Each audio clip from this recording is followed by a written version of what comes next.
to get the job done. But you know what? The way I view it is we spent the exact amount of money that we had planned on spending. Doesn't that pretty much equal it out or make it the same so it shouldn't really matter?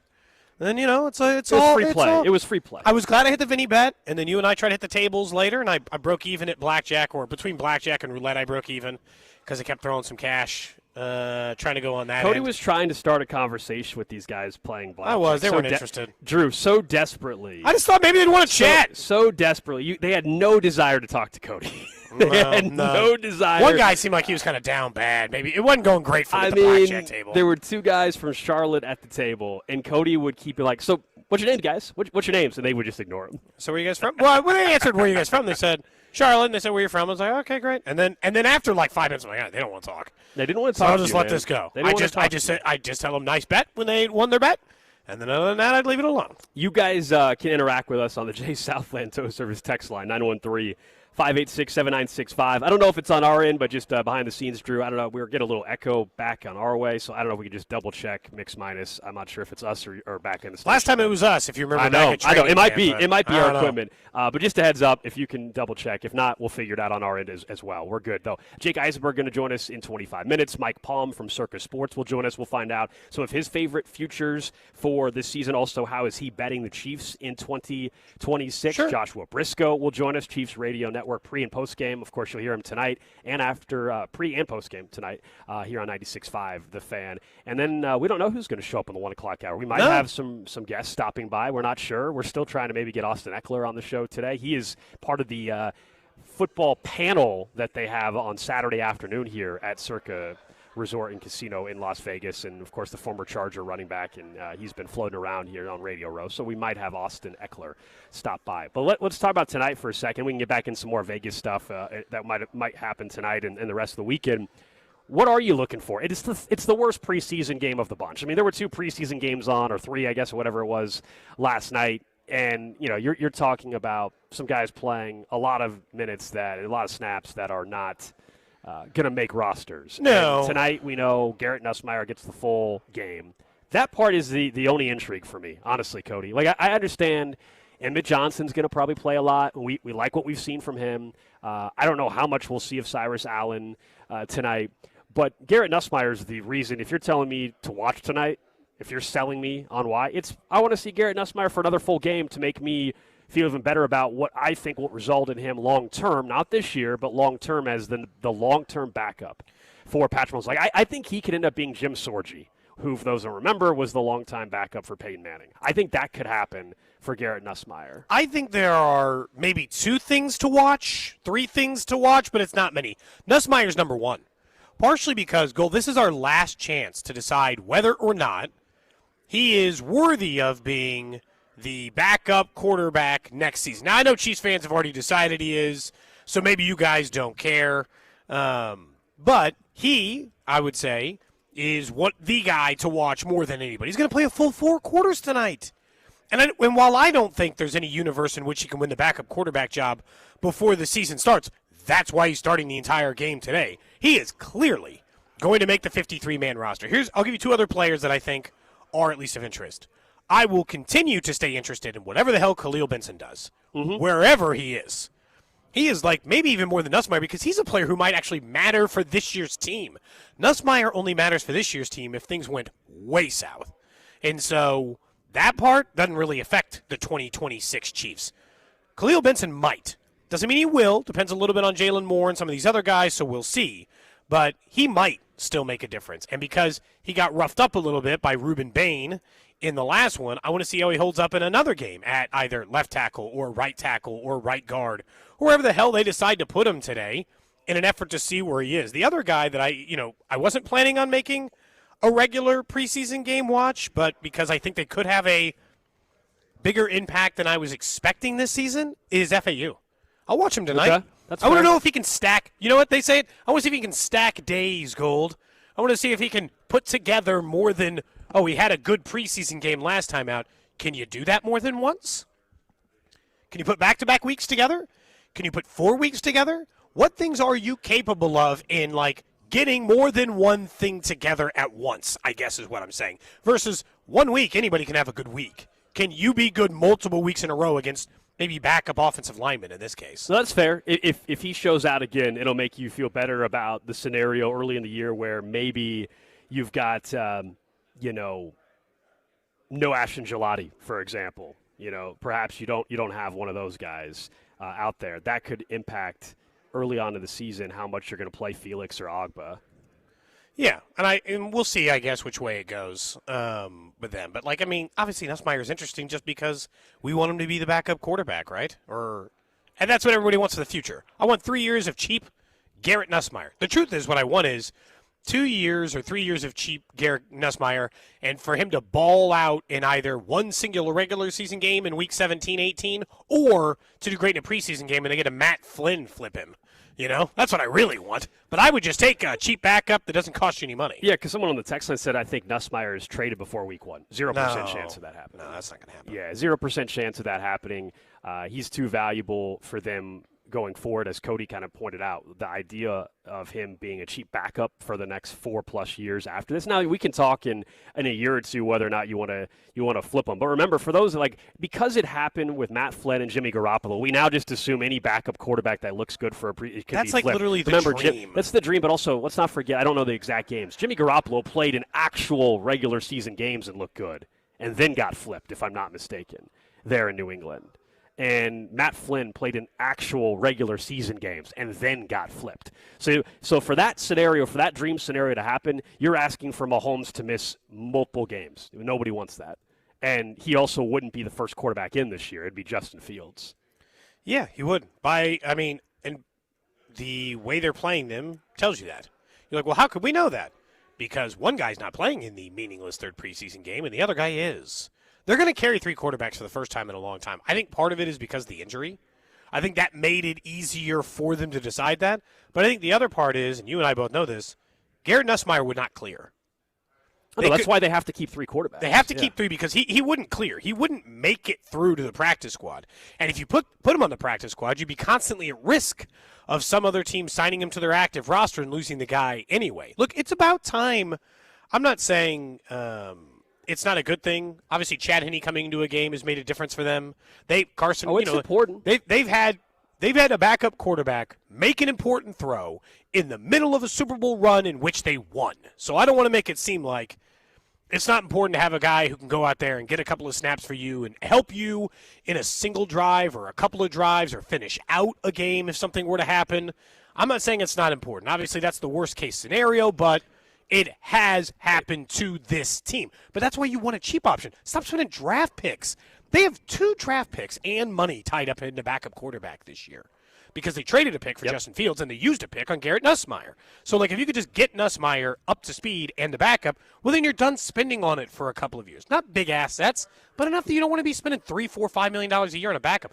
They paid Gardner Minshew more than that last year. Yeah, I don't know. Someone was saying they had 3 quarterbacks last year, question mark. No, Oladokin was on the practice squad. Then eventually he became on the active roster. They did not have 3 active quarterbacks on the roster. This year they're going to have 3 active quarterbacks on the roster. Yeah, that's different. They I don't know if the tech did somebody misspeak. I don't remember. But no, they will have 3 active quarterbacks on the roster this year. Last year they never had 3 active quarterbacks on the roster. Oladokin was on the practice squad until the injuries happened. Gardner Minshew was the number 2 quarterback. Then he got hurt, right? And then they called up. Yep. The other guys. The Chiefs historically do not and have not carried 3 quarterbacks. It is not what they like doing, and so it is something that is very uncommon for them. Not never heard of, but certainly something not that they do very regularly. But those are the 3. Outside of that, I don't know. It's fine. I've already seen enough out of Emmett Johnson. I don't really care what he does tonight. DeMercado, if he even plays. I don't think Worthy and Rice will be active, but they have been versus the others. I don't want those guys playing. I don't need them either. I don't need Cyrus Allen playing. Let's get to the regular season. I'm with Nate now, especially now that we're on the final and 3rd preseason game. I'm not feeling a lot of pressure to get some of these guys in anymore, Gold. It's like I've seen it. I've been enough, and it's funny enough, Drew. We got in that argument last week about whether preseason snaps, maybe it was earlier this week, about preseason snaps and if they matter and playing Mahomes in them and all this other stuff. And I was thinking about it as I was watching more of these preseason games, and I'm like, I still think preseason snaps mean nothing for being good for the regular season. I think it is just an evaluation period. It has nothing to do with you starting hot in week 1. Yeah, okay. I was saying the way you were saying it's two different things. I don't think anybody claims the results of preseason mean you're going to have a great regular season. You're saying snaps. Those are two different things. Yeah, the snaps. Because, I watched this, and you're like, okay, so they're going to give Josh Allen 7 snaps. If those snaps are so important, wouldn't the snaps 7 through 14 be equally as important? Not necessarily. Shouldn't he get 7 more? Shouldn't they be giving him more time out there? Make sure he's ready for the season? Nope. So the only important ones are the first, 7 they give him. And then the rest get out there, get hit twice, make a couple throws. All right. Do you hear that? That is not important at all. You're describing meaningless football. So you think now? Look, we know football coaches can be incorrect, but you're saying since the beginning of time, every coach has been incorrect with their thought that quarterbacks need preseason snaps. That's basically what your case is. Yes, that's your take. Now there are teams like the Rams who subscribe to my way of thinking. Andy Reid is not one of those coaches, but there are coaches who have subscribed to that way of thinking. I just don't think it has any bearing on the regular season. I was saying this to Gold again. I think that's different. No, Drew is not making the case. Neither am I making the case that if Josh Allen doesn't play in the preseason, the Bills are losing week 1. Nobody's making that case. I'm not making that case. But you keep saying that I said bearing on them starting well in the regular season. I thought that's the argument you guys are making. No, the argument is is there if you don't play in the preseason, is there a chance that your quarterback in the first half of the first game is a little rusty? I think the answer is yes. We're not saying that the Bills would lose week 1 because Josh Allen doesn't play in the preseason. Look, I'm not saying that that's the case either, or I don't think that that's what you're saying if that's the case. Yeah. What I'm saying is I don't think it makes a change. They throw 1,000 times in training camp. I do not think the 5 snaps they roll out there for these guys, and I guess part of that was you and I were watching, I can't even remember what preseason game last it was. night, wasn't it? Yeah, we were sitting at the sports book. Kirk Cousins got the start for the Raiders. Was that? But it wasn't. Yeah, but it wasn't Kirk Cousins. Yeah, maybe it was that one, or it was the Steelers one. Will Howard got the start for Pittsburgh last night. Yeah, and who were the Steelers playing? Steelers. Buffalo was playing. Shane Bouchel was the quarterback for Buffalo. That was the exact quarterback I was making the point Bouchel. on. I said, Drew, if these snaps are so important, they must have them. If they were so important, why the hell would Shane Bouchel throw the ball 40 times? They can't be that important because they waste 40 of them every single week on Shane Bouchel. Well, Josh Allen already got his snaps the week before. Yeah, exactly. I think 5 of them. It's but I'm actually with Drew on this one. Crazy. I still think it's meaningless. We're obviously not going to agree on it. Yeah, and look, I'm with you on tonight. I do not need to see Rashee Rice. Yeah. I don't need to see Worthy. But you don't mind it in but I think game it truly is a player-by-player deal. I honestly don't think it's a blanket statement across the board, right? If you're Xavier Worthy, we know his injury history. I don't need him playing tonight. Cyrus Allen has played enough in preseason. I don't need him playing tonight because we think he might truly be a contributor. Emmett Johnson, I think, is the number 3 running back. So I don't mind if he plays a lot tonight. You know what I mean? I just think and he may not play a ton in the regular season early on, so let him get a bunch of snaps. It's the reason why someone on the text line asked, why isn't Justin Fields playing the whole game? Why isn't Nussmeier? Because Fields is the number 2 and Nussmeier's the 3. Wouldn't you want your number 2? Justin Fields is a vet. He's started throughout his career. He also has played in the preseason. Nussmeier is still way less experienced in the NFL, of course, than Fields. So why not get another look at Garrett Nussmeier? It's a player-by-player thing. It's tough. That's why Pat wants to play in the. I think Andy plays him, but I think Patrick Mahomes actually wants to play because he wants to get the hit out of the way. That's why it's not I'm sure Pat would be fine. He'd be totally fine if he didn't play. But I think Patrick is. You get in there, you get the hit out of the way, you get the one really good drive with the touchdown, and then you're out of there. He can get that hit in week 1. Let's talk about actual games that matter, though. Yeah. Drew, you sent us a leak this morning from Scott Kaczmar, who I would say regularly sends out pretty positive things as it relates to the Chiefs. This one is positive on Mahomes. You could read it as less good for Andy, but let's talk about it. The stat he put out today was Andy Reid in the playoffs. Before Patrick Mahomes, his teams were 0-10. When his team allowed 21 or more points in the postseason, and 1-11 when his team allowed 20 or more. With Mahomes, he's 9-4 when his team allows 21 or more points, and 12-4 in the postseason when his team allows 20 or more points. So the times they allow 20, they're 3-0, obviously. 21 or more, still 9-4 on the aggregate. Drew took this as and we've gone back and forth, and I do think that Andy has been helped significantly by Patrick Mahomes. That's not even the argument I'm making. But what I think that this says, and Drew I think would argue otherwise, what I think this says, Gold, is Andy Reid is a great coach, great winning games, getting to the playoffs, getting deep in the playoffs, but can only go so far with a quarterback of the quality of Donovan McNabb, like I think most coaches in the NFL would get capped at. Even great coaches, Sean McVay level coaches. It's the reason why Kyle Shanahan was running guys out of town. There's a limit if you only have so good of a quarterback. I think this says more about the fact that when you get an elite level quarterback with an elite level coach, no more do you lose games in which you need to score at least 20 points, I guess. Yeah, I think if you go through, I mean, even if we want to go back to Bill Belichick. Now, nobody considers Belichick the great offensive mind. He, of course, was the defensive mind. He gets all his credit for being, yes, the head coach of the Patriots, but it was more about his defensive philosophy. It was not him as the offensive-minded guy. Andy Reid is largely considered one of the greatest offensive minds in NFL history, and so naturally – when we look at this particular stat, it feels like it's more of a negative for Andy than it would be for a defensive-minded head coach, right? Like if I tell you, we all know Belichick's record with and without Brady. People trash Belichick for that. I think if we were to look at any other defensive-minded head coach, people are going to look at the offensive numbers differently than they would if it was an offensive-minded head coach. So, yeah, Andy Reid did not get over the hump in Philadelphia. Donovan McNabb was a really nice quarterback, but he wasn't one of the greatest of all time. Now Andy Reid has one of the greatest of all time in Patrick Mahomes, and magically he's gotten over the hump. It makes sense when I see the stat. Like, it's jarring. There's a huge contrast, but it kind of makes sense. I mean, if you go and look at NFL history, the coaches that had the top 5 quarterbacks, either in that era or maybe of all time, there's a chance that they had some rings attached to their name. That's kind of how this works. It's a quarterback-driven league. I also would point out, and Drew, then we'll let you talk as well, but I would point out that, like, Bill Belichick didn't even make the postseason. Do you know what his record is without Tom Brady? It's below 500. Andy Reid isn't below 500 without Patrick Mahomes. It's not that he never made a Super Bowl or never made an NFC title game. He made 4 straight NFC title games with Donovan McNabb. So, like, that part of it, I don't know. I'm just like, there's still part of me that just thinks, I guess I don't overly worry about it.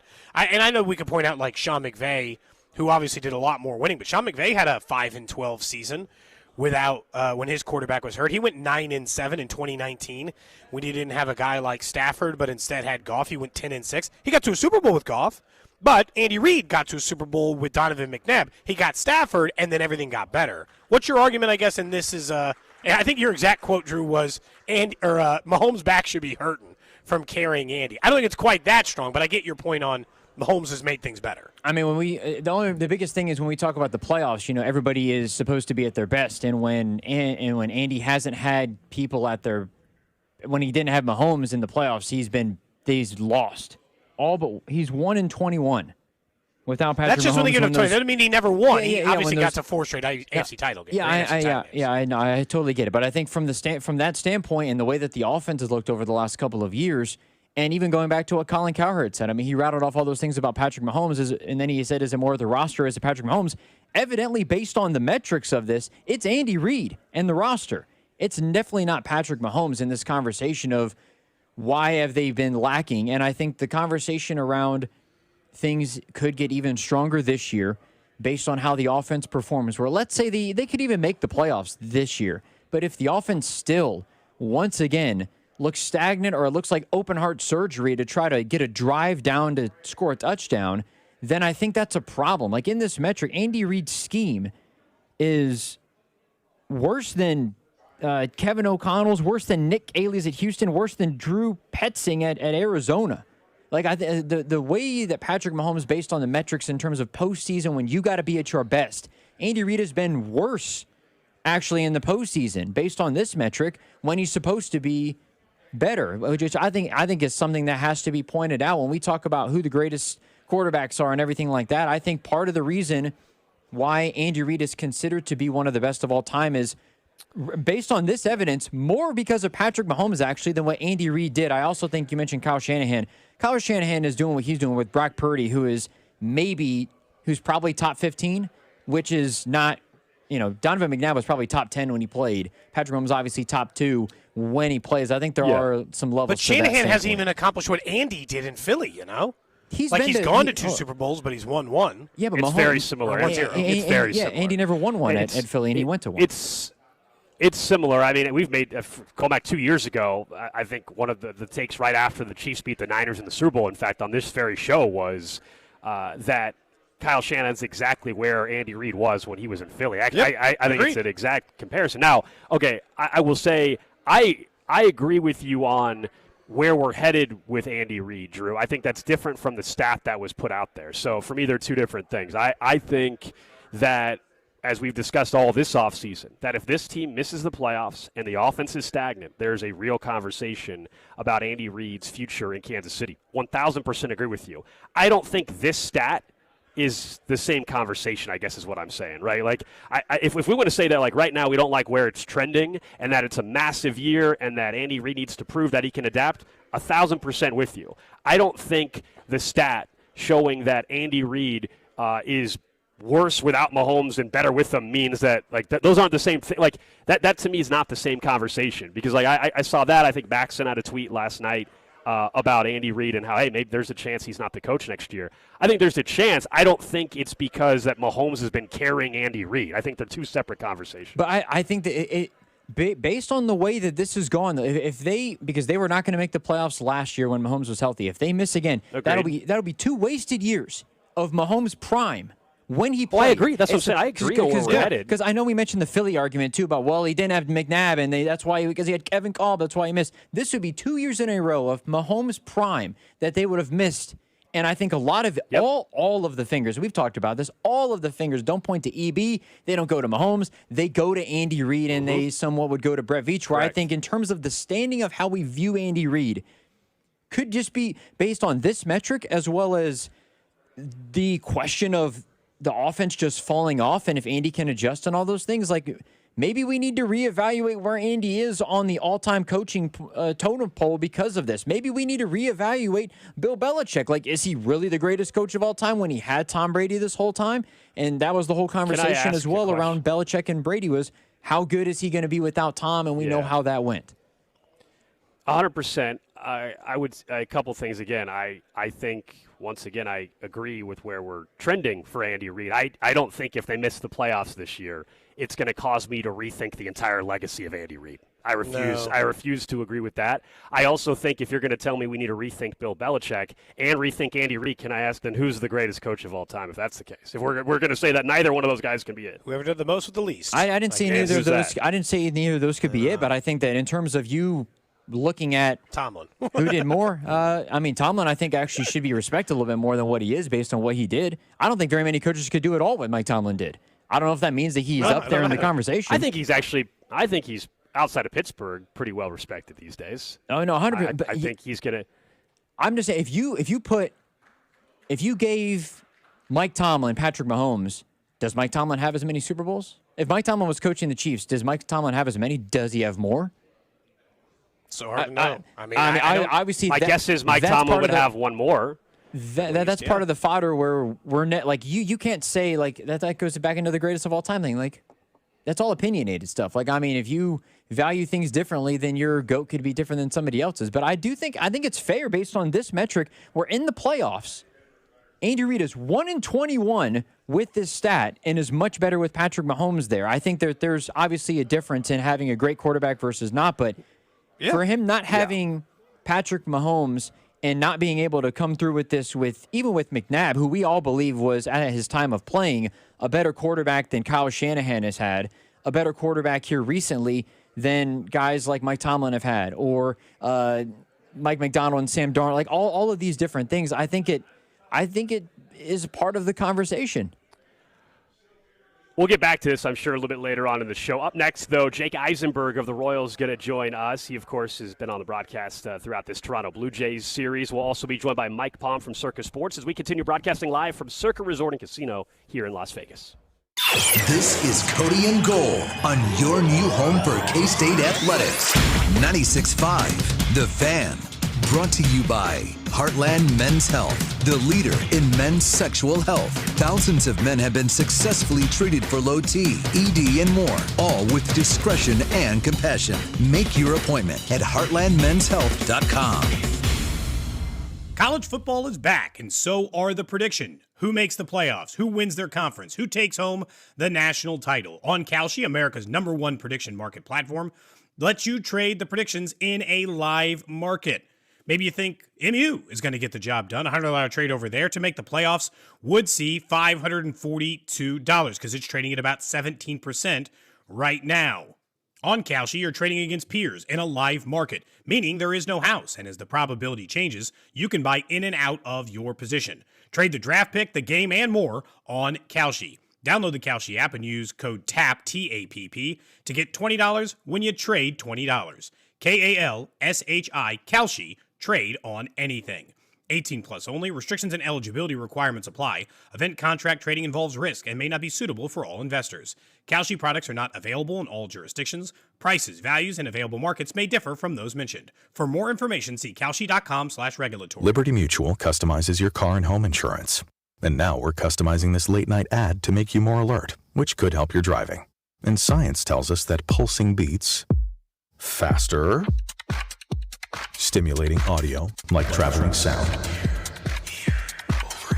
and voices on the higher, so-called brighter end of the audio spectrum like this can encourage focus.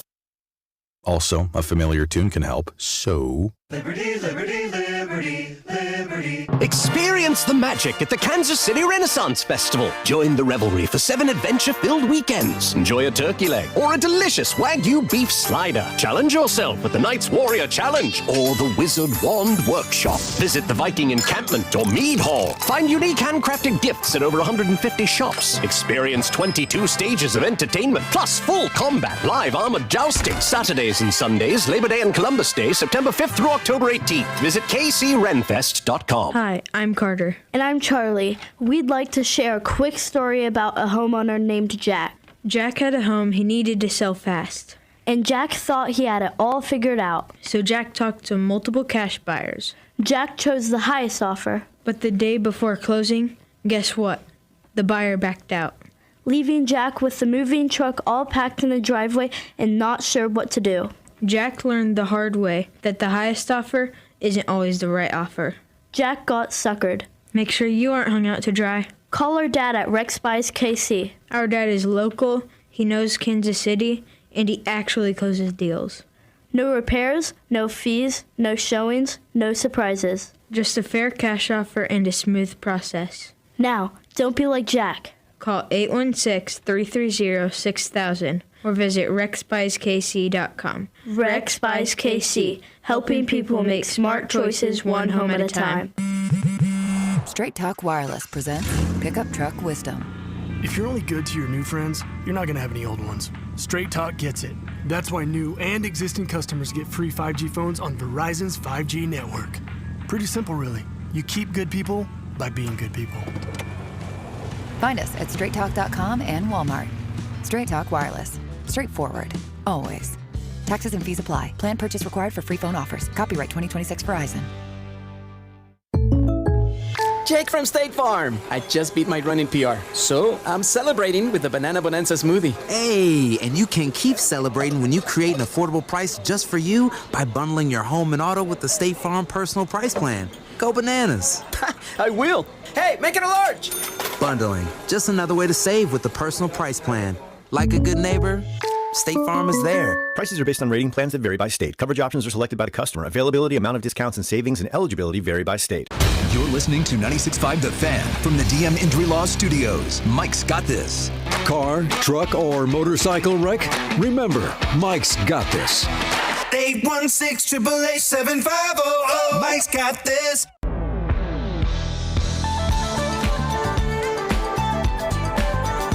Out in Las Vegas at Circa Resort and Casino for contest weekend, home to Circa Million, Circa Survivor, and Circa Grandissimo. $30 million in guaranteed prizes in Circa Million and Circa Survivor. Don't forget to join us maybe for Circa Survivor. You have until the first of the season, so September 12th at 2 p.m. is the deadline. Sign up in Vegas, play from anywhere. $20 million guaranteed in Survivor.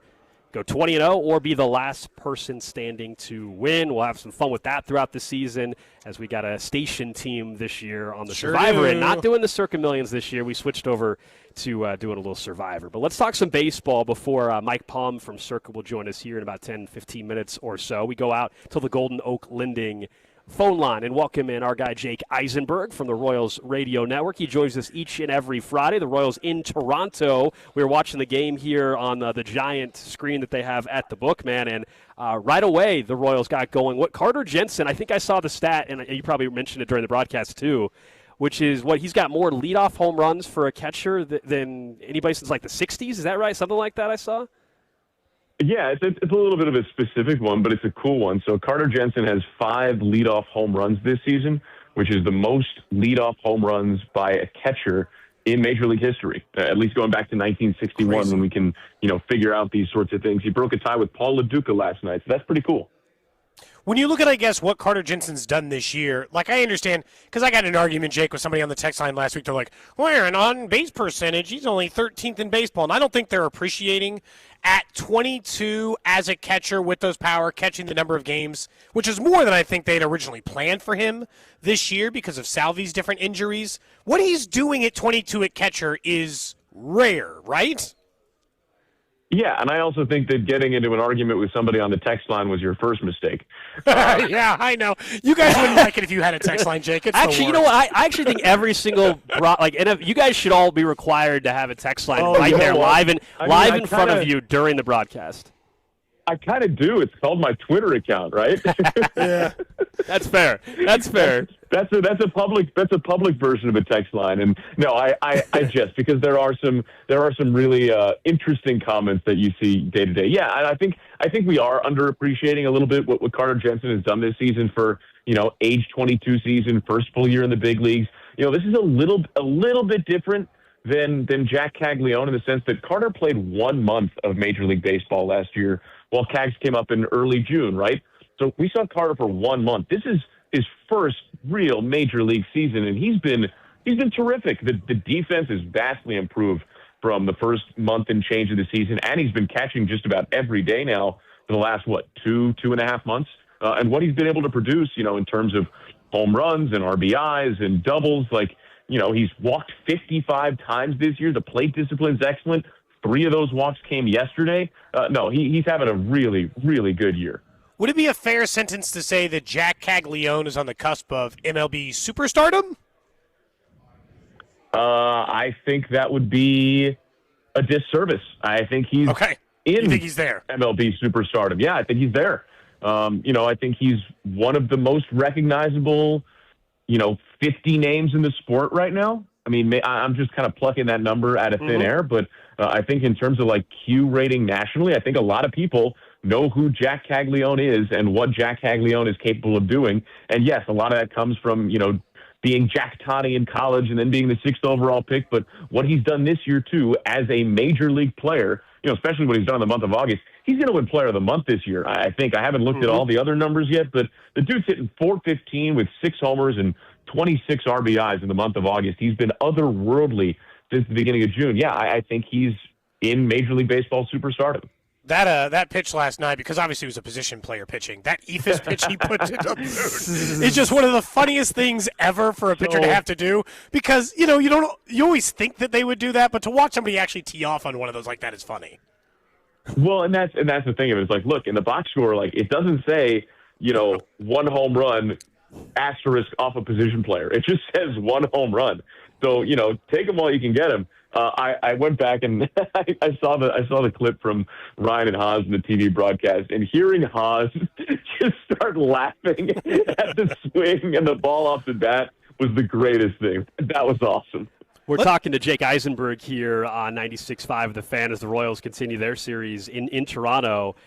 I feel like for 3 weeks in a row we have asked you about Noah Cameron, but here we are again because he yesterday was phenomenal. I don't want to ask you hey, is it because he's calling his own pitches? We've already gone over that. Clearly that's had an impact.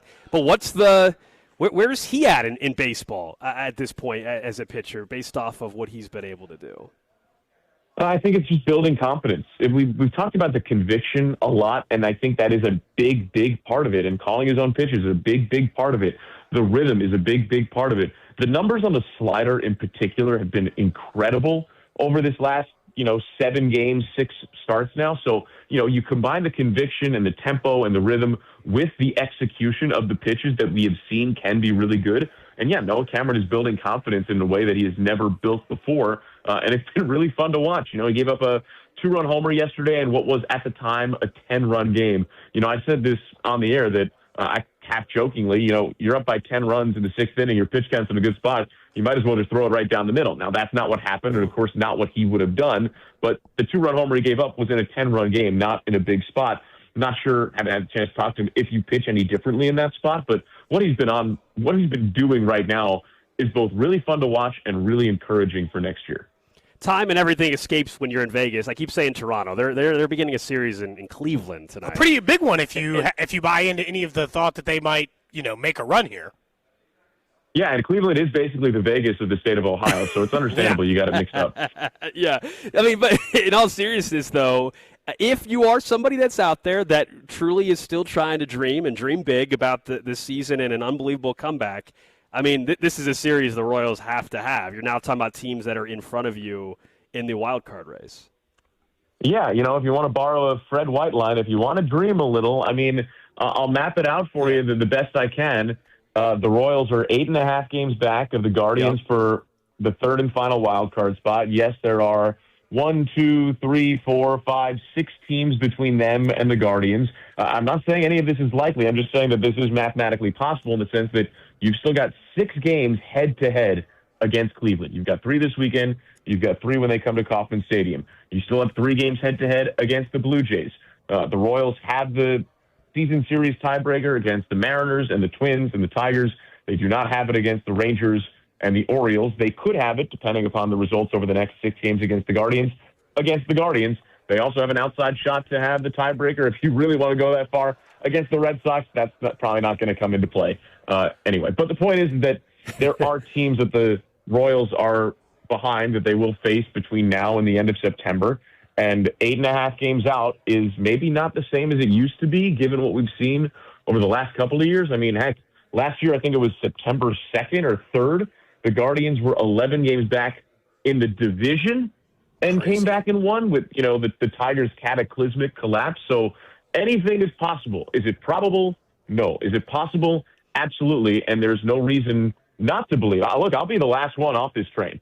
Until the season ends, you don't know how it's going to finish, right? I will say, I'm never going to sit here and say, what are we doing? There's no point, yada, yada, yada. You have no idea how this is going to end, and it could very well end in incredible fashion in a way that the Royals catapult themselves, from up the map. That would be really, really fun to watch, and I'm hoping that's what happens. There's a chance that it could happen. I'm saying there's a chance. Jake Eisenberg, Royals broadcaster, as the Royals get set for a series in Cleveland against the Guardians tonight. Appreciate it, man. I don't know if you've been to Vegas, though, right? Yeah, I've been a couple times. Do you want me to put something down on the table for you? You want something on red or black? Yeah, I'm going to pass. he says he's going to pass. Fair enough, Jake Eisenberg. How's this? Surprise me. Oh. Maybe, you know what? I like that. That's the ultimate gamble, right? Yeah, you never know what you're going to get. Now, that's a risky thing to say to me, Jake. Yeah, that's true. That's true. Well, I feel like I'm safer off saying that to Alex. There you go. Thanks, Jake. All right. Take care, guys. That's Jake Eisenberg on the Golden Oak Lending phone line, joining us each and every Friday here throughout the baseball season. Yeah, look, my feeling. I don't think they're going to do it, but I totally understand where Jake's coming from, and especially when you look at the series ahead this weekend against Cleveland. If you're someone that is dreaming, this is the series that they got to go out at bare minimum and win, and they got to make up every possible game moving forward. It is fun to see, though, Carter Jensen hitting a home run last night. Cags, even if it was off an that thing was eviscerated. Did you see it? Position player, yes. Yeah, we had left the book by the time the Royals got to that point in the game. I think right after Vinny hit his home run, and you cashed your Vinny anytime home run, or whatever you want to call it. You went ahead and left the book. Cody went and got his money immediately, and he cashed his ticket and left the sports book. Yeah, Well, but then it's. Well, you think that's the last bet of the weekend? I think you and I both know it is not. Not for me, anyway, and not for you, and not for. No, we're just getting going, though. We're not only on till 2:00 here from Circa, but we of course got a lot of other stuff planned this weekend, and it's always fun when we get a chance to check in with Mike Palm from Circa Sports. You guys hear him throughout the football season. I'll have him on my betting show, which will return in October. So excited to have that betting show back. It's going to be presented by Circa Sports. Mike, it's great to have you again. We're here for contest weekend. Let's start there, and then we can get into some of your thoughts maybe on the Chiefs and where they stand in this AFC West and some of the odds you guys have. But we had Derek on yesterday, and now we're sitting here another year talking to you, and it's up to $30 million in guaranteed prizes across Survivor and Million. And we were looking at the board this morning. I mean, yesterday when we sat down around this time, I think you guys had maybe 12,800 and something entries in Survivor. It's now 13,545 24 hours later. Yeah, we did 700 yesterday, and I really believe between the three contests we'll get over 40 million. I think about 41 million. Wow. Woo. We're pacing 60% ahead in Survivor from last year's pace. So I think 25 million's pretty accurate. I don't think it would be too much less than that. We should come real close to the 6 million again for Circa Millions, and then we were at 32 in the Grandissimo. We were at 20 same day last year. I think we can get to 10 million there. I think we can get 100 entries, 69 last year. So 25, 10, and 6 gets you to 41. It's pretty amazing. I mean, it's come a long way. In talking to Derek about it, it's like he was like, well, we thought we could do well with it. I don't know if we ever thought it would grow into this, or at least this quickly. I think Alex had asked him, like, is there a cap? Like, is there a number before you need to split it? Is there a number before it feels like so? Like, does it feel like at this point you must feel like the growth? You haven't seen where it would cap, I guess. No. Where will it be? I mean, in 3 years we'll be 50 million. I don't know who will be the competitors that we don't know about now. Yeah. I mean, obviously the Splash Try is taking a shot this year with their guarantee. We'll see what happens with that.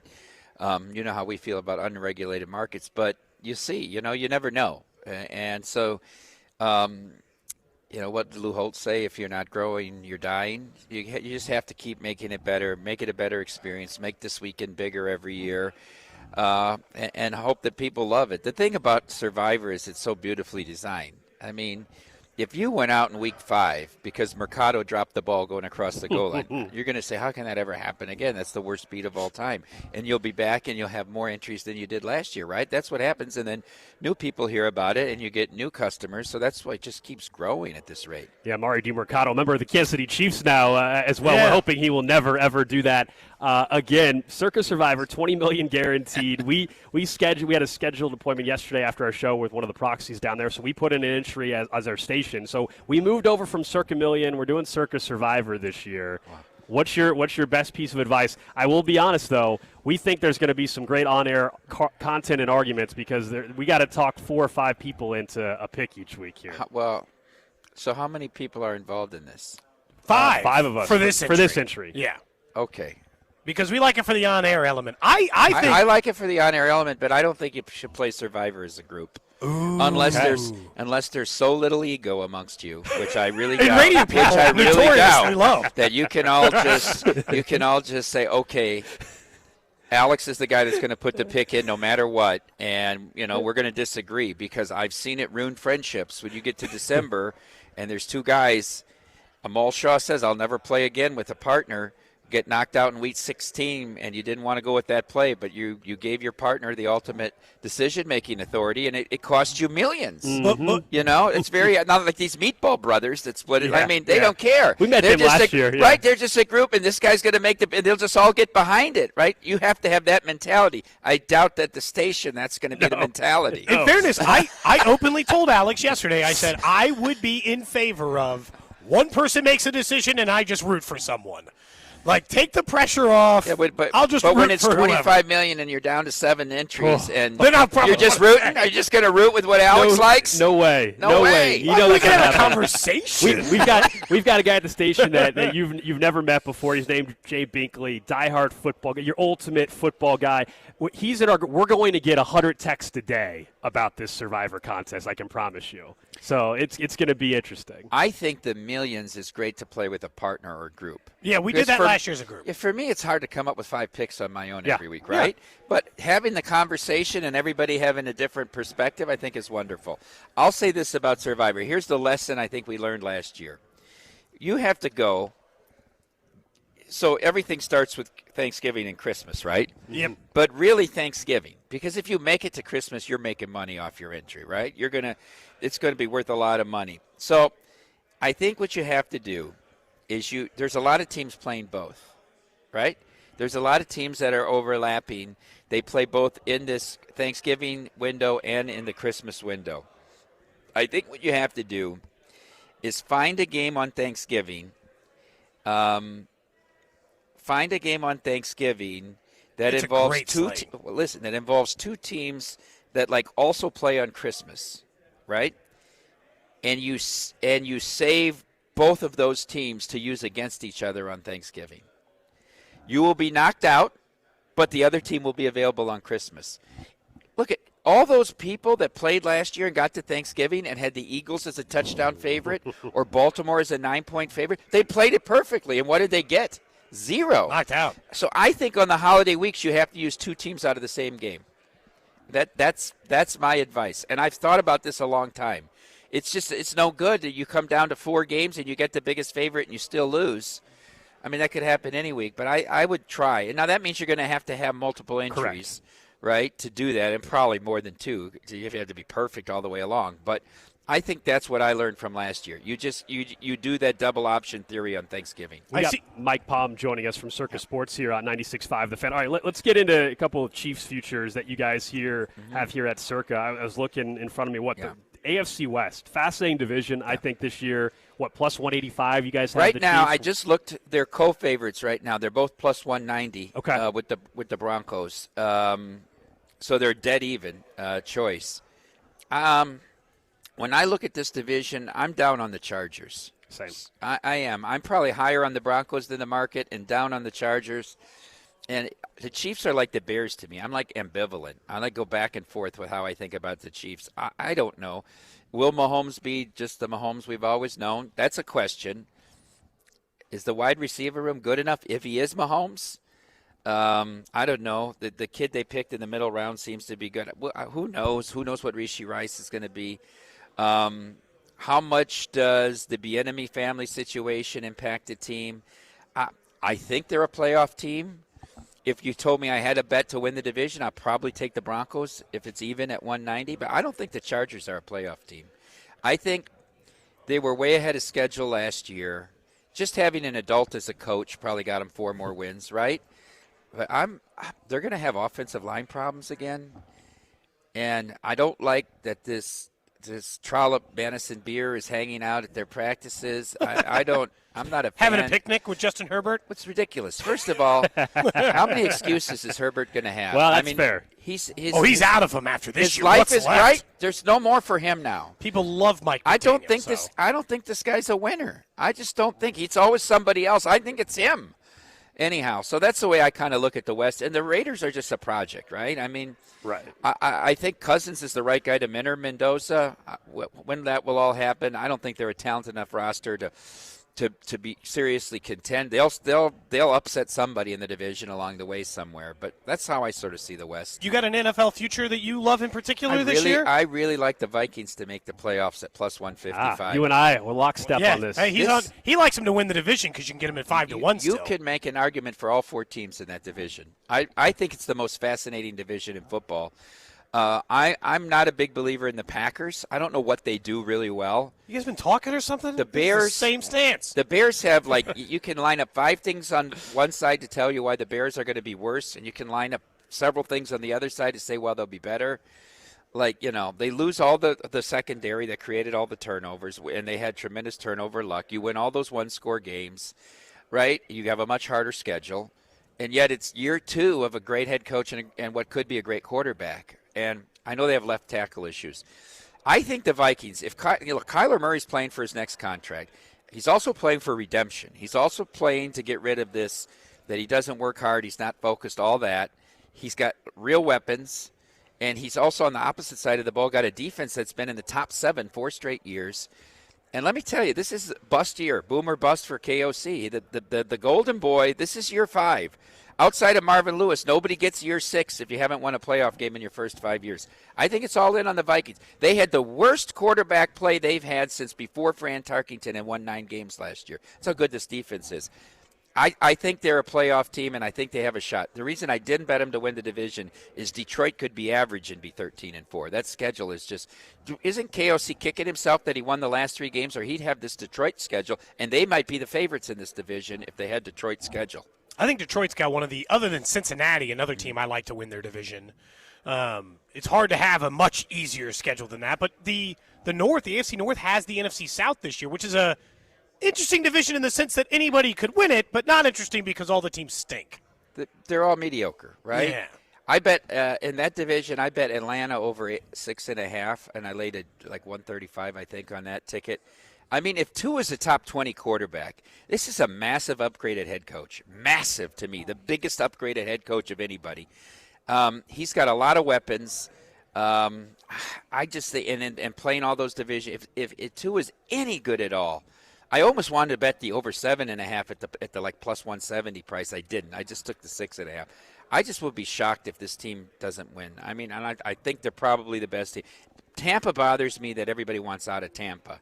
Correct. Like, now, it Vita Vea bothers got me. the extension, but I'm out on Tampa as well. It just bothers me so. Before we let you go, real quick, Mike, we can't The have Royals. you We can talk about the Royals. We don't need to talk about the Royals. Hey, they got a 0.1% chance of making it. What can I get on the odds to make the playoffs? I was going to ask about college. You okay? I was going to ask about college football tomorrow, but I'll ask you about the Royals. What do you make of their recent run here? Well, once they got rid of that Starling Marte, now I just solved all their problems. I just love. I watch the Royals every time Seth Lugo pitches. I'm obsessed with Seth Lugo because he's throwing the ball before he gets it back from the catcher. It's just the greatest thing in the world. He's not even thinking. He's just so, I mean, they're making a little run here. I mean, they were just so inept offensively to begin the year. It's a little fun, though. At least there's some fun. interest. We love watching And you got a Cavs. new stadium coming, so it's good that they're being competitive here in the back half of the year. Just keep the folks. They have one of the best players in baseball in Bobby Wood Jr. and one of the best young players in baseball in Jack Caglione. So they're not uninteresting. Yeah. They just started off so poor. I thought you were just saying you like watching because of the bullpen signage you guys got out there at Kauffman beautiful. Stadium. It is nice signage. It is beautiful. Real quick, Right to the though, wall. TCU, North Carolina, tomorrow morning. I'm going to be at the book, 9 a.m. here in Vegas time. Can't wait. It's in Ireland. Bill Belichick, what a mess they are. But I think, 7.5? Is that the number right now, TCU minus 7.5? Yeah, it went up to 9, Oh, and wow. I think it's back to 8. Okay. They were betting it like they had Sunday morning's newspaper. I don't get it. I mean, if it got to 10, I would have had to take the points. Okay. TCO's got their own problems. Can Carolina be this bad again? I know they have all the distractions. I didn't play the game. I played one game. I like UNLV over Memphis, but the game I bet was I took South Dakota State in the points. Who they got? Against Northwestern. Okay. At Northwestern, 12. I don't know how Northwestern replaces all their pressures and sacks from last year. So He was talking about going to the UNLV game tomorrow. Do you Why think he not? should? Should I go? why not? Well, that's what I'm asking you. Should I Right. go? You I haven't should go. been to a UNLV game. Have you been to I have, Allegiant Stadium? yeah. For what? Chiefs The Super Super Bowl Bowl. win against the okay. Niners. That was a pretty good. That was game. a walk-off touchdown in overtime. You It went to a works. regular season Yeah. game, too. You There. should go to a college. A college game there is amazing. Okay. It really is. I went to Notre Dame BYU a few years ago. I couldn't believe how loud it gets in that building. Or in the Pac-12 championship game, Oregon, Washington. It's really great college atmosphere. Yeah, I'm thinking about that tomorrow night, UNLV in Memphis. Mike Palm from Circus Sports, always great to talk to you. We'll check in during the season as well as we continue broadcasting live here from Circa Resort and Casino in Las Vegas. Up next, we'll talk some Chiefs football ahead of their third and final preseason game tomorrow night. Joshua Briscoe, host on the Chiefs Radio Network, will join us next. What's up, Kansas City? This is Bobby Witt Jr., and you're listening to Cody and Gold, weekdays starting at 10 on 96.5 The Fan. Brought to you by Heartland Men's Health, the leader in men's sexual health. Thousands of men have been successfully treated for low T, ED, and more, all with discretion and compassion. Make your appointment at heartlandmenshealth.com. I hope you are sitting down. The ACA Marketplace has announced significant increases on monthly premiums, with deductibles over $10,000. You can enroll with Matt B. and KC at BBS Insurance's Freedom of Choice plan now. You don't have to wait. Their plan lets you use any doctor, has zero outpatient deductibles, and is 30 to 60% lower cost than most Obamacare plans. Also, there's no income disclosure required, so no potential tax penalties. If you're a small business owner or pay for your own health insurance, you're uninsured, you're on COBRA, or your employer coverage is just too expensive, call Matt B. and KC for an instant quote over the phone. 816-205-4664. That's 816-205-4664. Or go to bbsinsurance.net. That's bbsinsurance.net. They will customize a plan chosen and managed by you, not the government. I'm McCall with Lee Summit Subaru, and it's time to make a big deal out of nothing. Lee Summit Subaru's 0% event. Get up to 0% on select 2026 Subaru models for up to 72 months. And we have the largest selection of Subaru certified vehicles in Kansas City. 0% event and a lifetime warranty. Fall in love with driving again at Lee Summit Subaru. The Subaru A Lot to Love event. VIN number 4S4SLD L61T3038472. Based on 2025 Kansas City inventory listings. Imagine buying your next car from one dealership. With the support of many. With everything you'll ever need. When you buy from any of the Balderson Auto Group dealerships, you're getting the support from all of our dealerships. Like our 100 service bays, collision, and detail centers. And our free exclusive lifetime warranty. No other auto group gives you that. From north, central, south, the Balderson Auto Group has you covered. A family committed to excellence, growth, and harmony. Go to bagkc.com. I'm Bob Burke, founder and chairman of Burke America Parts Group, a family of brands that includes RepairClinic.com, an appliance and HVAC parts solution company that's grown into an international brand. Before AmericanEagle.com, we partially launched a new technology platform developed by another firm. American Eagle helped take our technology to a whole new level with digital marketing, software development, and business insights into our key markets, appliances, HVAC, and outdoor power equipment, and did so both on time and on budget. AmericanEagle.com has the resources, experience, and talent needed to produce solutions. Our new technology platform, developed by AmericanEagle.com, has produced tremendous results with higher traffic, conversion, engagement, and online revenue. If you have any home repairs you need to take care of, check us out at RepairClinic.com.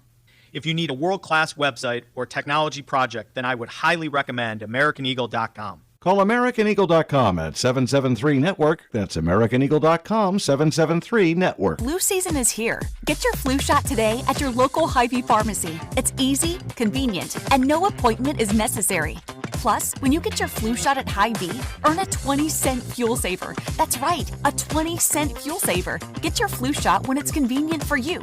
Schedule online or just stop by your Hy-Vee pharmacy. No appointment necessary. Help your family stay healthy. Get your flu shot and get a 20-cent fuel saver only at Hy-Vee. See store for details. Some restrictions apply. School's back in session and we're all busy now, and that's why it's hard to get to the grocery store. But you could get your groceries delivered in as little as 30 minutes. That's why I love Hy-Vee's new Get It Faster service. When you're crunched for time and need something fast, Hy-Vee to the rescue. Just download the Hy-Vee app or go to Hy-Vee.com. Choose your store, select your items, and Hy-Vee does all the shopping for me. Choose the Get It Faster option, and your groceries will be ready in a snap. Try it for yourself. Get It Faster delivery or pickup only at Hy-Vee. When you see this in your kitchen, this stainless steel fridge is covered in fingerprints. You hear this. Leslie, people are going to think you were raised in a barn or by wolves, or raised in a barn by wolves. Fortunately, Wyman Stainless Steel 3-in-1 cleans, shines, and protects to give you the best shine. A spray and a wipe will have your fridge shining like a mirror. Wow, my fridge looks brand new. Your fridge looks amazing, Leslie. Sorry, I was being a little dramatic earlier. Your kitchen says a lot about you. Let it brag with Wyman. This is the story of the one who keeps multiple buildings running smoothly day after day. Plumbing that flows, HVAC that hums, cleaning supplies that keep surfaces sparkling. That's why she counts on Grainger. With easy reordering online and 24/7 support, Grainger helps her keep the products she needs on hand. So shelves stay stocked and buildings stay ready. Call 1-800-GRAINGER, click Grainger.com, or just stop by. Grainger, for the ones who get it done. Listen to the Royals and Guardians over on the AM 610 this Friday with Vern's pregame starting at 5 and first pitch just after 6 on your home for Royals baseball. 96.5 The Fan, KFNZ FM and AM HD1 and HD2 Kansas City, an Odyssey sports station. 11 o'clock hour here on Cody and Gold. Alex Gold, Cody Tapp, Drew Nixon with you. live from Las Vegas at Circa Resort and Casino for contest weekend. Circa Million, Circa Survivor, and of course Circa Grandissimo as well. We've got our Survivor entry in. For those not familiar with how the contests work, $30 million in guaranteed prizes, no rake. So if the entries go above that guarantee, all the extra money goes right back into the prize pool. You got to register here in person at Circa Sportsbook in Vegas, but you can play from anywhere once you do that. We saw some people wear some Chiefs gear around the casino and hotel yesterday. We went ahead and saw some people there. And later on today, we expect maybe to see some more, usually at some of the other events that they got going on. We'll find out. If you are going to be in Vegas, we had somebody text in, said they were going to be in town already for a bachelor party. Okay, come stop see us. on by. I will say I'm a little jealous of this Milwaukee station every year. There's a Milwaukee, it's not a sports station. It's like, I think it's just a music station maybe, over in Wisconsin. They must have 15 listeners just standing in front of their setup right now. Every year, man, they have 15 listeners that fly all the way out from Wisconsin. I'm very jealous. They're the only show that has that here every year. Yeah, it's like 30 It's crazy. people. And they're all just wearing Packers gear, of course. I mean, it's amazing. And, they haven't started yet, but I know by like 9:30 last year, they all started taking advantage of the bar in the corner Why and not? everything else. Why not? Hey, they got they're a stereotype for a reason, and I feel like they fit it perfectly. Coming up in about 15 minutes, we'll get to the trash of the day, but let's go out to the Golden Oak Lending phone line and welcome in Josh Briscoe, of course, from the Chiefs Radio Network. He's hosting pre and post tonight as the Chiefs wrap up their final. How about that? Preseason game of the year against the Seattle Seahawks. I scared Briscoe for a second. He's like, wait, I have how many more preseason games? No, this is the last one. No, just one. This is the last one, Josh, as the Chiefs take on the Seahawks tonight. Let me ask you about Garrett Nussmeier to start off with, because I still think that's like the most intriguing thing about tonight. I understand he's probably QB3 for the season, but we know he's getting the full game unless something unfortunately happens injury-wise. Look, I try not to do too many of these segments when I'm, on the move in the car or anywhere like that because, I just don't want any distracted driving. But I'll admit right now, I'm talking to you guys from the front seat of the Nuss bus. I am ready to go. I'm ready to hit whatever his top speed is tonight. I think you're absolutely right. Like, there are some interesting things for, like, special teams bubble players, and there really will, because I do care about, not only the 53 on the roster, but the practice squad and all that. There will be stories all throughout this game, but the most compelling one right now is that you've got a young rookie quarterback that's shown you a little bit. The stakes aren't as high as they are for most teams trying to talk themselves in to a seventh-rounder, because you've still got Patrick Mahomes at the top of the depth chart. And even right now, as you mentioned, I think Justin Fields is still the 2, and if that changes at any point, cool. That means Garrett Nussmeier's played really well. They made that move for Justin Fields well before knowing that Nussmeier would still be there at pick 249. The things that he has shown during this preseason so far, though, gives you no reason to be anything other than excited and optimistic. You can kind of take what you know about his pedigree, not just as like a coach's kid, although that I think matters, but playing at a high level at LSU, being a guy that was like almost universally projected to be at least like a mid-ish first-round pick before he kind of had his issues in his final year at LSU. So I really think all the pieces are there, and so far he's looked comfortable. Like, this is not a super high IQ take that I'm proud of, but he looks like a quarterback, and he looks like the speed of the game so far has really not been too fast for him. So, look, and that's different than going up against the Denver Broncos in week 1, which I don't need to see him do. That's different than having a defensive coordinator making a game plan for you and for your weaknesses. But so far, in some pretty neutral situations, he's looked super comfortable out there. So I'm really excited to hopefully see a full game of him. I guess part of it is also, like, at that point, we also don't think that Justin Fields just isn't going to be on this team. This is more about, like, a few years down the road, maybe finally getting a cheap, controllable option at backup. It doesn't have to be his Jim Sorge, but someone in that range that could at least, hold it down for a bit on essentially nothing of a contract. Yeah, and not only, has Patrick Mahomes changed, obviously, as he's gotten older, I think there's less of a need to have the Chad Henne, Matt Moore kind of type that can help lead him through that sort of first phase of his NFL career. But also, to your point, the Chiefs have been trying to play in the, like, mid-high backup quarterback range over these last several years. And, they got a little bit of a deal with Gardner Minshew because of the way his contract was structured, and even now with Justin Fields, they're not paying even the majority of the actual amount of money that he's making this year. But if you can get off of that carousel and say, hey, instead of looking for Blaine Gabbert, Carson Wentz, Gardner Minshew, and kind of trying to thread that needle every year, if you say, hey, from now through 2029, Garrett Nussmeier can be our backup quarterback for about $1 million as a seventh-round rookie, then you have solved a roster question for many years to come, and a legitimate roster question. Guys miss time. Mahomes misses games every once in a while. You got to be ready for that. And then if you get to a situation, if it's in the preseason, if it's in week 17, week 18, in a game where Nussmeier can go play cleanup, or if he needs to play for an injured Mahomes at some point in a year or two down the road, if somebody else comes calling in the offseason and they say, hey, we've been in quarterback purgatory for a decade, we'll give you a third-round pick for Garrett Nussmeier, then that's incredible business if you can actually do the Kevin Kolb thing, I guess.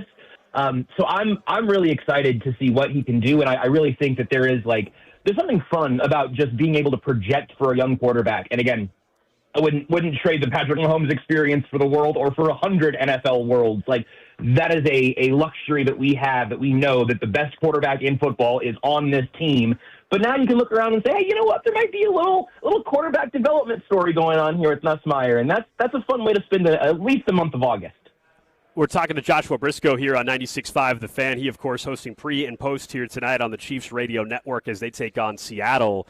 When you look at roster battles, is there any left that really exist at this point? I thought Jalen Royals, his performance last week ended, in my opinion, the discussion of him maybe getting flat out cut and losing his, fifth or sixth wide receiver spot on the roster. I agree with you on Royals. I think that about halfway through training camp, it was feeling like, oh, man, he needs to show something that he belongs on an NFL roster. And then he did. It sounded like, you guys would know better than me, but it sounded like his training camp went much better in the second half, and he's been reliable in the preseason. And I think we'll see a little bit of him tonight. I don't know how much we'll see of the guys that do have their roster spots tied up, but also you want to make sure that Garrett Nussmeier has some people to throw the ball to, and also some linemen to protect them. I think in terms of specific roster battles, I don't know how many there still are on a position versus position basis, but I think the roster math all the way through is still pretty up in the air. One of the most interesting things, and Spags even mentioned this in his presser this week, he said he wanted to get Kader Kohu more reps that he didn't end up getting, and maybe he'll get more in this game depending on what Andy wants to do and all of that. But I think it's really, really interesting to look at the corners, and Montour Delane and Noel Williams are your starters, right? And Spags keeps talking about L'Jarius Sneed like he's in that group. Chris Rowland-Wallace seems like he's in the lead in that nickel spot right now. But then with Sneed or Christian Fulton or Kader Kohu, those might be your best backup corners, but they're not your best special teamers. That belongs to Kevin Knowles or Melvin Smith. So figuring out how to make some of those special teams issues work out. You got injuries at linebacker. You bring back Cam Jones. Jack Cochran's always in that conversation, but last year you heard his name on special teams for bad reasons as much as for good reasons. So I do think there's still some stuff, particularly in that kind of back seven region. Not necessarily that, any of those top-line starters, even like Jaden Hicks, who's played obviously late into these preseason games, his spot on the team is not really in question. But how do the special teams parts of the roster round out? How do you balance getting your best special teamers versus your best backups? And then you also have to build out an entire practice squad. And I know that we're like 3 layers deeper than a fantasy roster right now, but kind of figuring out, you make the move to add Izudu, the tackle or guard lineman who played a couple spots from the Giants. What does that change for a guy like Mike Caliendo? You talk about a head-to-head. I think Hunter Norzad is clearly the first center up behind Creed Humphrey. So unless somebody else can do that, I think he's probably on the safer end. And then also, there's a waiver wire to keep in mind after cuts on Sunday. This is the highest waiver claim the Chiefs have had since 2013. This is a time, if you do have a couple positions that you want to shore up, how much have we talked about the O-line, the defensive end position, linebacker, tight end over the last couple of months? It's constantly been in that conversation. So even the guys that make the initial 53 are not guaranteed to all be there when week 1 arrives, because you've got to find a way to make the roster better every way you can. Where would you put your Josh Simmons concern? Unfortunately for me, I've been covering the Chiefs a little too long, which means I start getting vague and weird about injuries. I start getting itchy and feel bad. But, Nate Taylor saying it's okay. he's saying he would play if this were the case, but the fact that he's still getting evaluated, trying to figure out how he needs to take care of this, does cause concern that while he might be okay now, maybe it's not as okay. Like, I guess just where are you on Josh Simmons?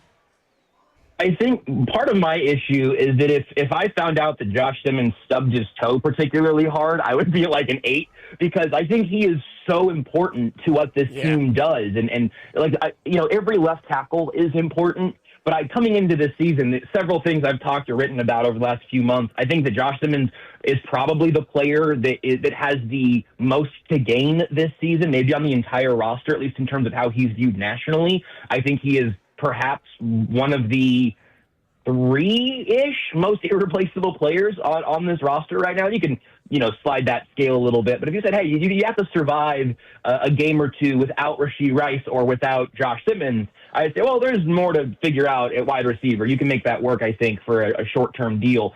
For Simmons, with even with some optimism for Esapole, and even as much as the Chiefs like Khalil Benson, the reason that you have Josh Simmons in that spot and the reason you drafted him in the first round is because he has all the physical tools. He has the ceiling to be like a legitimate difference maker, to be the next star of this team. I think is supposed to be Josh Simmons. That's a step that he can take, that he has all the tools for. So whatever's going on there, I hope that if it's kind of a second opinion kind of thing, which is what Nate kind of inferred yesterday, if it's a second opinion type of deal, I just hope that comes back clean and he's back at practice whenever they're back at practice, because even like the thing like a nagging back injury, or with Trey Smith, the nagging hip. And, Smith went to a specialist right away, according to Andy Reid. And maybe that's a little bit later here for Simmons for whatever reason. I don't know. I don't think probably any more than you do. I don't know the severity or the exact concern of what's going on or what the second opinion may or may not show. But anything involving Simmons is, again, like, it's more concerning to me than Kenneth Walker's shoe apparently being too tight or whatever was going on in the cleat, right? Like, I would be really, it would move the needle if Josh Simmons isn't out there week 1 against the Broncos, more than I think it would for the vast, vast, vast majority of even other starters on this team. I know we can ask you more about it as we get closer to the season. Just what are your initial thoughts on the AFC West as it relates to the Chiefs' competition? I have twisted myself into pretzels about the top 3 teams in the AFC West. Not you, Raiders. Everybody else, though. Yeah, Raiders, sorry. You go sit over there in the corner. We're not talking about you. Yeah, maybe in a couple of years, you guys have fun and see if you can get back in the mix. I'm a little bit torn because, against my better judgment, I've always been, not always, I wasn't when they drafted him, but over recent years, I've been a fan of Justin Herbert, and I have been a huge fan of Mike McDaniel. I think that offense just having some absolutely ridiculous potential is a very real thing, just seeing what McDaniel and Herbert can kind of combine to do.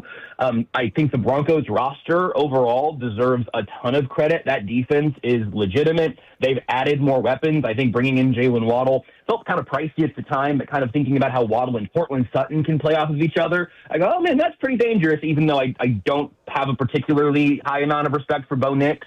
I'm not afraid of Bo Nix, but I am looking at the rest of the Denver roster and saying, oh, that's a legitimate threat like they were last year.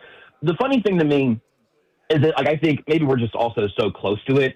I might have more questions about the Chiefs roster than I do the Chargers or the Broncos right now, but also I have the fewest questions about the Chiefs quarterback, despite the fact that he's not playing in the preseason and was injured in December and all of that. If you told me that one of the teams of the AFC West was going to be in the Super Bowl this year, I would say that it's the Chiefs.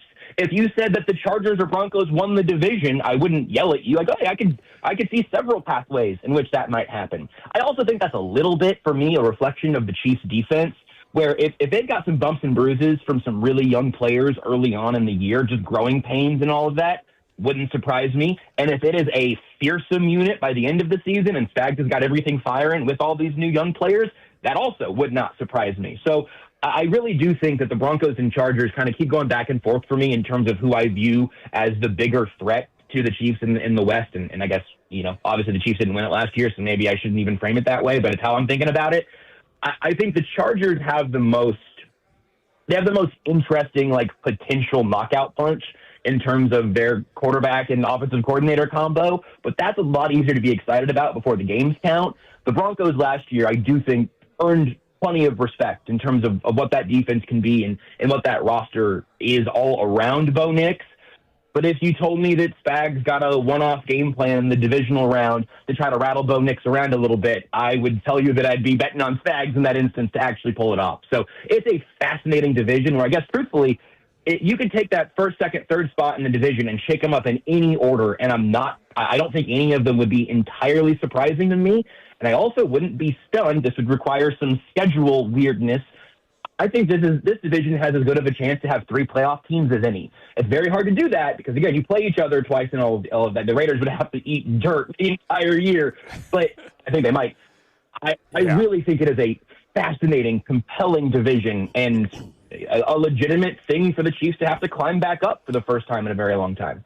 Joshua Briscoe, you'll hear him tonight starting at 6 o'clock pregame coverage on the Chiefs Radio Network as Kansas City takes on Seattle here on 96.5 The Fan. Appreciate it as always, Josh. We'll check in next Friday. Are you sure you didn't want to do 3 more preseason games? The way you started the segment, I could do more. I know. I could watch more Nussmeier. I'd like to get rid of all of them, actually. I'd like 0. I have some players' associations and ownership groups to have you talk to. Yeah, let's knock it down to 1, and I'm happy. That's the perfect number. Just 1 preseason game in the future, Briscoe. Then you're only having to do 1 preseason pregame, you know? And look, they're all like postseason games to me. I got no problem doing a pregame show. Yeah, saying nothing of the fact that they're 2 hours shorter than our regular season pregame show. Okay. Totally no relation there. No relation. There you go. That's Joshua Briscoe. Thanks, guys. Absolutely. Of course, on the Chiefs Radio Network. Coming up in 10 minutes, guys, we'll get to the Chiefs Red Half Hour. We'll talk more about the concerns with a couple position groups based on the injuries that are stacking up a little bit. But first, let's get to it. Trash of the day. I had one in mind, but I had to quickly pivot, guys, in the last 5 minutes. In the last 5 minutes, I saw a great one come across the old timeline. So there was a gentleman pretending to be a San Francisco 49ers player. Okay. Let me read you this.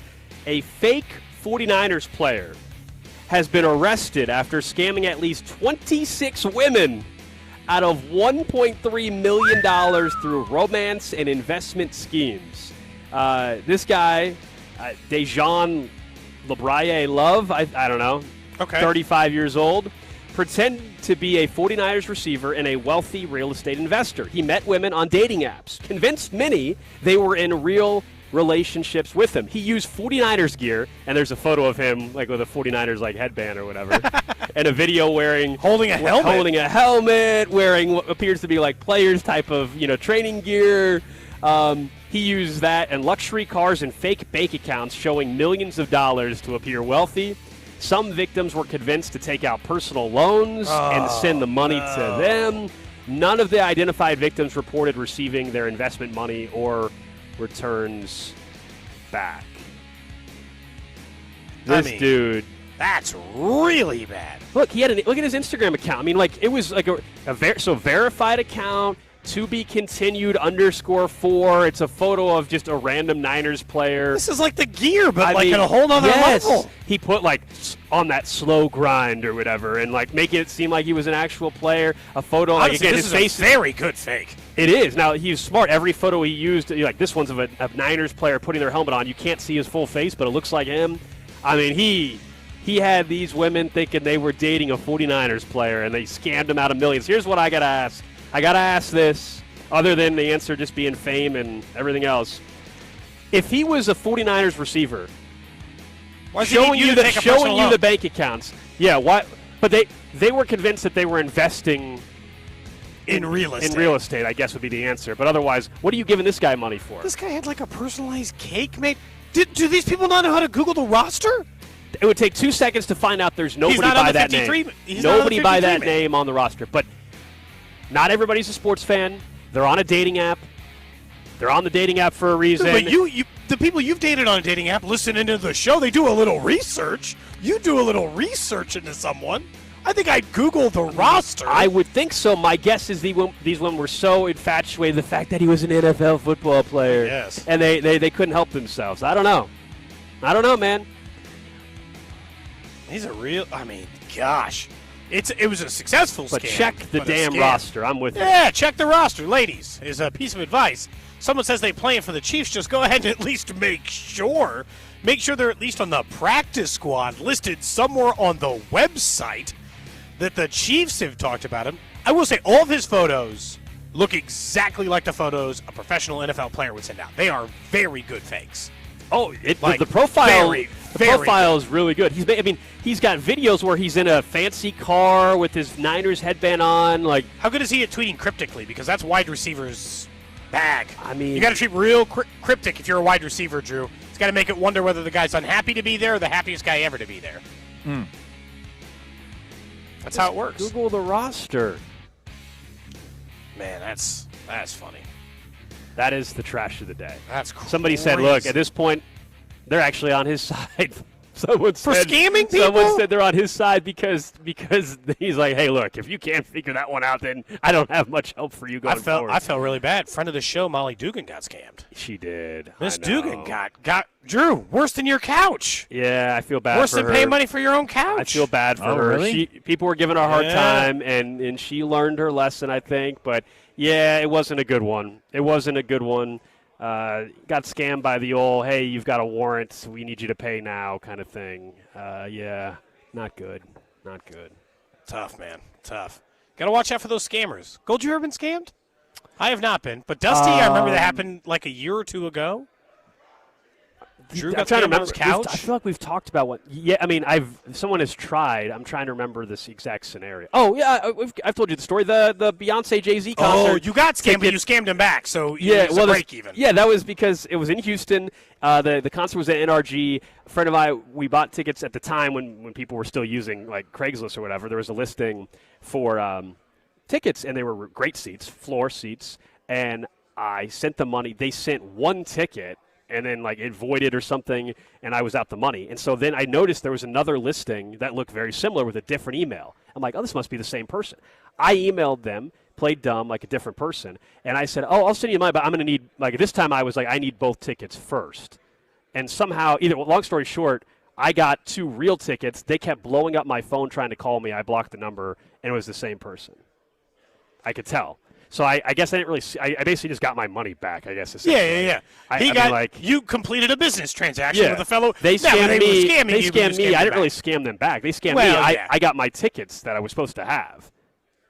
But I knew what that. I knew the game, so you were tricking them into giving you the thing first so that you could get back. Correct. Yes. This was many years. Someone says, how do scammers sleep at night? I don't know. I would just hate myself every single second if I did that regularly. But someone said, look, a lot of these women, not all of them because they were investing. Some of them used that they were just gold diggers to begin with, so they don't feel bad. That's what somebody just texted in. But, I mean, that's not illegal. You know? It's not illegal to, like, just want to be with someone because they're rich. That's just, like, maybe you have a moral issue with it, but it's not breaking the law. Mm-hmm. This guy was ripping them off. Yeah, that is the trash of the day. Up next, Chiefs Red Half Hour. Let's talk about the concerns based on some injuries and who are we watching tonight in the Chiefs preseason finale as we continue broadcasting live at Circa Resort and Casino in Las Vegas.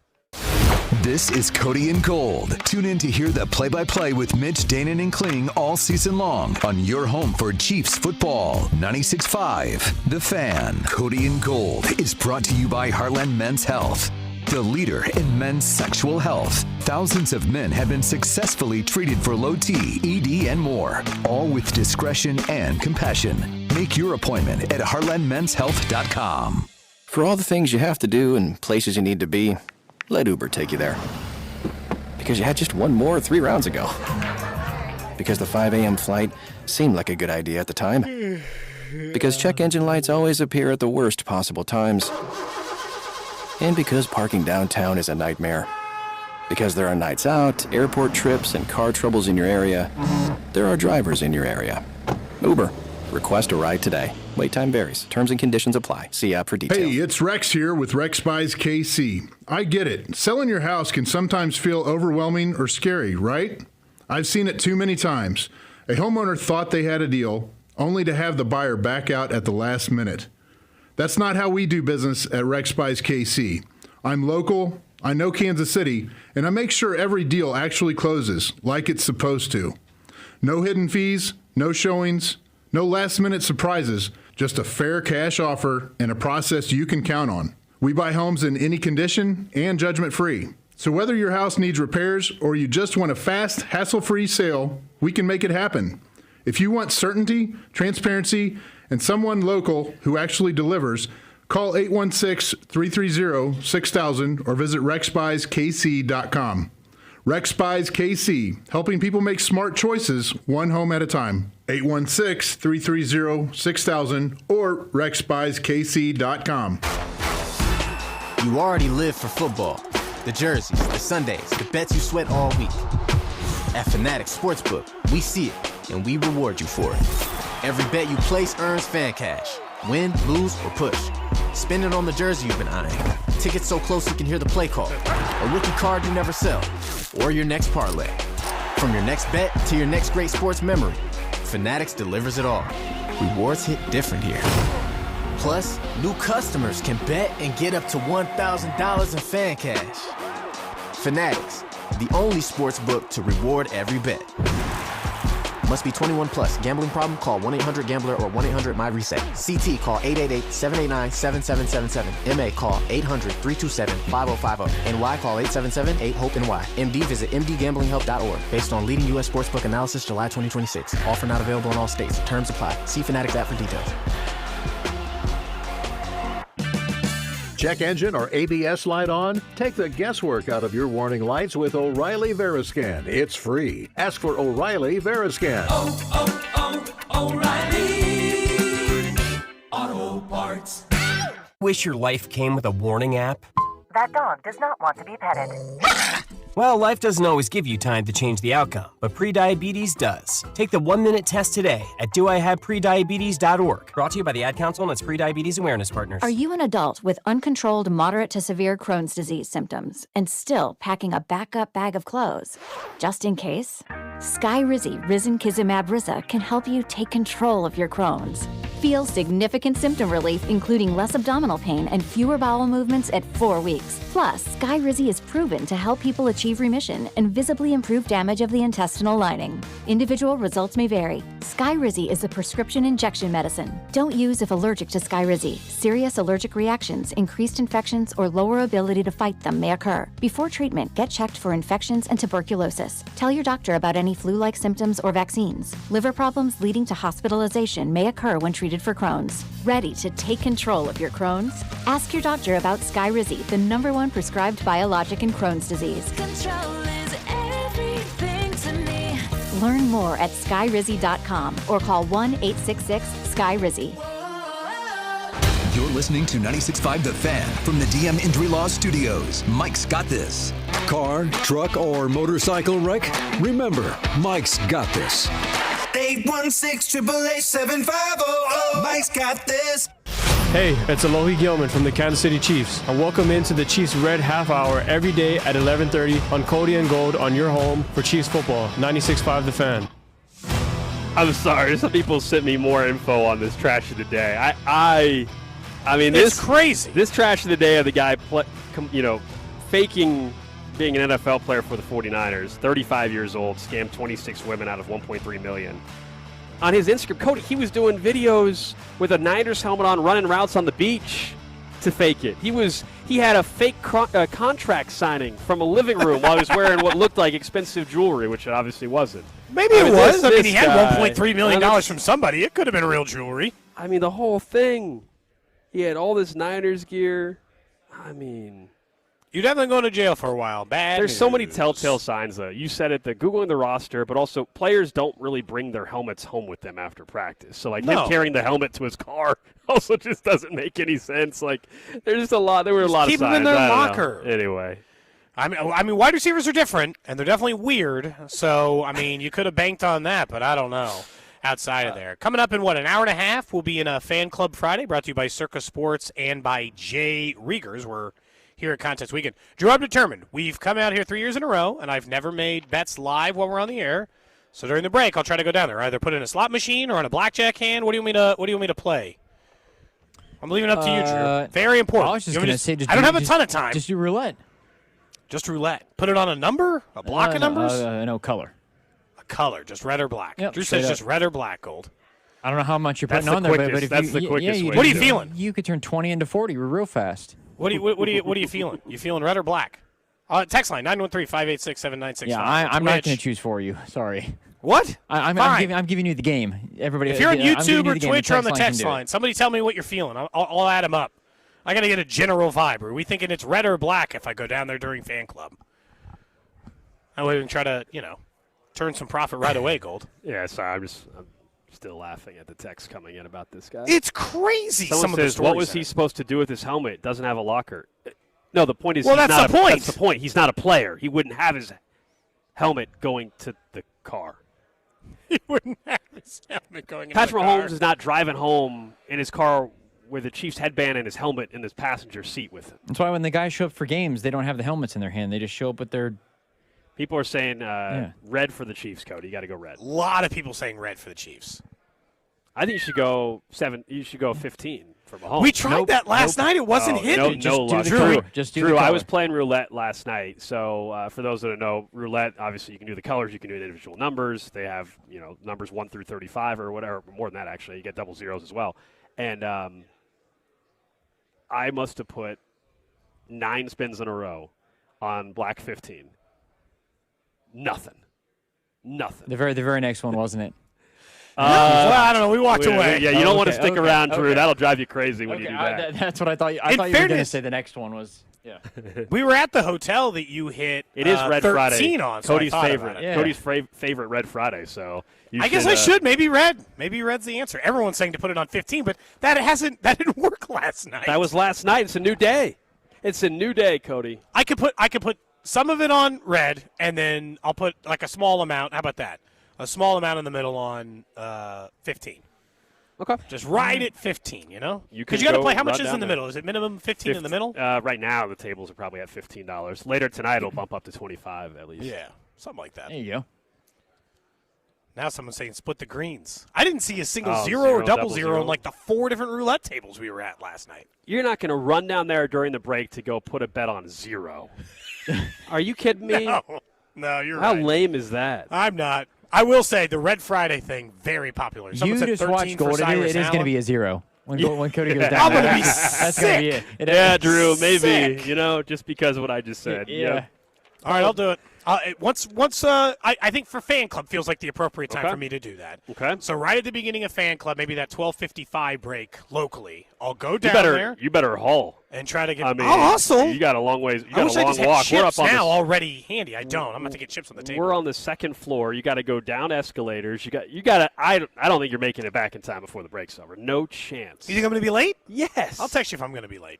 I can get down there. I mean, God, the roulette It's table's going on to the take other you. end, It's going aren't to take they? you 2.5 minutes just to get to the table, at least. You think so? 2.5 back. You're not. Yeah, you're not making it back. And you got to play the. No. Yeah, And play if you, one hand. And if you This win, is why blackjack and, can be quicker. And if you win, they got to pay you out. There's no way you're. Should I just do black? It looks like you've got a 3.5. No, you have a 4-minute break. I'm never at that going to time. make it. Yeah. I'll be late by a minute, but you guys will survive. I'll be late by like 2 minutes. I will hurry as fast as I can. I will put it on 15. I will put the rest on red, and we will Someone see said what put happens. it. Someone said put it on 5 in honor of Jaden Daniels. No, you're not allowed to do No, that. I should That'd be put it on 2, 4. 3, and 4. Yeah, no, you can't do exactly. that. Or 4 and 6. Exactly. Not allowed to do it. Yeah, on that a actually is 5, right. you Yeah. know. That number is you're reserved taking his for number, him and correct. only him. That's his. Someone says put it on 14 for Cags. He's on a heater. That's also true. He was on a heater. I still think the torque. He put more torque into his body on that home run yesterday than I've seen him take in any major league swing, including the home run derby. He punished that ball on purpose because he was lollipopping it in. He absolutely crushed it. It was great. 913-586-7965 is the Jays Southland Tow Service text line. People saying Cody is going to run down there shoving people all the way, screaming, "Do you know who I am?" That could happen. Definitely could see that happening. It's on the table. If you missed I only it, have 4 last minutes. night playing blackjack. I was trying to chat we with were the table. We were at the table, and Cody was desperately trying to start conversation with these two guys, and they had Of course, no interest in talking to him. we talk about that? I thought it's a day. camaraderie. Cody Put had- the blackjack table together. We're all against the dealer. I thought we were supposed to be a team. They had no interest in talking to you No, whatsoever. they did not. You tried multiple times. I did. I gave up after they're the talking- third attempt, probably. They were talking to the dealer, and Cody's like, "Hey, so what's your guys' name?" And they just thought maybe we could completely ignored him. blackjack can be a little bit like roulette, where when the table's hot and everybody's having fun and the dealer's busting, we're all like a group and we're having fun together. I agree. Now, in fairness, it was going a little rough for one of those guys. You didn't detect the vibes enough, though. No, I didn't. I didn't read the situation well. All right, let's talk some Chiefs football, and then Cody will sprint downstairs at some point in the 1 o'clock hour, I guess, right before the 1 o'clock hour today. So, where's the concern level for you guys just on a couple position groups because of the injuries? I maintain that a lot of the injuries that we're currently talking about are only a thing because it's preseason and you have weeks till the season, so you're going to be overly cautious. But they've got offensive line injuries, as we all know, with Josh Simmons. Trey Smith's been back, though. Running back, maybe Ken it's Walker just a shoe, isn't but enough. yeah. That one, I mean, Nate even joked. He's like, the guy maybe just tied his shoes too tight. Yeah. Okay, cornerback. Because Snead hasn't played. Mansour Delane, to me, I feel great about that now. Defensive line, Ashton Gelati still dealing with a ruptured plantar fascia. It's every single position on the field, seemingly. Mahomes is coming off the injury, if you just want to include him at quarterback. Safety, maybe not at the moment, but Hicks missed a couple of practices as well. Look, I'll be honest. I am at least a little bit concerned at the overwhelming amount of the injuries. It's not one injury in particular, although if I ranked him, Simmons would be the most concerning, that I am worried about. It is the fact, Gold, that they are hurt everywhere. That every single unit seemingly right now has at least 1 to 2 guys that is dinged up in some capacity, has me at least a little worried. I mean, look, 2 weeks ago we were pretty far away from the NFL season. We are not as far away now. We are inside of 2 weeks from multiple games being played. On Monday, we'll be 2 weeks away from the Chiefs playing football games. It's just a lot. It's a lot of people to all get healthy at once over the next 2 weeks, I guess is what I would say. I'm not panicked by any means, but yeah, I'm keeping a tally on waiting for everybody to come back. Running back, not worried at all. Ken Walker will be good to go week 1. Cornerback, I'm not worried about the health anymore at that position. Defensive line, I still think it's very optimistic to believe Ashton Gelati is playing week 1. That would be the one I'm most concerned about, but I also told you that defensive line and the pass rush was my number one concern of the offseason, and it still is heading into this year. So you're probably not surprised to hear me say that. Offensive line, yeah, the Josh Simmons stuff is a little weird. You know, Nate Taylor basically, though, acknowledged that if he was expected to play in a football game this week, he would. But they are still checking to make sure it's not a long-term recurring thing. So that one's a little bit higher on the radar. I just think a lot of these other injuries are not a big deal considering that you're right, we're coming up on the start of the season. But if the season was next week, I think a lot of these guys would be full participants in practice next week. And I guess that's what, but next week we can't be, I think middle of next week we can't really be saying that anymore. Like, oh, you'd be a full participant in game week. Like, we're only 10 days away from game week. It's not that big of a stretch to be like, no, you should be practicing, because by next Monday we're a week away from, you have to practice on Monday, Tuesday, or Wednesday, or Andy won't play you. And it's technically Tuesday, Wednesday, and Thursday because of the way the schedule works out. So actually practice on Saturday would be next Friday's week's practice not next whatever. week's not game week though. So I know, I guess, but I just feel like deep we're getting down, so close enough to it that No, I told you. I mean, we can only say that for so long. Is all. If Simmons isn't practicing by the end of next week, I'll get concerned. But deep down, nobody really should be concerned till it's the first practice of game week and he's not out there. Then so it's that Tuesday of game week, you think, is when we're allowed to be worried? Oh, if he's not practicing Tuesday of game week, then he's not playing probably. Yeah, most likely. Again, Simmons is the one that scares me the most, mostly because he's getting a second opinion, and we don't know where things are. My bigger thing is everybody who is hurt, and it seemingly is a pretty long list at the moment, they're all just going to be fine for game week, I think so. Or Gelati not going to be? He's the only one. Or is Walker, I think, if will, I had or to Simmons pick one not going to player, be, or, If I had to pick one player that's most likely to not play, and I hope they all do, but most likely to not play week 1, my answer is Gelati. Everybody else would be much lower on the list of if we're put a scale of 1 to 10 of 10 being thinking they're not going to play. Gelati to me is like a 7. Everybody else is well below a 5, if not a 1 for a couple of the guys. I would say Ken Walker's a 1. Yeah. Gelati is like a 7 or 8 for me. Gelati for playing week 1 at least, right? Maybe an 8 or 9. Simmons is like a 4 or 5. Yeah, at least 5 or 6 probably Delane, for me. Snead, they're like 2s. Snead's like a 7. He just lives at a 7. Now, that's every week, probably forever. He just permanently lives at a 7. Right. So it doesn't actually concern me Delane's as a normal healthy one. now. I mean, But Delane has been practicing. I just it's requiring a lot. And no flare-ups and no issues and no. That's why I was bringing it up. I'm not overly panicked or freaking out at the possibility. But that comes back to the game tonight, which you and I and Briscoe and these other people talked about. I'm not interested in, watching a lot of these guys play. From the 816, someone texted and said, you guys are overlooking Mahomes' knee. They meant shouldn't play until week 3. I mean, I disagree with you, I guess, is all I would say on that. I don't think we're overlooking Mahomes' knee. We've talked about it all off season. I think we've all watched training camp. We've all seen how they're handling it. What's your argument for, is it just the vibes? Like, when you text in legitimately and you say he shouldn't play till week 3, is that just like your vibes say, hey, 2 more weeks feel right? Or what's your reasoning why you think 2 more weeks will make a difference? Like, based on the fact that he hasn't missed a single practice, by the way, and he's hit every benchmark. Why week 3? Why not week 8? Why week 3? If he also doesn't play until week 3, there's a very real chance, not to say they can't beat the Colts, but at the same time you're playing Justin Fields, there's a very real chance they're 0-2 to start off with, which means they got to hit the ground running. Yeah, again, he's playing week 1. I mean, he's playing week 1. I know you agree with that, but I'm just confused. Why week 3? Like, what's up with that being the just 2 more weeks, I guess, to heal. Maybe. Are we sure this person isn't the one who made the bet with you, Gold? Well, No. that person's going to be paying me $100 here in about 2 weeks, so that'll be nice. I mean, I'm just surprised that there's anybody left still thinking he's not going to play week 1, I guess. Like with Mahomes. They're talking about playing him in preseason games, and I think if he was if he had gotten hurt 3 weeks earlier in the regular season, he would absolutely have played in the preseason.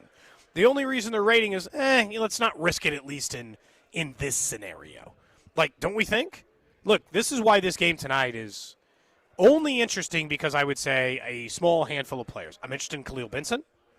I always like watching Cyrus Allen or Emmett Johnson if those guys are out there, just because they're young players and you like to see a little bit more. And then Garrett Nussmeier. Nussmeier's the story tonight. He's the only reason why I want to watch the game. I just want to continue to see if Nussmeier gives us reason to be excited about, the future for him as the long-term backup in Kansas City.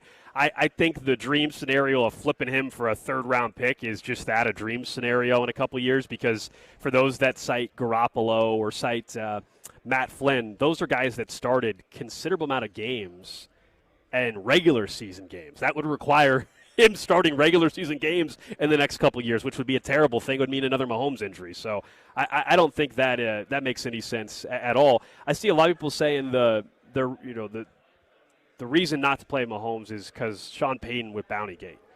I understand, just don't think he's gonna but do no team should operate in fear. I can't play him against that coach because he's known for really getting after players. He's a dirty coach or whatever. You don't that what? That wouldn't matter whether Pat was healthy or not. That wouldn't matter. Right.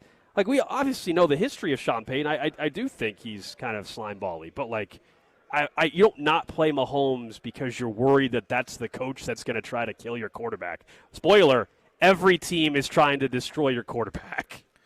And there's a lot of rules in place to obviously prevent that from happening anymore in the NFL. But it's just – I understand the Bountygate stuff, and he deserves a lot of, I would say, deservedly be crushed.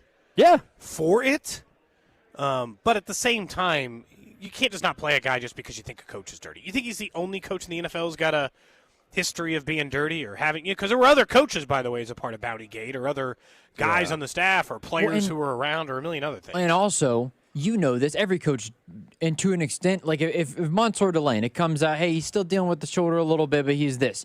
You're telling me that when somebody's run blocking, they're not going to try to grab his shoulder a little bit, like a wide receiver is going to go up and try to grab the shoulder or bump him a little bit. That just happens. I guess just like they're not going to do it to Pat's knee, but to an extent that their coaches always are trying to, you might want to give him a little nudge, in the I'll arm agree or with whatever. this. This still wouldn't be how the Chiefs would operate, but I will admit my worry meter would go up with this text, and I get what this texter means from the 816 or from the 660. I'm sorry. It said, hey, the only reason maybe would be, let's say if Josh Simmons wasn't playing. I would be very concerned, but I still don't think any NFL team, if their starting quarterback is cleared to play in the game, is not playing him. Plain and simple. Right, I'm with you that I would be terrified if you told me against Nick Benito, Jalen Moore was playing left tackle and Khalil Benson was right tackle. I would be terrified, and the Chiefs would lose that game probably. but you still would not play Patrick Mahomes if he is medically cleared. I mean, that's what it comes down. Nobody holds starting quarterbacks out if they're healthy. If it's not like Week 18 where everything's clinched, because they think the other defense might destroy them. Not a regular season game. Like, that's just not how it works. No, otherwise Patrick Mahomes wouldn't have played in that Tampa Bay Super Bowl. Like genuinely. And I know that that's taking it to the extreme, but I mean, there's been a couple of games in Mahomes' career where the offensive line was at a position. Like, hell, half of the regular season games last year he maybe should have been on the bench. If we're just saying the offensive line is playing at a level that could get him killed, last year's offensive line was hurt and injured. And look, I do think that was part of the reason he ended up getting hurt, and I think that that's why fans feel that way. Sure. I think how much he had to run, how much he had to escape, I think it led to him being hurt. I also think he was hurt and then hurt it the rest of the way. I think they underplayed where the injury was a huge chunk of the season when he kept having the swelling and the issues and all this other stuff, and that the injury eventually, the dam broke because he had to run so much. I think there's truth but to now that. it's medically healed and been surgically repaired. And we've seen, I'll be honest, a lot of quarterbacks come from these injuries. And do you remember a quarterback coming back from this injury and then just injuring it again the same year? Because I don't. No, don't put that out there. I know. I hear you. I'll knock on wood if it makes you feel better. My goodness. Jeez. Cody, people don't want to hear it, but you are technically, you are correct. I think you might be correct, but both of you stop. Both of you stop. Stop right now. You don't want to talk about it. Put that out there? I know you don't. I'm just saying it is what Cody's saying is a thing. Yes, but please. We don't need to do this. That audio cut will be saved in the system. Why? And you guys will be. They might kick you out of town. I didn't. You guys might be kicked out of town. Kansas City. Hold on. I agreed with. I said Cody has some merit to what he said. Cody didn't have to bring it up. Cody didn't have to say it. Cody introduced I was just it. pointing out something that I had observed about that injury. You know? Yeah, and it is. Yeah. Oh boy. Yeah. Oh boy. Is the text line mad at me yet? Not yet. It's delayed. Don't worry. They'll be flying in. They'll be flooding the text line. Maybe the text line doesn't care. I see almost no text about it so far. It's delayed. We're probably the fine. Wi-Fi's been a little spotty today. All I see is oh, there it is. There they are. Here they come. From the 816. Here they Cody, come. Jinx I'm from the 816. I'm punching air right now. Punching air right Yeah. now. Yep. I knocked on wood, assuming this table's made of wood. I don't actually know. I just assumed. Let me check. Yeah. Nope. It's like a plasticky thing. Well, that's unfortunate. Someone said Cody's off the rails. That's it. They said that's it. They're gone. Cody's off the rails. Now they're claiming they're going to go listen to the other station. Come on now. I didn't do anything. I just brought up a fact or what I thought was an observable fact about something that took place related to injury. I'm not supposed to bring that up, I guess, you know. That was the Harrison Butker thing. I got called a jinx for a while. I was going to say, of all the people, the hoodie had to be burnt. Yeah, of all the people, you would Sold. most likely be the one to bring up something like this because this is what you've done before. I was just you bring up the jinxes. It's not a jinx. I was just talking about like the health. You said, of a player. We have nothing to worry about because the history says with this injury you actually never get hurt again. Text lines not happy. There's not a single person be like, it's fine, Cody, don't worry. Jinxes aren't real. There is some. not even one. Do you want me to give you the other side of that? No. Of that fact, Cody? You sure? Oh gosh. My sister, who is now in athletic training. There we go. We'll get the science behind it. Well, she tore her ACL in high school, and a year later she tore her other ACL because you're. Stop! What are we doing? What are you? That's way worse than what I said. That's way worse than what I said. I'm just telling you. There is a possibility that you're, whether it's managing, load managing on one side or whatever the case. True. That's what it That's is. enough. You know, to our left, by about 2 booths to our left, Cody, there is a Las Vegas Raiders sports radio station with Raiders logos. Why don't you just go park it over there for the next half hour? Why don't you just go over there with the loser team over there? I got to talk about Kirk Cousins last night. Yeah, man, Fernando Mendoza, correct. And how Ashton Genty, speaking of health, can't Now Max put it texted together. me, Cody, stop. Yeah, Mac, exactly. Why? That's saved in the system forever. And you better more than anybody in Kansas City. You better hope he doesn't get hurt. Oh my goodness! We will lead the show with not only the injury for obvious. We will lead the show, and you will not be allowed on the show that day. I have long stated, jinxes aren't real. I can't jinx no hitters. I can't jinx others. Jinxes aren't real. I agree with that, but still, it looks, if it does happen, knock on wood, because nobody wants to see anybody get hurt. And I don't like this coming from Drew, Mr. Cincinnati. I feel like he's smiling while he's saying he's smiling. He doesn't root for injuries on players, the same as I wouldn't root for Joe Burrow to get hurt. I do not root for injuries for anybody. No. Someone said, hey, well, somebody else brought something up.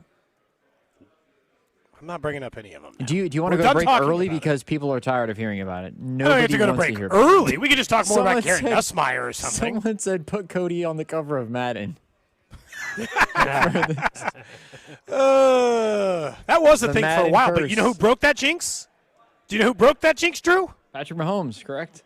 Ding, ding, ding. He did. He won the MVP and won the Super Bowl. I don't know if Antonio Brown got hurt necessarily as much as it was. He just went off the rails because he was on it. In 19? That was Madden CTE edition. I think he was on the cover of.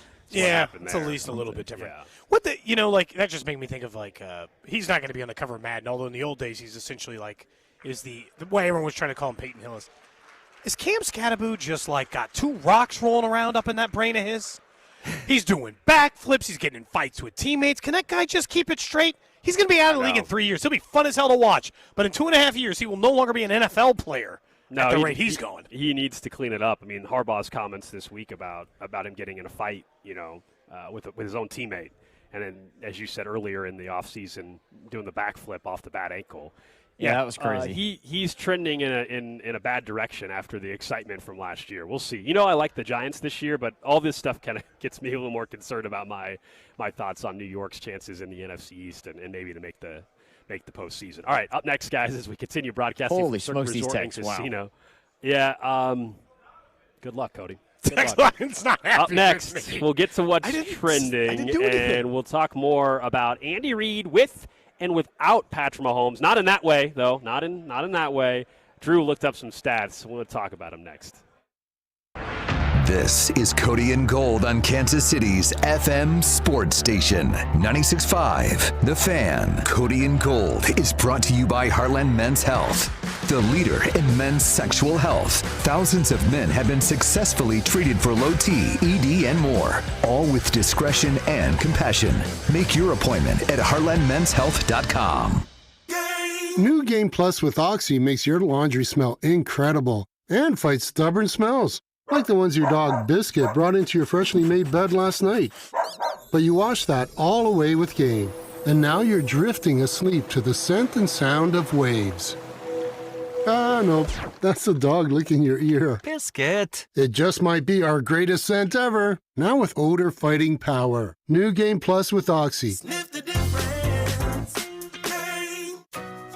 Shop the Sherwin-Williams Labor Day sale and get 35% off paints and stains August 28th through September 9th. Whether you're refreshing your interior or exterior, we've got the colors to bring your vision to life. And with delivery, getting everything to your door is easier than ever. Shop online to have it delivered or visit your neighborhood Sherwin-Williams store. Retail sales only. Some exclusions apply. See store for details. Delivery available on qualifying orders. Experience the magic at the Kansas City Renaissance Festival. Join the revelry for 7 adventure-filled weekends. Enjoy a turkey leg or a delicious Wagyu beef slider. Challenge yourself at the Knights Warrior Challenge or the Wizard Wand Workshop. Visit the Viking Encampment or Mead Hall. Find unique handcrafted gifts at over 150 shops. Experience 22 stages of entertainment, plus full combat, live armored jousting. Saturdays and Sundays, Labor Day and Columbus Day, September 5th through October 18th. Visit kcrenfest.com. I'm McCall with Lee Summit Subaru, and it's time to make a big deal out of nothing. Lee Summit Subaru's 0% event. Get up to 0% on select 2026 Subaru models for up to 72 months. And we have the largest selection of Subaru certified vehicles in Kansas City. 0% event and a lifetime warranty. Fall in love with driving again at Lee Summit Subaru. The Subaru A Lot to Love event. VIN number 4S4SLD L61T3038472, based on 2025 Kansas City inventory listings. Imagine buying your next car from one dealership. With the support of many. With everything you'll ever need. When you buy from any of the Balderson Auto Group dealerships, you're getting the support from all of our dealerships. Like our 100 service bays, collision, and detail centers. And our free exclusive lifetime warranty. No other auto group gives you that. From north, central, south, the Balderson Auto Group has you covered. A family committed to excellence, growth, and harmony. Go to bagkc.com. Doug. Limu and I created a trick to help you remember that you can customize your car insurance and save with Liberty Mutual. You see, the shirts Limu and I wear are yellow, and yellow is the color of lemons, and lemons grow on trees, and trees provide oxygen, and oxygen helps us breathe, and breathing is how you live, and you can live more life when you save money by customizing your car insurance. I agree, Limu. It's really quite simple. Only pay for what you need at libertymutual.com. Liberty, liberty, liberty, liberty. Flu season is here. Get your flu shot today at your local Hy-Vee pharmacy. It's easy, convenient, and no appointment is necessary. Plus, when you get your flu shot at Hy-Vee, earn a 20-cent fuel saver. That's right, a 20-cent fuel saver. Get your flu shot when it's convenient for you. Schedule online or just stop by your Hy-Vee pharmacy. No appointment necessary. Help your family stay healthy. Get your flu shot and get a 20-cent fuel saver only at Hy-Vee. See store for details. Some restrictions apply. School's back in session and we're all busy now, and that's why it's hard to get to the grocery store. But you could get your groceries delivered in as little as 30 minutes. That's why I love Hy-Vee's new Get It Faster service. When you're crunched for time and need something fast, Hy-Vee to the rescue. Just download the Hy-Vee app or go to Hy-Vee.com. Choose your store, select your items, and Hy-Vee does all the shopping for me. Choose the Get It Faster option, and your groceries will be ready in a snap. Try it for yourself. Get It Faster delivery or pickup only at Hy-Vee. Hey, Mom, now that I have an after-school job, I think I want to buy a drum kit. Okay, Rockstar. Let's look at your account. When kids start making money, Chase has easy-to-use tools and expert bankers to help them learn how to manage it. And next month, I'll buy the bass drum and the cymbals. Oh, and maybe some noise-canceling headphones for you. Aw, you've thought of everything. Help kids save, budget, and build financial independence, all with Chase. That's good for kids and good for parents. Visit your local Chase branch and get started. Account subject to approval. J.P. Morgan Chase Bank, N.A. member FDIC. This is the story of the one who keeps multiple buildings running smoothly day after day. Plumbing that flows, HVAC that hums, cleaning supplies that keep surfaces sparkling. That's why she counts on Grainger. With easy reordering online and 24/7 support, Grainger helps her keep the products she needs on hand. So shelves stay stocked and buildings stay ready. Call 1-800-GRAINGER, click Grainger.com, or just stop by. Grainger, for the ones who get it done.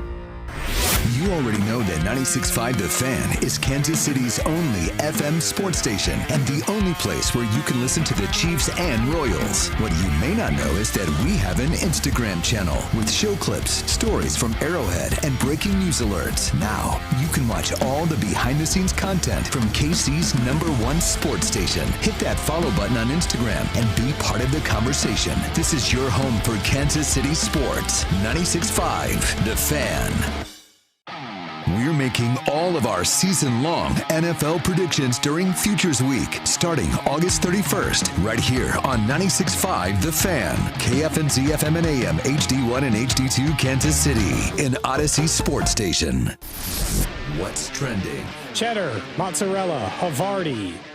Number one on What's Trending, the Chiefs have their preseason finale tonight, taking on the Seahawks at Arrowhead right here on 96.5. The Fan. Pregame coverage begins at 6 o'clock with Joshua Briscoe. And then, of course, Mitch Holthus, Dane Infused, Josh Klingler take over. Kansas City, for those that care, look, we're in Vegas, so I got to bring up the gambling line. Even if it's preseason, the Chiefs are 1.5-point underdogs tonight here at Circa. What? The total, 33.5. Remember, Kansas City has not won a preseason game since 2023, right? Yeah, it's been a long time. I don't know if this is going to be the one, in fairness. Garrett Nussmeier going to bring it home.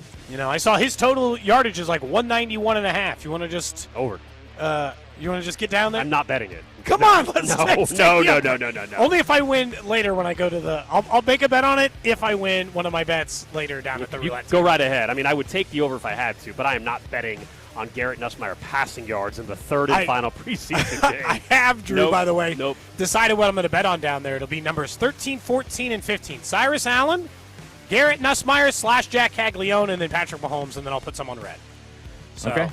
I've decided on the bets. Yeah, you've messed up your the odds gods. Because I talked about Mahomes? Trying to put jinxes out there. I don't think you're going to have the gambling gods on your side. I Good don't luck. like Good that luck at all. when you go down there. All right, what's this like a Good luck. threat? Next up on What's Trending, the Royals, by the way, are back to their winning ways. Obviously, their 9-game winning streak ended 2 days ago, but they absolutely hammered their opponent last night. Home runs from Carter Jensen, Jack Caglione, and Vinny Pasquantino, helping the Royals get to their winning ways, plus Noah Cameron was really good again. They start a series, a 3-game set against the Guardians tonight.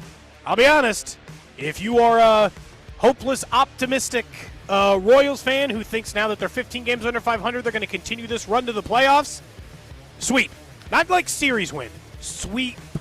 Like, get within 5.5 games is what you'd be if you won all 3 games. Elsewhere on what's trending, maybe we should ask our Milwaukee friends a couple tables down from us what they make of Josh Jacobs, who yesterday was charged with 2 misdemeanors after his May arrest. The general manager was speaking, is expected to address the suspension possibility because on Thursday the district attorney formally charged Jacobs with those 2 misdemeanors. According to a police department release, authorities responded on May 23rd to a disturbance complaint involving Jacobs. There's serious accusations, including that the original arrest had him jailed on 5 charges, including battery, criminal damage to property, disorderly conduct, all involving domestic abuse. Very serious allegations there. I don't see how he's not suspended at some point here. He'll get at least the standard domestic violence suspension. I don't know what the overall outcome will be, right? But I would be shocked if he's what is that, like 4 games? 17. 6, I think. Is it? Isn't it? I thought it was 6. I'm not sure, honestly. I'll have to look it back up. Somewhere between there, Drew. He's gonna. I mean, he's gonna miss some games at some point. I would think this year, though. Almost for sure. Next up on What's Trending, speaking of citations, 3 new citations for former Cowboys quarterback Tony Romo.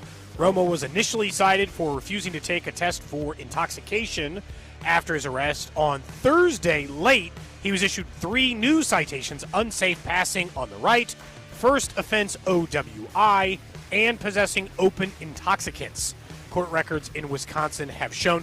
Now, those all still land as misdemeanors because Wisconsin is a lawless land, apparently, when it comes to drinking and driving. They're partiers. They were drinking already. It's 10 a.m. Vegas. Now it's Vegas. Oh, we've hung out with them at the pool here at we have. Circa Stadium Swim. They're a fun time. Yeah, they are a good time. But either way, a couple more stuff for Tony Romo, who I still think, I kind of feel like they weren't a big fan of them anyway. I think that they're going to use this as the out to get Tony Romo on the broadcast. I think so. Get out of that contract. As long as J.J. Watt does a good job with Jim Nance. And then, of course, our friend Ross Tucker got bumped up to 2 games with Ian Eagle. Lastly, on What's Trending, don't forget we are live here at Circa Resort and Casino in Las Vegas for contest weekend. It is ultimate contest weekend. $30 million in guaranteed prizes across Circa Million and Circa Survivor. No rake, so even if the entries go above the guarantee, all that extra money goes to the prize pool. You got to register out here in Vegas, but you can play from anywhere. We've got an entry in Circa Survivor, trying to go 20-0, or just be the last person standing. Cody, Bink, Speck, Dusty, myself, all have an entry together in Circa Survivor here in Las Vegas. Looking forward to making our Week 1 pick. We're going to have to debate that one out over the next couple of weeks, that's for sure. Yeah, and look, he says it might. Mike Palm warned us it might end friendships. Paul Charching said it might end friendships. That's 2 people that have said it's going to get ugly. It's starting to feel like the monkey paw situation. A lot of warnings from people. Drew? Yeah, I'd be just a little bit. Maybe some ground rules need to be set in terms of expectation for making picks. I mean, arguments are definitely going to happen, of course, on the air because somebody's going to convince the group, let's say, to pick the the Raiders or whatever in week 7, and then everybody the next week, if they lose, is going to it's going to make for some fun shows, I think, which is the idea behind it too. But I have a feeling people are legitimately going to get upset with somebody, especially late in the year. If we make it to Thanksgiving, where you start to get past week 10 and the real money is there for, like, you're starting to sense and feel pressure. That's when people, like week 1, nobody's going to get as mad because it's week 1. But yeah, we get late and there's only 1,000 entries left or something, and you can start to feel like you got a real shot to win this thing. Oh, and somebody screws it up. I think so. Like in the early going, there's going to be a lot of different stuff. I think we need to vote one person that if there's not a consensus, that they make the pick. Man, look, that person has to accept the pressure, but like we can't just go back and forth all the time. I think we just need one person. That person doesn't make the pick without any say. They're not going to just go off the rails. If 3 of the 5 of us have one pick, that's the pick. But I'm just saying 5 people have 5 picks. Nobody wants to move. It's all the same. I think we need to vote one person in charge, Drew. Oh, my goodness. I think we need to vote one person in charge. Oh, man. I don't know if that's a crazy way to do it or not. I mean, that seems Cody, wild. Cody, but if the one person gets it wrong, though, like it doesn't matter. Like that person could have gotten, let's say they voted you. You could have gotten weeks 7, 8, 9 all correct, and then if week 10 you get it wrong, that doesn't just because you got 3 in a row right doesn't mean that you made that means you're just as much to blame though, because you ultimately make the pick. It's not going to make them feel better because you got pick 7, 8, 9 right if you don't win anything. You know? I'll give Alex a hard time, but I'm not going to dislike him as a person just because if he was the proxy and he was convinced I this was agree. the right team to You choose. shouldn't. Lots of people lose Survivor all the time, make the wrong picks all the time. Anybody who's been in Survivor leagues understand how difficult it is to go deep into a season. It's like we can make the wrong choice. That's happening. We're taking a risk and being in a team. Well, you know what I would do. I hold personal grudges over this. Yeah. If I was a part of the group with you guys, as soon as it got to like week 5, I would just stop making picks. I would just do whatever you guys want to do. I wouldn't even care because I am not going to be the reason we lose. That's what I would be thinking in my head. I am not going to be that person. As Mike Palm said, though, like you go late in the year, and there is the perfect plan. You feel like you set it up for Thanksgiving, like people did last year. Everybody felt great. Mm-hmm. Oh, we saved the Eagles; they're big favorites over the Bears, or this that. And you could technically, quote unquote, have the right pick. All the logic in the world, and made it that far. You did it right the right way the whole time, and still get it wrong. So that's the beauty of it. Somebody was asking, how does Survivor work? Can you explain it? It actually, what's nice about Survivor, it's actually pretty straightforward. So you pick one team every week. If the team loses or ties in the game, you're out, and you can only pick each team once. So you got to really map out how you're going to do it, and there's 20 weeks in the Circus Survivor, and you might say, how's that possible? There's 18 weeks in NFL schedule. So what they do is Thanksgiving Eve, Thanksgiving and Black Friday combined for 1 week.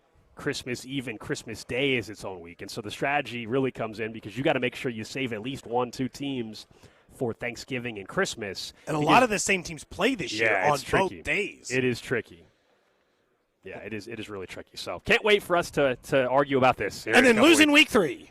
No, don't say that. What's up with you today? What's up? You know what? What's up with you today? I don't know. I got bad vibes. The negativity. Last I'm segment, back. I'm going to be positive. Last segment, that was actually a positive statement. In fairness, okay. The last segment you said we're going to get eliminated week 3. No. The previous segment, I said nice things. No, but you were jinxing Mahomes by saying the injury track record after ACLs. Actually, nobody ever gets hurt again. So we'll see. We'll see. We'll figure that out. This is making me feel less and less like I should go gamble down there, Drew. Gold said the vibes are changing. The gambling gods are against me. Yeah, you're messing with all the voodoo in Vegas right now. I don't like it. So you should go and put it on black then, instead of red. You're right. There you go, Drew. And then it'll be red. No, there's just no right decision. Gold. I hate myself that I didn't. Gold it's Red Friday. I'm putting it on red. I know you guys. There's a way. You don't even believe in Red Friday. Hey, you know, I support only Red Friday. I don't support Red Wednesday. I can expand the break a little bit. Gold can go down there with you and just bet the opposite. Whatever, if you put it on red, Gold will put it on black. I'm not going to do that. And then Gold can go ahead and take the money. That would be funny, if but that I'm is not in fact a thing. Fade me? Just going to go Yeah, down exactly. and Just fade you. That's messed up. I'm not going to do that. That's mean. I'm not going to do that. That's messed up. I'm not going to do that, but there's part of me that hopes he doesn't hit because of his comment last second. But I'm not going to fade him. Man, that'd be messed up. You go down there and you just straight fade me on the other colors. That's just cold. Literally it would be funny, though. Like 5 spins in a row, and I intentionally just literally do the opposite of you every single spin. And I just miss 5 in a row. Well, that would be. I only have time for 1 spin. I'm going to have to I'm going to try to find an empty table. So I can just it's the middle. That shouldn't be a problem. This time of day, you can. The roulette table will not be packed. No. I just meant it's 10 a.m. still here in Vegas. So I can speed up the process and get back to the show. Drew, I do think I'll leave like 1 minute early or so. Okay. Not this break, next break, so that I can get down there and try to make it back in there. Someone says you're in Vegas.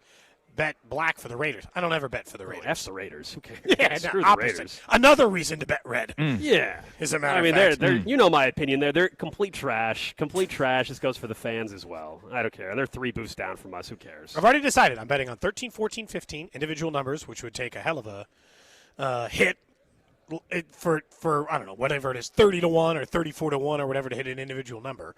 And then I'm going to put the rest on red for Red Friday, which I have always loved and respected on this show. All right, let's talk back with the Chiefs. Talk about Mahomes in a different way here because Drew texted us this morning and saw a tweet from Scott Kaxmar who put out some numbers around Andy Reid in the playoffs. Just interesting does this change how people talk about him? It doesn't for me, but I think it might for others. So Andy Reid in the playoffs before Patrick Mahomes. We all know he was in Philadelphia. He also had Alex Smith here, but he was in Philadelphia with Don McNabb, Michael Vick, etc. He was 0-10 when his team allowed 20 or more points. 1-11 when his team allowed 20 or more. Now, this probably doesn't shock you. He wins more games when Patrick Mahomes is his quarterback. That doesn't surprise me. With Mahomes, when his team allowed 21 or more, he's 9-4. He's 12-4 when his team allowed 20-plus points. By the way, those are combined, right? That's a range, so it's not specifically adding them together. Yeah. It's interesting when you see the numbers this way. I think Drew phrased it as hey, Mahomes' back must be hurting. He's carrying Andy Reid is kind of how he phrased it. Look, I don't agree with the discussion of – I don't disagree, I should say, with the discussion of, hey, with Patrick Mahomes, Andy Reid finally got over the hump. That's what he needed. Well, obviously. I mean, that's pretty clear. That was the big obstacle for Andy was winning the Super Bowl, and now he has one of the greatest quarterbacks of all time. He's winning more games. I think that would apply to every coach. I guess some of this is, and Drew, I know you want to talk about it too. Gold, you and I have had this conversation, I think, not with Drew necessarily, but with outside Kansas City people talking about Josh Allen. They would make it sound like Josh Allen playing great in a divisional round game and losing was better than Patrick Mahomes getting to a Super Bowl playing bad and losing. You're like, no, he went 2 more games. I don't care if in the final game he played bad and lost. Getting to a Super Bowl and losing is objectively better than playing the best game of your life and losing in a divisional round. And so I view the Andy Reid thing as it seems like, and Drew, maybe I'm mischaracterizing it, so certainly push back, but it seems like you're saying, I feel like in saying this is a bad stat for Andy is like saying it's a bad thing that he's winning with Mahomes. No, if you're a great coach and get a great quarterback, what you should do is be more awesome, which is what he's been. He goes to Super Bowls. He wins Super Bowls. He got a kick-ass quarterback, and now he rules even more. That feels like how it's supposed to go, I guess. Like McVay got better when Stafford was there. I don't think McVay's a bad coach. He got better when Stafford was there. That makes sense. He's better than Goff. Yeah, but I think it's interesting how I'll use a coach that is not there anymore, but has a ton of success, winning a ton of games, getting to big games. Obviously didn't get to the Super Bowl or anything, but Sean McDermott. We viewed you, for instance, you, Cody, viewed him as you thought he was worse than you didn't think he was a top 15 coach, I don't think. Or even top 20 coach. With Josh Allen enough. But I think if you look at his record with Josh Allen, he was certainly great because of Josh Allen. I think that the same in a way, he was boosted by it, sure. But we know that Josh Allen is not Patrick Mahomes, and I think that that's part of why this conversation is being had is, are we sure? I think this stat introduces the possibility or the conversation, at least. Are we sure that Andy Reid is actually as good as we think he is? Or is it more because he has Patrick Mahomes than anything else? And I know that he was obviously very good with Donovan McNabb. In a way, Andy was kind of like Sean McDermott with Donovan McNabb, as they did, in fact, make it to a Super Bowl, but they didn't win it. And he won a lot of games. That's what Sean McDermott did with Josh Allen. But maybe it's the fact that Andy's perceived to be this offensive mind that's so progressive in the game of football that good things happen. But if you look at the last few years, the offense is not. It doesn't look like an offense that is led by the way that we talk about Andy Reid or the way that people talk about Andy Reid should be run or should look like. Yeah, so I agree with you on the last couple of years, but again, I think we have to separate. To me, those are two separate, at least the way I view it. I think everything that's happened prior, and now seeing this stat, it doesn't cause me to rethink Andy Reid's legacy as one of the greatest offensive minds in NFL history. Now, if you want to say, and we have for the last year or so, you want to talk about, hey, Andy Reid needs to continue to prove that he can adapt, and if they miss the playoffs again this year, there's a real conversation to be had about his future in Kansas City. That's more than fair. But I don't see this stat and think, man, I got to really rethink. Maybe, just maybe, Andy Reid's not a good coach or not as good of a coach. I'm not. That to me is as crazy. But if we want to have the conversation that, hey, if the offense is stagnant again this year, has he lost it? More than fair.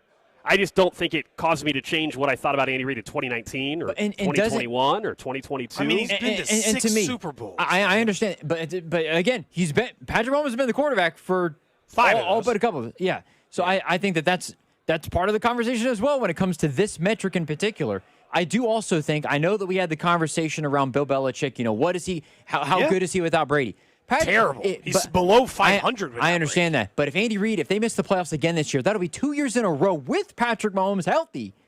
Right, and so it says a lot about now, not about 2019 and how I view his whole career. I understand that, but I definitely think it is a part of the career. Just the same as Cody saying that Bill Belichick's North Carolina record is how we should view him as a coach. It stains his legacy. I do think that if they miss the playoffs for 2 years in a row in Patrick Mahomes' prime and the offense doesn't look that great, you have to have at least something. Maybe you don't change your mind, but you have to have that conversation around Andy Reid, in my opinion, because it would be wasting, which we never saw with Belichick because he was always good with Brady. But it'd be 2 years they wasted Mahomes' prime if they don't make the playoffs again this year. But if we comp, and look, I get it. Like, in that argument, Belichick would have been better at not having wasted seasons with Tom Brady than Andy was having what we'll call them wasted seasons with Patrick Mahomes, although they did miss the playoffs once when he got hurt, and then they had like a 9-7 season. So they had a couple of years that I would call down years.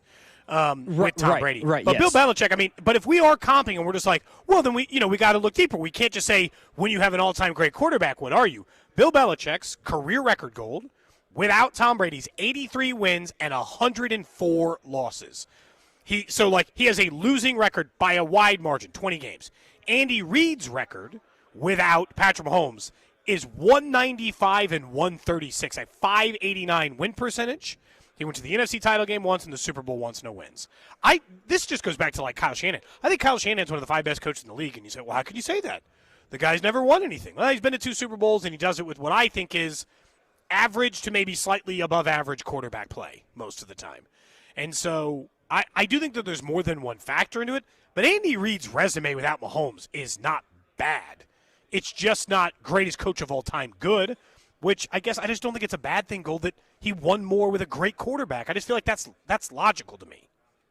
I know, but we view Andy Reid in a different light.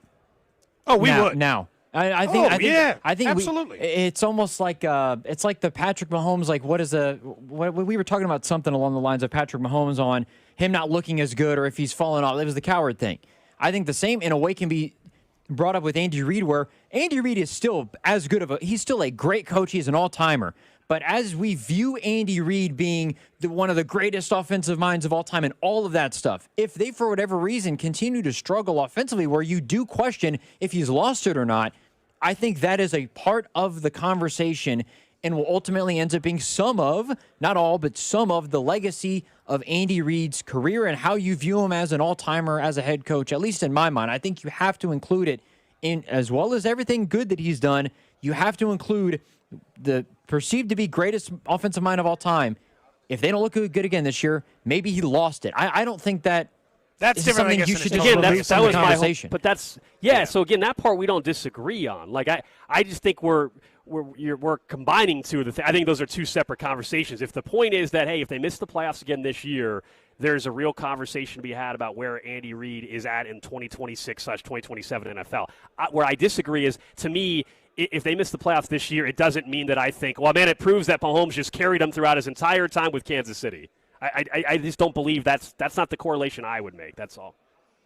I mean, just based on this metric, I don't erase all the other years and say like obviously Patrick Mahomes is incredible and would make you look great as a coach at times too, Drew. I'm not like he could have just lost the fastball, but that's different. That's what I'm saying. Is there a chance that is the league caught up to him? Maybe so, but it doesn't mean that when Mahomes threw for 50 touchdowns and 5,000 yards, and Andy Reid had zero to do with it. I guess some of it, it's just like baseball's the easiest example of it, because like Justin Verlander having a 5 earned run average in his final year didn't mean that he wasn't awesome all the other time up to that. Andy Reid could, there's a chance. I still think it's not the case, but there's a chance, right, that Andy Reid's lost some of the mojo, right? That the creativity or all these things, I just don't think that erases everything else leading up to that point.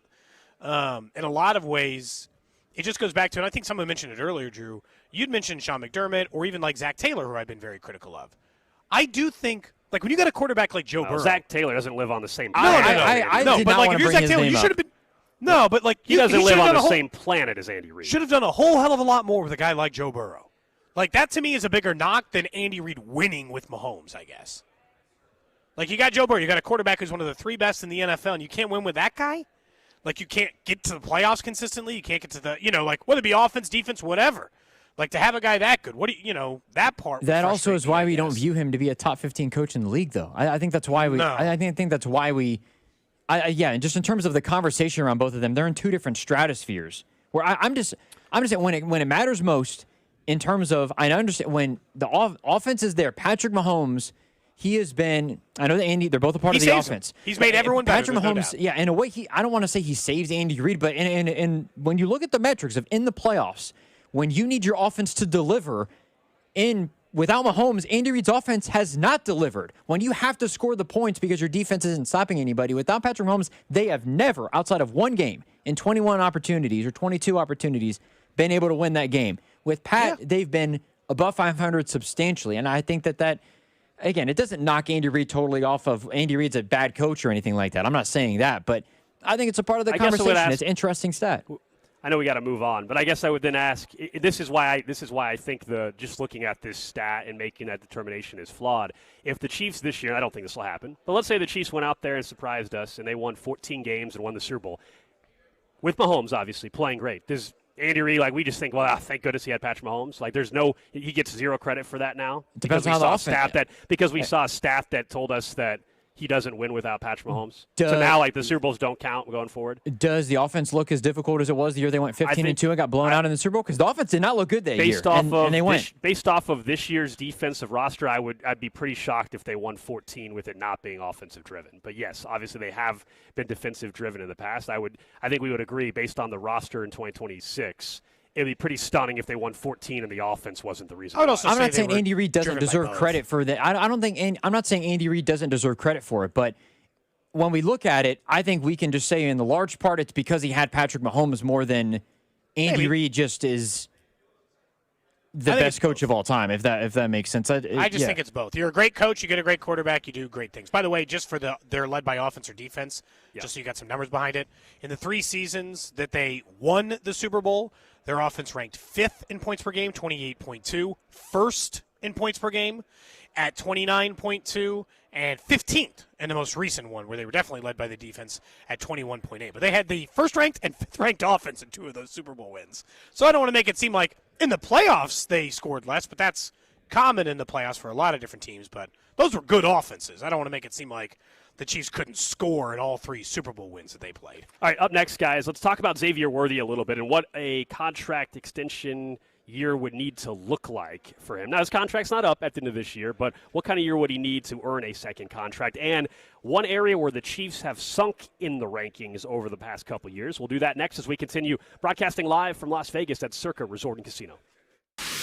This is Cody and Gold on your home for Kansas City sports. 96.5, The Fan. Brought to you by Heartland Men's Health, the leader in men's sexual health. Thousands of men have been successfully treated for low T, ED, and more, all with discretion and compassion. Make your appointment at heartlandmenshealth.com. Our fantasy commish says for him it's all about the friendships. Cute, but I play to win. Like with Bet365. I get paid the second my team goes up big with early payout, and I get profit boost before the game starts with Early Bird Special. Enjoy the friends, Kevin. I'll take the wins on Bet365. Winning is everything.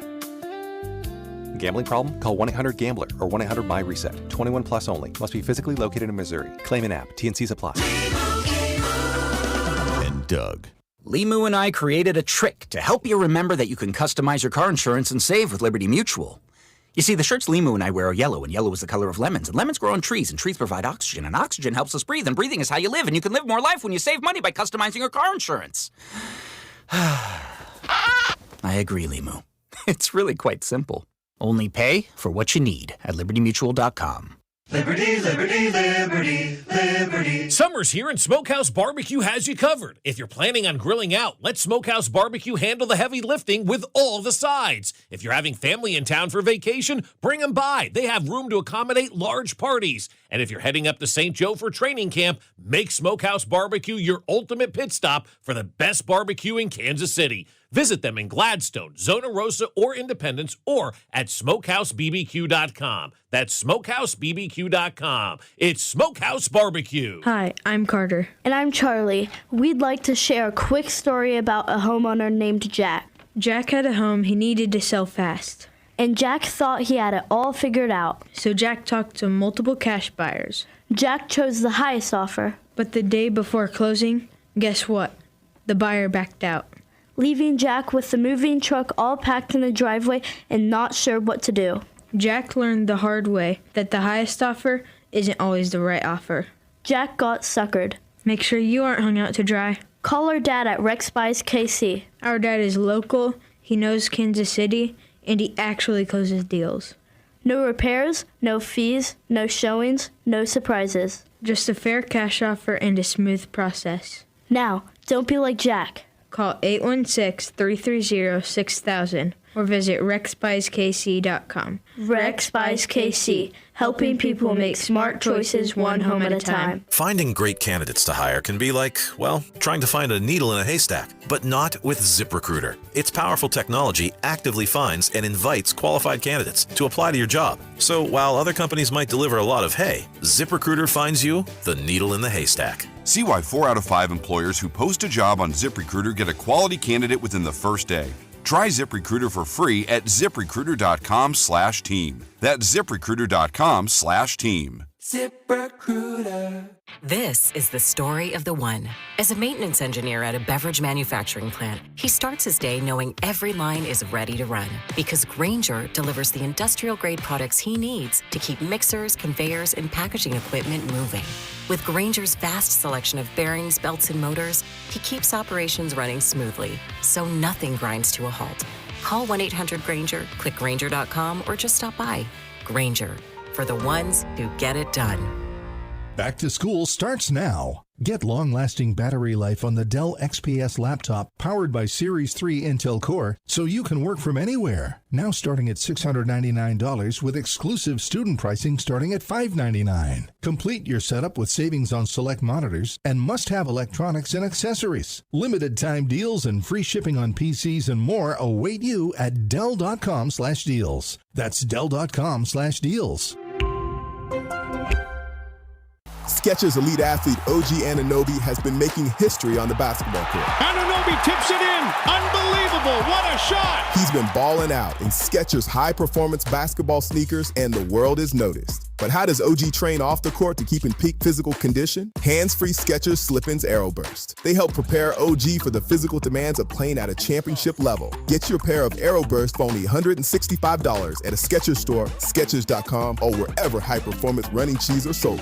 You're listening to 96.5 The Fan from the DM Injury Law Studios. Mike's got this. Car, truck, or motorcycle wreck? Remember, Mike's got this. 816-888-7500. Mike's got this.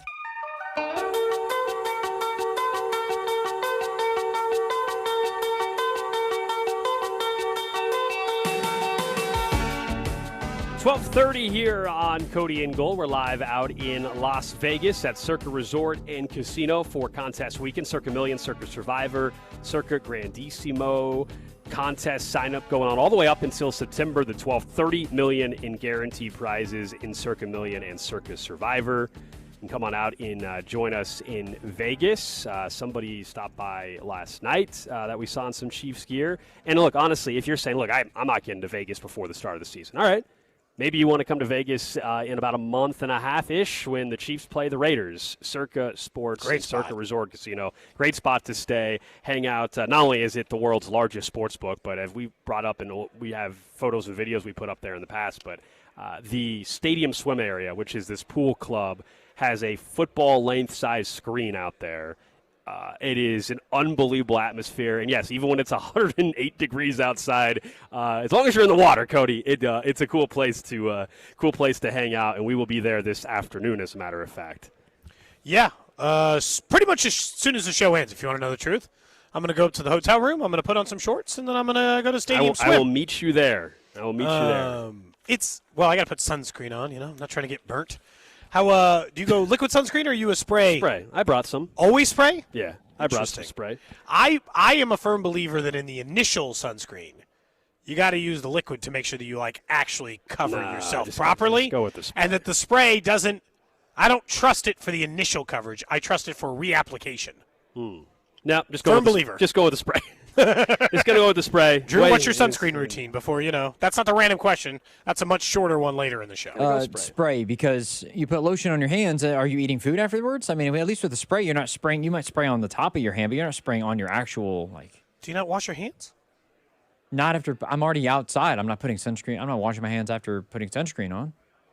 Oh, if I put it on, I'm already out there. In fairness, later, right? We're gonna go to the pool. I'll put the sunscreen on in the hotel room. Oh, okay. And then go out, and then I'll reapply in an hour. That's probably what you're supposed to do. I don't know. I think you are supposed to. Since you guys want skin cancer very badly, by going to the pool, we're not allowed to go to the pool. Which version? I think they're saying Gold and I want sunscreen. Okay. I was like, who's you guys? I just told you I liberally apply sunscreen. I don't know who you're talking. We said we were putting on. You just asked us spray or lotion. I said spray. Spray still counts. Someone said you got to spray. You got to. My brain says it's not as good. I'm out here buying those Korean sunscreens that they didn't approve. Yeah, here someone for a says, while. "Gold, are you I'm in getting deep. Cody's back with a sunscreen?" Well, if I asked you, would you do it? Spray? If we were, I'm not doing lotion. Hell no. If I hand That you two would and be said, hilarious. will you get a little on my back? Would you do it? Someone says you have Come to. on, man, we're friends. No. Someone says you have to rub the spray for it to be effective. Yeah, you spray it and then you don't have to rub it as much as the lotion. But no, if you need your back with some sunscreen, I'll use the spray. I'm not rubbing your back in with sunscreen lotion. Yeah, no way. Absolutely not. I'm good. That's out of Thank pocket? you very much. Yes, it is All right. out of pocket. Fair enough. Are you saying you would rub it on my back? Is that what you're saying? I mean, here's the problem: is that I'm just generally, as a person, a bit of a people pleaser, and so if you had handed me the bottle and you'd been like, "Hey, man, do you mind?" You would do it. I'd have felt kind of bad. I think I would have done it, Drew. That's so I would have nice been of like, "This is kind of messed up," but I probably would have just So nice of you. helped him out. You got almost the disgusted look on your face as you're doing it too. Like, oh man. Yeah, I wouldn't feel This is good. why about I couldn't. I would hope that it's just the spray's nothing. I mean, yeah, if you just can you spray some? The spray, it takes 2 seconds. Someone says, get a picture of Cody with his face covered in zinc oxide. Yeah, Cody's going to have the white lines under his nose, next to his nose. That would be, I can It'd be picture more likely that. to be me than other people. I think that's But right. that's not me. Someone says you guys been in the pool yet. When it's that hot, the water's warm. Yeah, the water will still be warm. It's still going to feel better than standing outside on the surface of the sun. When it's 100 degrees outside, I'd rather be in the water than out of it. Someone says, Cody a T-shirt guy in the pool. No, I would have thought maybe at one point in time you would have, but I've been to the pool with you Never in my multiple life. times. Yeah. Although in fairness, Yeah. I've only I've only recently considered, because my kid wears a swim shirt. The only reason is how long it takes sunscreen to put on an entire kid. My kid wears a swim shirt. It's so much easier. It takes 5 seconds to put sunscreen on him. That's the only temptation. It's just how long it takes to do it. Yeah, someone says, got it. Cody cares more about Alex's health than Alex cares about Cody's health. Yeah, got see? it. Yeah, look, again, if you need some sprayed on your back, I got you. You got me. Okay. That's it. You're gonna that's as good as you get. I'll take that. That's better than nothing. Let's talk a little about Xavier Worthy. Yeah, please, let's do. Mostly because you and I both know it's not the last year of his deal, but we also know how the NFL works. Gold, if he's getting a long-term contract extension with the Chiefs, or the most likely scenario he would get a long-term contract extension with the Chiefs, is if he performs this year and before he's on the final year of his deal, even though they have the franchise tag option available. It's a fortune, I would point out, at wide receiver, unless you're willing to pay $28 million or whatever they paid George Pickens this year for Xavier Worthy. And I'll be honest, those guys are producing at quite a different level at the moment. I think this is a huge year. I think Xavier Worthy, in order to feel like he's a second contract guy in Kansas City, needs to get at least 750 yards this season. And 5 touchdowns probably, but the touchdown's a variable stat, so I'll let that one go. I think he's got to be at least a 750-yard wide receiver to feel like you can pencil in, oh, he's a second contract guy. Maybe he's not a highest-paid wide receiver in the NFL guy, but we're keeping him around. We spent a first-round pick, and now he's productive. But below that, and I would start thinking that you're essentially just counting the days until he's not on the team. Yeah, a lot of it's the production, but it's also the health, I think, for me. I'm someone that thinks there is another level to Xavier Worthy's game. I think last year he was so limited, even if he played in quite a few of them. We all know 3 plays into the season, hurts the shoulder. He's got the shoulder hardness. His range of motion with, his catch radius, I guess, was not nearly as effective and nearly as strong because of that. I think he has more there. But if you're asking for specifically what it has to look like, well, he can't miss more than a game this year for that not to impact my thought on a second contract down the road. He also needs to be, in my opinion, north of 750. We're not far off on that expectation. If he's someone this year, Cody, that only plays in 12 or 13 games and he's banged up and he still down the field struggles to connect with Mahomes, so his touchdown numbers are more like 4 instead of possibly getting up above 5. Then I think it is not someone that you would look to extend. Now, he'd get the final year of his deal. I'm not arguing. Well, of that. course, and it's not a contract year per se for him. I think someone said, "Hey, he's a first-round pick in his third year. I want at least 900 yards." More than fair. I don't think he's ever going to be a 1,200-yard guy. Okay, I've already kind of accepted that. But I don't think I ever thought that when he got drafted. Even I don't know, just style. Well, play, the comp was Devonta Smith. Yeah, that's fair. He's like a 1,000-yard guy in my head, but yeah. I think Worthy though is capable of being an 800-plus yard guy consistently in this league. And if you go and look, well, you're right, it's not going to be top 5 money. If you're Xavier Worthy and you become a 850-yard guy every single year, you're getting a nice second contract in today's day and age of the NFL. A very nice second contract. I just it's. Alec Pierce is actually, we don't even have to sometimes we have a hard time coming up with a comp. Alec Pierce is the perfect comp. He was a high draft pick.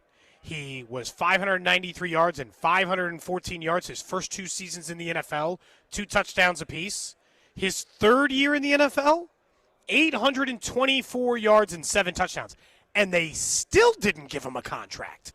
He then went into the final year of his deal, got 1,000 yards, and then Indianapolis gave him the contract. Now, he was a full free agent because he wasn't taken in the first round. He was taken in the second round. Oh, there's no reason for the Chiefs to no matter what happens, there's no reason for the Chiefs to extend Worthy after this year. And if he gets 900 yards and you want to extend him, it's fine. If you're planning on extending him anyway, going into the final – now, their thing is they can franchise tag him.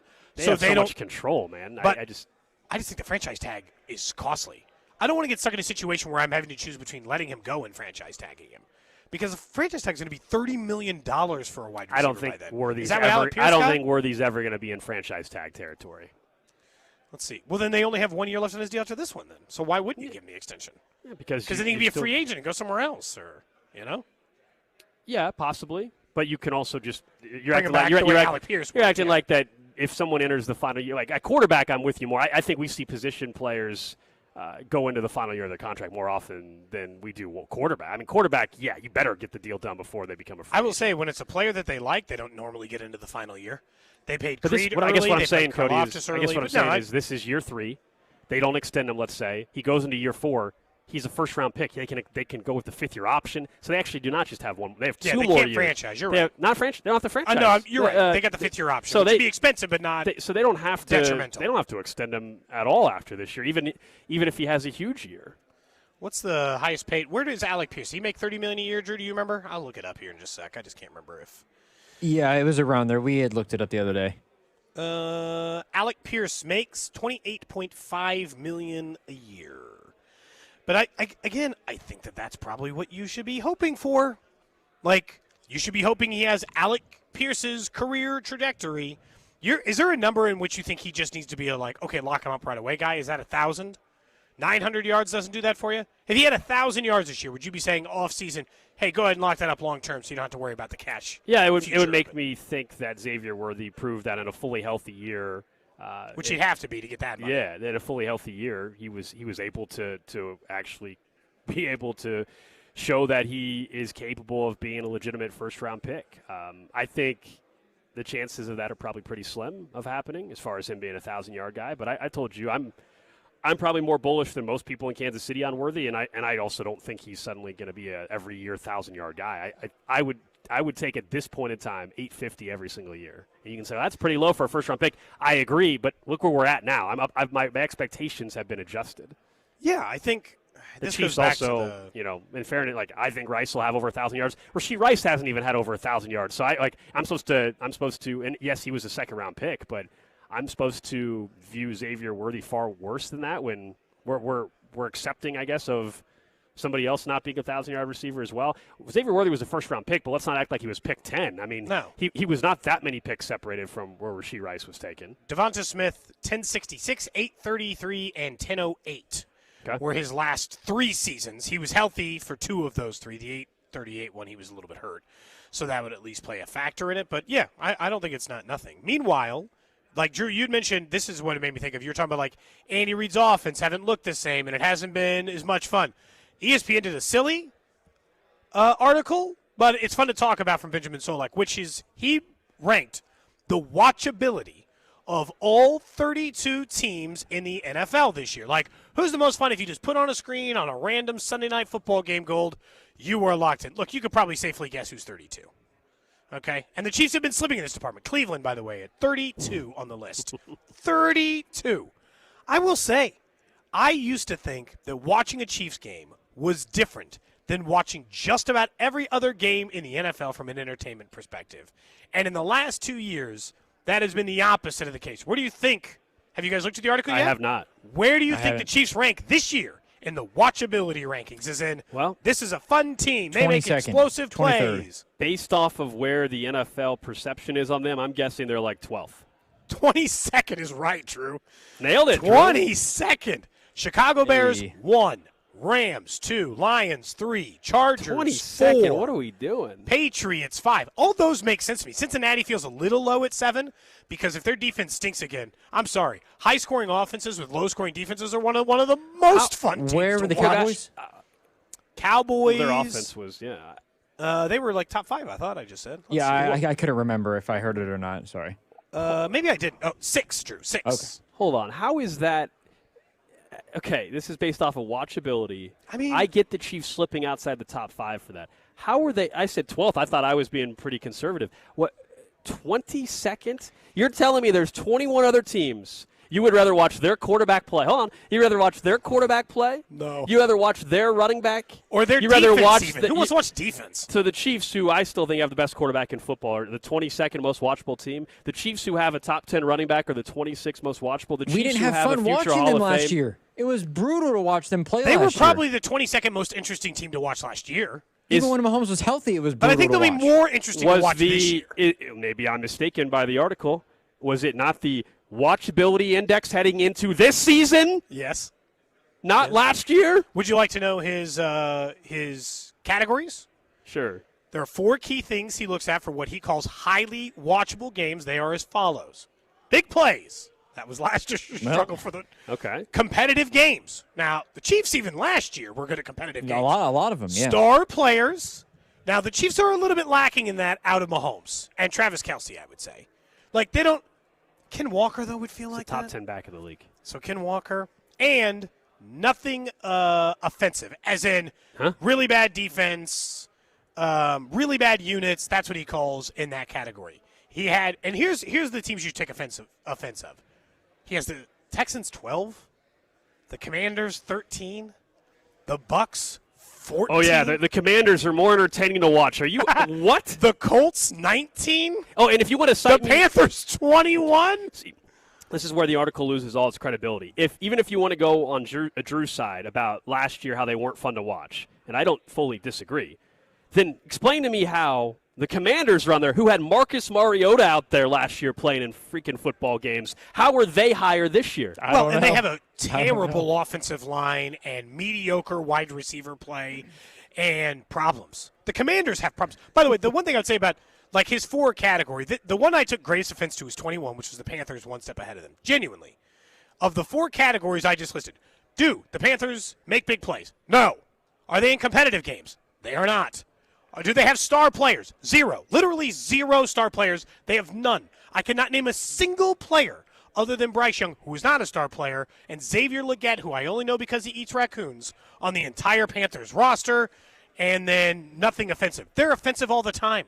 They win 7 games, 8 games a year. There's many offensive parts of their overall roster. That was like... And who was number 1, did you say? Bears. Now, the Bears are pretty high in the watchability index. I have no issue with that. Caleb Williams and that offense are going to be a lot of fun to watch this I year. will give you the answer, by the way, what he said about him. He wrote a little blurb.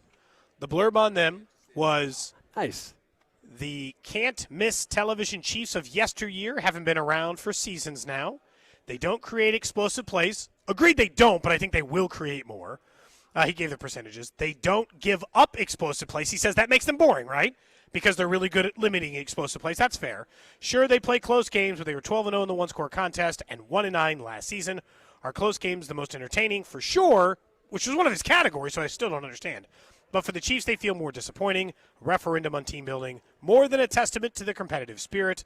The return of Patrick Mahomes from his injury does create some early intrigue and potential looming retirement of Travis Kelce.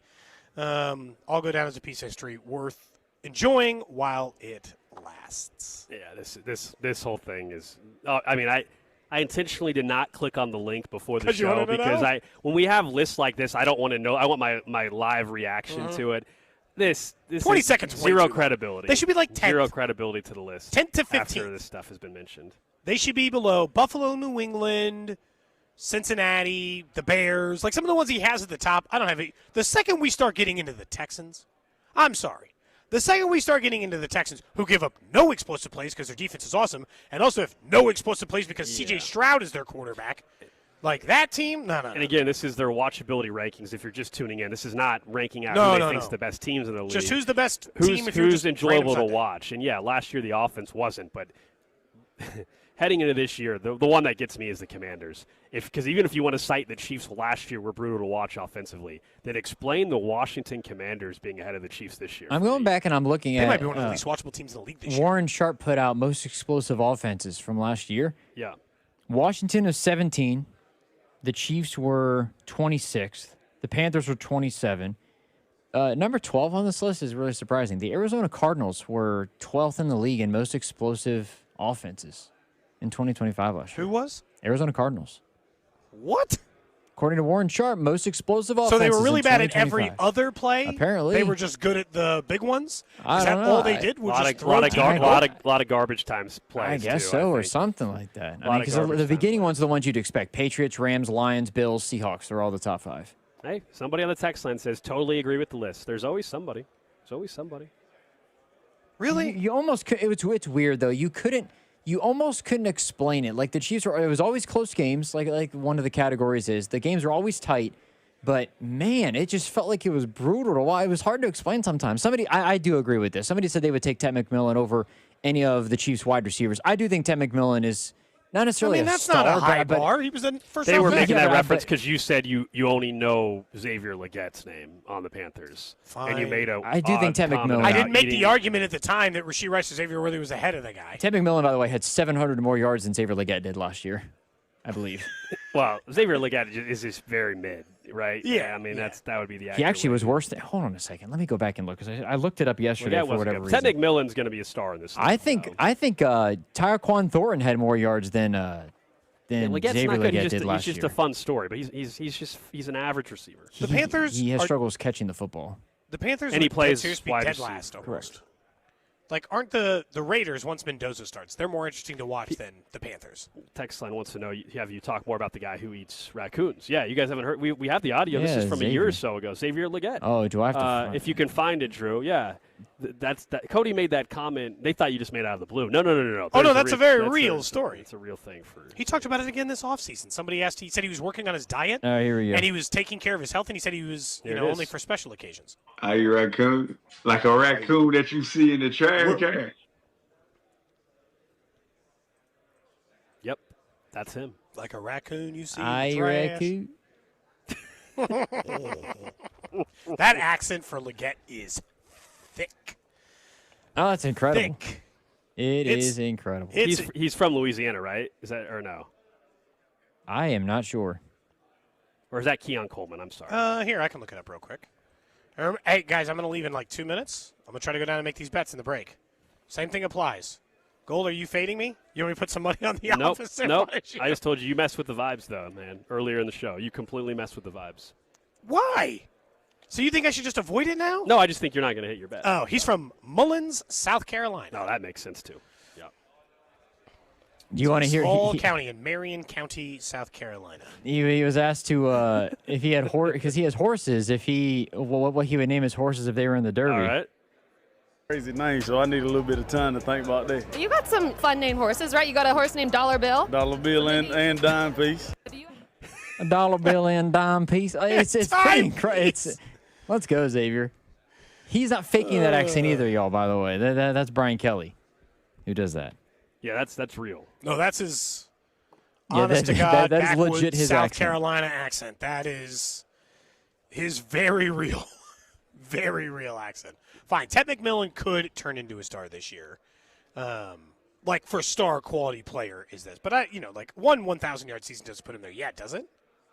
I don't think so. I mean, one it of was the his better rookie, receivers in the his- league, it but was he's his not a rookie season, superstar. so Yeah. Yeah. One of the better receivers in the league. He could elevate to superstar status the way JSN did last year. Did he win Offensive Rookie of the Year last year, I believe, as well? He might have. Okay, so maybe I'm not giving him enough credit. Ted McMillan would be the guy from that team. He did win Offensive Rookie of the Year. Even more so than Bryce Young, He got probably. 41 of the 50 first-place votes. Because Bryce Young's got no vibes. Somebody Other mentioned J.C. Horn as well. Yeah, he is a star. I guess, but at corner, it's tough, especially when you play for the Panthers. In fairness, if he were a New York Jet or a Los Angeles Ram, he probably would. That's just the Panthers working against him, not the other end. All right, wish me luck, fellas. Good luck. Gold, I'm off. It's Red Friday. You know I love Red Friday. You hate Red Friday. No, You I make said I fun don't of it like every- Red you make- Tuesday You or make Red Wednesday. You make fun of Red Friday every year. I do not make fun of Red every Friday. year. You I'm don't gonna bet on wear red. You don't wear red. You don't do any of that. Cody's going down there to make a bet on a couple of numbers, but I told him he's not going to win because of his comments earlier in the show. He had bad vibes about Red Friday. He had bad vibes about Mahomes' health moving forward. He's going down there. I don't know how much money, Drew, he's putting. I love Red on Friday. the- Get a load of this guy. Come on now. We know that's What just is not this? true. We know if there's anybody on this show and maybe the station that mocks it, it's Cody. I like Red Friday, and I'm not even a Chiefs fan. Come on, man. You gotta be able to get people fired up. He's anti-Red Friday, and I don't get it. I don't. Are get it you guys whatsoever. wearing red today? Admittedly, no, not today. But that's it's a 'cause preseason. exactly. It's a preseason game. Exactly. We're also in Vegas. It's just a little different vibe. We're like not a. It's the third preseason game. It's just it's a little bit different. We'll get to a random question of the day a little bit later on in the 1 o'clock hour. Up next, guys, a Fan Club Friday brought to you by Jay Rieger and, of course, our friends at Circa Sports as we are broadcasting live in Vegas at Circa Resort and Casino in Las Vegas. Up next, let's talk about some concerns with a few position groups on the injury front, something the college football playoff is doing. We got to talk a little college football. We got games tomorrow, and a change that I think would be great for the sport of baseball if the owners could get the players on board with this. We'll tell you what that is next. This is Cody and Gold on your new home for Chiefs football. 96.5, The Fan. Brought to you by Heartland Men's Health, the leader in men's sexual health. Thousands of men have been successfully treated for low T, ED, and more, all with discretion and compassion. Make your appointment at heartlandmenshealth.com. I'm McCall with Lee Summit Subaru, and it's time to make a big deal out of nothing. Lee Summit Subaru's 0% event. Get up to 0% on select 2026 Subaru models for up to 72 months. And we have the largest selection of Subaru certified vehicles in Kansas City. 0% event and a lifetime warranty. Fall in love with driving again at Lee Summit Subaru. The Subaru A Lot to Love event. VIN number 4S4SLD L61T3038472, based on 2025 Kansas City inventory listings. Imagine buying your next car from one dealership. With the support of many. With everything you'll ever need. When you buy from any of the Balderson Auto Group dealerships, you're getting the support from all of our dealerships. Like our 100 service bays, collision, and detail centers. And our free exclusive lifetime warranty. No other auto group gives you that. From north, central, south, the Balderston Auto Group has you covered. A family committed to excellence, growth, and harmony. Go to bagkc.com. Flu season is here. Get your flu shot today at your local Hy-Vee pharmacy. It's easy, convenient, and no appointment is necessary. Plus, when you get your flu shot at Hy-Vee, earn a 20-cent fuel saver. That's right, a 20-cent fuel saver. Get your flu shot when it's convenient for you. Schedule online or just stop by your Hy-Vee pharmacy. No appointment necessary. Help your family stay healthy. Get your flu shot and get a 20-cent fuel saver only at Hy-Vee. See store for details. Some restrictions apply. School's back in session, and we're all busy now, and that's why it's hard to get to the grocery store. But you could get your groceries delivered in as little as 30 minutes. That's why I love Hy-Vee's new Get It Faster service. When you're crunched for time and need something fast, Hy-Vee to the rescue. Just download the Hy-Vee app or go to Hy-Vee.com. Choose your store, select your items, and Hy-Vee does all the shopping for me. Choose the Get It Faster option, and your groceries will be ready in a snap. Try it for yourself. Get It Faster delivery or pickup only at Hy-Vee. Experience the magic at the Kansas City Renaissance Festival. 7 adventure-filled weekends of fantastic foods, handmade crafts, games, full combat armor jousting, and 22 stages of entertainment. Weekends, September 5th through October 18th. Info at kcrenfest.com. Hi, I'm Jacob, your friend and an actual jeweler craftsman at Shane Company. I'm proud to work for a family business that's been committed to the highest quality standards for nearly 100 years. Your dream engagement ring is designed for quality every step of the way. We set your diamond by hand, not with machines. Prong tips are beautiful and secure, and intricate details are thoughtfully crafted. At Shane Company, there's no shortcuts, just craftsmanship. Because a friend knows true love deserves the highest quality. Visit us in store or at shaneco.com. Shane Company, your friend and jeweler. Oh, hey, Sarah. Did you hear my daughter Katie got Camper of the Week? That's a big deal. We got a big deal too, right, Mom? Honey, shh. What's that? Okay, that Hyundai Santa Fe, I only paid. Nice. Deal's so right, it almost feels wrong. The Hyundai Getaway Sales Event. Get 0% APR for 60 months, plus 0 payments for 90 days, or 1.9% APR for 72 months on the Hyundai Tucson, Tucson Plug-in Hybrid, Santa Fe, or Santa Fe Hybrid. During the Hyundai Getaway Sales Event. Offers end September 8th. Call 562-314-4603 for details. Labor Day deals are looking good at Lowe's. Save $10 on 1-gallon cans and $50 on 5-gallon pails of select interior paint via rebate. Plus, get 2 2.5-quart or 3-quart mums for just $8. A fresh look and savings? Even better. Labor Day deals are on now at Lowe's, in-store and online. Valid through 9/9. While supplies last. Mum sizes vary by location and exclude Alaska and Hawaii. See store at Lowe's.com for more details. T-Mobile is launching something no other wireless network offers. Introducing Nothing. Pay nothing today and walk out of the store with a new phone. What did he say? Nothing. You definitely said something about nothing. Exactly. Go to T-Mobile, pay nothing up front, and leave with a new phone. Wait, nothing rules. She gets it. Hey, thanks for nothing. For the first time ever, switch to T-Mobile, pay nothing. No taxes, no fees, no money down. And walk out with a new phone. There are 250 reasons to choose T-Mobile, and now nothing is holding you back. On eligible devices with qualifying credit plan and 36-month finance agreement. Cha-ching! That's the sound of Lowe's Labor Day savings. Get up to 45% off select major appliances and save up to an additional $100 on select laundry pairs. Plus, get 3 bags of Miracle-Gro 0.75 cubic foot garden soil for just $10. Labor Day deals are on now at Lowe's, in-store and online. Valid through 9/9 while supplies last. Selection varies by location. See Lowe's.com for more details. Soil offer excludes Alaska and Hawaii. 3 shows and 3 teams on the #1 sports radio station in Kansas City. This is 96.5 The Fan. Wake up with Fesco and Dusty. Skip work with Cody and Gold. Let the drive with Carrington Harrison take you home. Plus, make sure to listen to Vern's On Deck and postgame show during Royals season. Your home for Royals baseball. Your home for Chiefs football. Your home for K-State athletics. This is your home for Kansas City sports. 96.5 The Fan. Listen to the Chiefs and Seahawks this Friday with pregame starting at 6 and kickoff at 7. All right here on your home for Chiefs football. 96.5 The Fan. KFNZ FM and AM. HD1 and HD2 Kansas City in Odyssey Sports Station.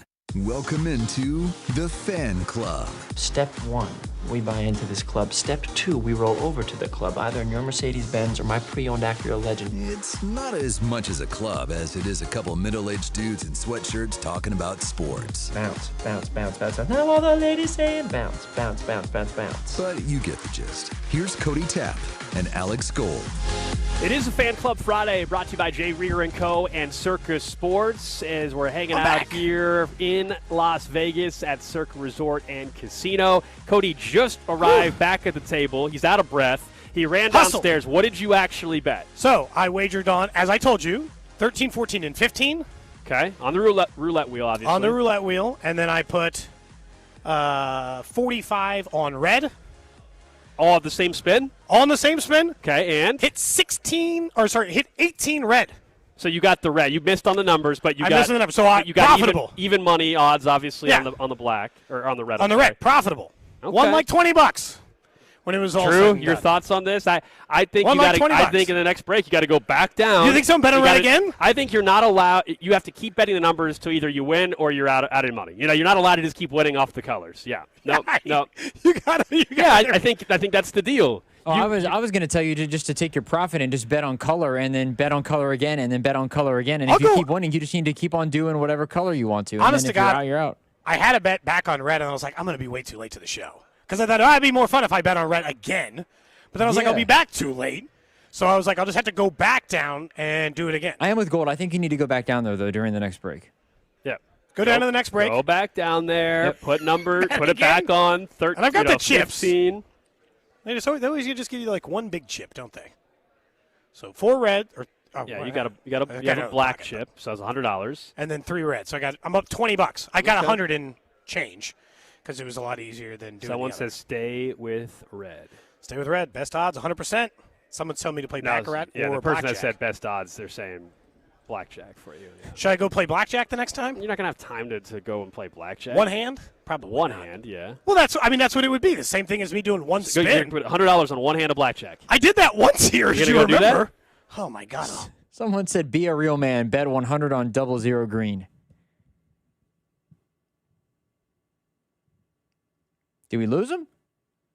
Look, again, I don't have that kind of dough. I work in radio. I'd rather put it on a single-handed blackjack. I'm just not happy that you bet on red for someone that's not a believer in red. That proved it.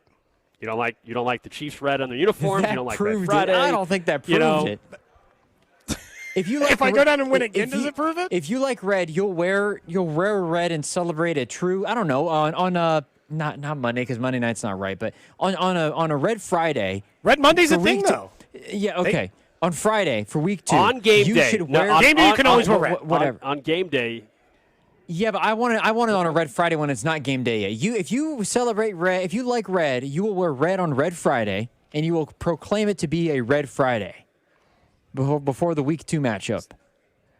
Cody. Somebody just says, I always went on Black 28. Bet $10 for me. Are you Venmoing me? How's this work? Yeah, we're going to take live Venmos, and we'll just go. I'm sure that's not I'm sure there's no legal I'm issues. sure Johnny Palumbo wouldn't come wring my neck for that. I bet Speck would love that. Yeah, here's my Venmo. Just live Venmo me. Everybody that Venmos me, I'll go down and make bets for you. I'm sure that'll go over real well. Yeah. What could go wrong? I don't want any part of this. I will say I was a little offended how it felt so close to 13, 14, 15. It was just like that one off of the row, I bet. I was trying to bet on our guy Garrett Nussmeier. Had I won that, you'd have felt a lot different about it. But it's not one row off. Just because. No, I know that. That's It's not. way The different wheel than the is different than I the know board. that. So it's I like you know weren't that. one off then. No, I just meant like it felt close, even though I understand how on the floor, 10 and 11 are next to each other. Doesn't mean you were doesn't mean if you hit 12 that you're about to hit 11. That's not how I will, if you guys want, I will go down and I will bet on red again in the next break. But I have to be quick, and the pit boss seemed annoyed with how quickly I left. I didn't exit the pit the correct way. Were you rude? No, I was just try to walking walk through behind the middle. pit? Did you walk through the pit? No, I just made the mistake. You can't walk through the pit. I know. I was trying That's to an hustle. amateur move. That's an amateur I was move. trying to hustle back to the show. No, you were out of breath, you know? I moved. Man. You're lucky that I added a minute to the break, Someone otherwise says- you'd have been way late. I won, by the way. That's so good. someone's like, Cody's going to lose after those dumbass suggestions earlier. I won. Drew, I'm up. I'm up right now. Good. Maybe that won't last, but I'm up at the moment. Someone says, how weird. None of the listener bets Cody hit. Huh, people are saying you're lying about what you hit. It was 18. People are saying Cody would have hit a number and just wouldn't have said anything. He just would have pocketed the money. No, I'm just telling you right now, had that hit, I'd have come over here with a big stack of chips just to show Alex that 15 hits. If I had actually hit it, I can assure you I would have come up here with a stack of chips just to show Alex that would be the case. Yeah. Uh-huh. So I'll go back down in the next break. 913-586-7965. Happy Fan Club Friday. 586-7965. Jay's Southland So Service text line. People suggesting other things Cody should do during the break. You should walk into the nearest strip club, blink twice, then walk out. Achievement unlocked. Does it have a cover in this case? Because that'd be pretty crazy. To At 11 o'clock Vegas time, they might let you just walk in with no cover right now. I don't know. 11 o'clock in the it's afternoon. Vegas, so I just on a don't know how Friday. it works. It's not an episode Friday of afternoon, 11 o'clock. Cody's not playing GTA where he's got like side quests to do. Hey, during break, go down there to the strip club, blink twice, and then He just did a side quest. We do have side quests on the Technically, show. you did do a side quest. Yes, I guess so. Yes. Yeah, I went down there. I bid. They're just mad because you faded the listener picks. The listeners told you what to bet, and you did the opposite, is what somebody's arguing. In fairness to Cody, though, They're saying you didn't do got what the money. listeners So. wanted. But many of the listeners asked for 15 and 14. Okay. And red. Okay. Everyone said it's Red Friday, so it has to be red. Yep. Who did I fade? Which I don't listener? know. I'm just telling you, Texan's not happy with you again, as usual. I don't know what they're talking about. I was like, they can be mad at me from earlier. I was like, I think I went with the majority opinion. Yeah. All right. We are here at Circa Resort and Casino in Las Vegas for contest weekend. Circa Million, Circa Survivor, Circa Grandissimo. Sign-ups going on right now. We have signed up, of course, for Circa Survivor, picking one team every single week, trying to be the last entry standing. Last year, 5 people split $18.7 million. This year, $20 million is guaranteed to the winner or winners, as most likely will be the case. Overall, $30 million in guaranteed prizes for Circa Million and Circa Survivor. Don't forget to be following us throughout the football season, as we will have myself, Cody, Bink, Speck, and Dusty all deliberating our Survivor pick and maybe losing friendships along the way, according to some. Yeah. I do want to talk a little college football first here. Multiple warnings. Sure. Because tomorrow we got some games. I want to get into that. But also I saw something that, to me, is another great deterrent for the rule changes that have been going on this week. We all know the big story in college football this week has been around NFL player going from an NFL roster back to college, and you had these conferences saying, no, not allowed. We know there's going to be maybe a lawsuit or two. Lane Kiffin's trying to push the issue there at LSU. Well, Ross Dellinger just reported today that college football playoff executives are discussing implementing participation rules that would disqualify programs rostering certain athletes, including former professional football players. The meeting is next week. Love this. So basically, all right, Lane Kiffin, if you're going to try to, behind the scenes have these different lawsuits and all that, now I guess they could sue the CFP, but this is another way to try to prevent teams from doing this. Even if you somehow are going to circumvent your conference's own rules, the CFP saying, yeah, if you do this, you're not getting into the college football playoff. They're trying to make the college football playoff is a separate entity doing its own thing, so you can't really sue them for saying what makes you eligible and what makes you not eligible for their completely separate tournament that is different than the other stuff. What I would say, and look, you can always sue and try to get and be like, that's unfair, and they're preventing me. You can try. But I think what's happening here in college sports, which is good, is they're trying to make the juice not worth the squeeze.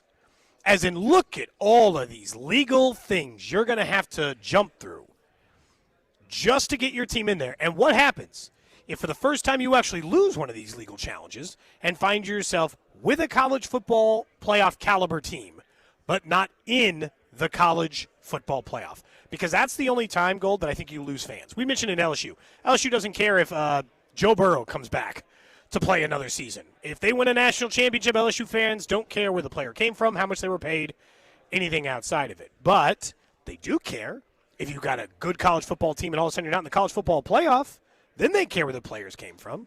So maybe this will work. Does anybody actually think any of these guys are going to get through? I guess I just don't think they are. I don't, actually. Well, did you see the Dallas judge yesterday who issued a restraining order against the NCAA and SEC and Sankey? Yeah, they're going to try. They're going to try because you get these local judges that are willing to bypass it, or at least, as you say, put a stay on it, would delay it. The only thing else, this is really just a one-year problem now, because I think we all recognize if any of these judges rule this, to me, these are one-year issues. Like next year, the process will be, the rules will be established, the process will be set. I don't think teams will be trying to do this. Teams were trying to take advantage of the loophole that already existed. A year or two from now, I don't believe you're going to have a player that goes from the NFL trying to go back. This was kind of the one loophole you could still access, and now you can fight back on. Yeah, but like the college, I mean, I just don't understand. Like, if the college football playoff committee has a rule, what's my lawsuit answer for that, I guess? No, but the NCAA has a bunch of rules, and people sue them all the time for it and win. So maybe the rules don't actually matter. The versus CFP you is actually not the stopping it from doing NCAA, it. though, so that I agree. That helps, I guess, from that standpoint of them being separate. But this is just the Texas judge, though. I'm assuming a Louisiana judge would also issue a temporary restraining order against the SEC and Greg Sankey and the NCAA, just the same as this Texas judge did yesterday. Yeah, I don't know, man. College they're still in real flux, and they got to figure out how do they protect their sport while growing it. And they've already taken a hatchet to themselves by allowing, no more conference realignment. Too late. You're way too late. Can you rewind it? Can you undo conference realignment so we can have all the conferences back and have regional, regional rivalries and all this other stuff? So fine, you've hurt yourself a little bit now, but don't make it so that it's a joke. That's really where the problem is now, Gold. How do you keep it from being that you actually lose your footing rather than gain? And you got football. Football's one of the easiest things ever, but this affects everybody, Drew, because as much as we talk about these pro athletes or the fifth-year options or all these other things, man, boy, does it affect those Olympic sports. Because if all of a sudden everyone's got another fifth year of eligibility as a senior softball player, they're all going back, Drew, or most are going back. In college football, it's more noticeable, but it affects them at every level, doesn't it? I would think so. I don't know if it matters as much with those sports, and not that they wouldn't go back, but just from the news isn't going to be made as much about that. I don't know how much of a problem that would cause with how things go within college softball or volleyball or any of the Olympic sports as well. I don't know the impacts that it would have. Because there's some of them, if they're Olympic sports, they're not coming back from being professional, and if that makes sense. There's no league that they're going to. There is a pro volleyball league. There are pro softball leagues. I don't know where the differences lie in that. I guarantee it's better to go to college and do that than it is to play in the pro softball league. Probably. Borderline guarantee. Sure. Because they'll cover food and housing and other borderline. And not better competition. And not every volleyball player is, I don't think, on full. I mean, it depends on the school. Sure. Not all the Olympic sports are full rides. That also is part of it, too, yeah. But I think I don't know. in some circumstances they are, but not every baseball player is on a full ride, or not every softball player is. That's changed a little bit because they've upped the scholarship limits in a lot of these places. It used to be like baseball players, almost nobody was on a full ride. And now you can offer those things a lot more sensibly than you can on the other side. So I don't know. They are still in the middle of an absolute fight because every lawyer knows that they can pick this fight and that so far the NCAA, I think, is losing 90% of these cases. But this has got to be the one where you draw the line. If the guy spent his entire offseason in an NFL training camp or a basketball player spent his entire time in the G League, you can't let those guys in. It all, again, goes all the way back to the NCAA president, Charlie Baker, saying, yeah, we're going to let Congress, we're going to let the government handle this. We're going to let the legal system handle this. Actually, you did yourselves in because they're not going in your favor. They're actually going in favor of everybody else. So the NCAA completely is the reason why this obviously got to where it is ultimately. But it's tough to when it's a judge and it's a court system figuring it out. How do you get away from this happening? And that's why everybody's like, look, you need to push forward that college legislation. Until the legislation until is that done. happens. Yeah. Until that happens, we're going to continue to see local judges be involved in collegiate sports the way they are. And as we discussed, I think, last week with the Protect College Sports Act, I mean, it's been delayed because politics, and people are using that bill as leverage for other items that they want to get done, holding it hostage. This is the problem with going the route they did. But it's still, to me, not that it's perfect, I still think the best option for college sports is that bill in Congress.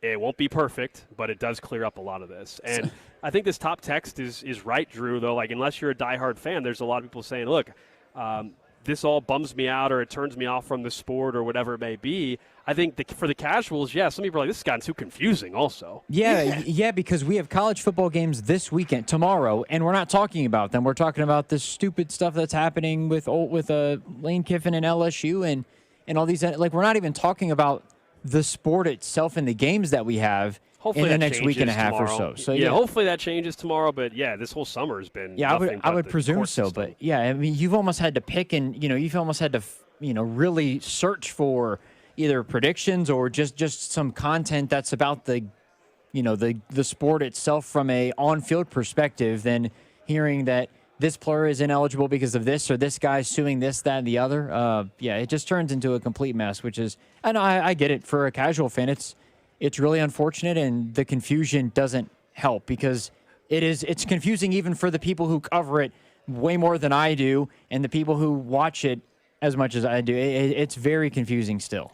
Coming up in 15 minutes, we'll get to what's trending. We'll also talk about college football. We got games starting at 11 o'clock back in KC, 9 a.m. our time here in Las Vegas. Do want to talk about a little bit of the college slate and have some fun maybe with some predictions on a couple of the games, including North Carolina at TCU, one of the bigger matchups of the day before we get to the locals next week when KU, MU, and K-State are in action. One thing I don't know if Major League Baseball will be able to get sorted out, and we all know we're headed towards probably a lockout and all this, but Major League Baseball suggested something yesterday that I'm guessing the Players Association is not going to like. They've already said they don't like it. Right?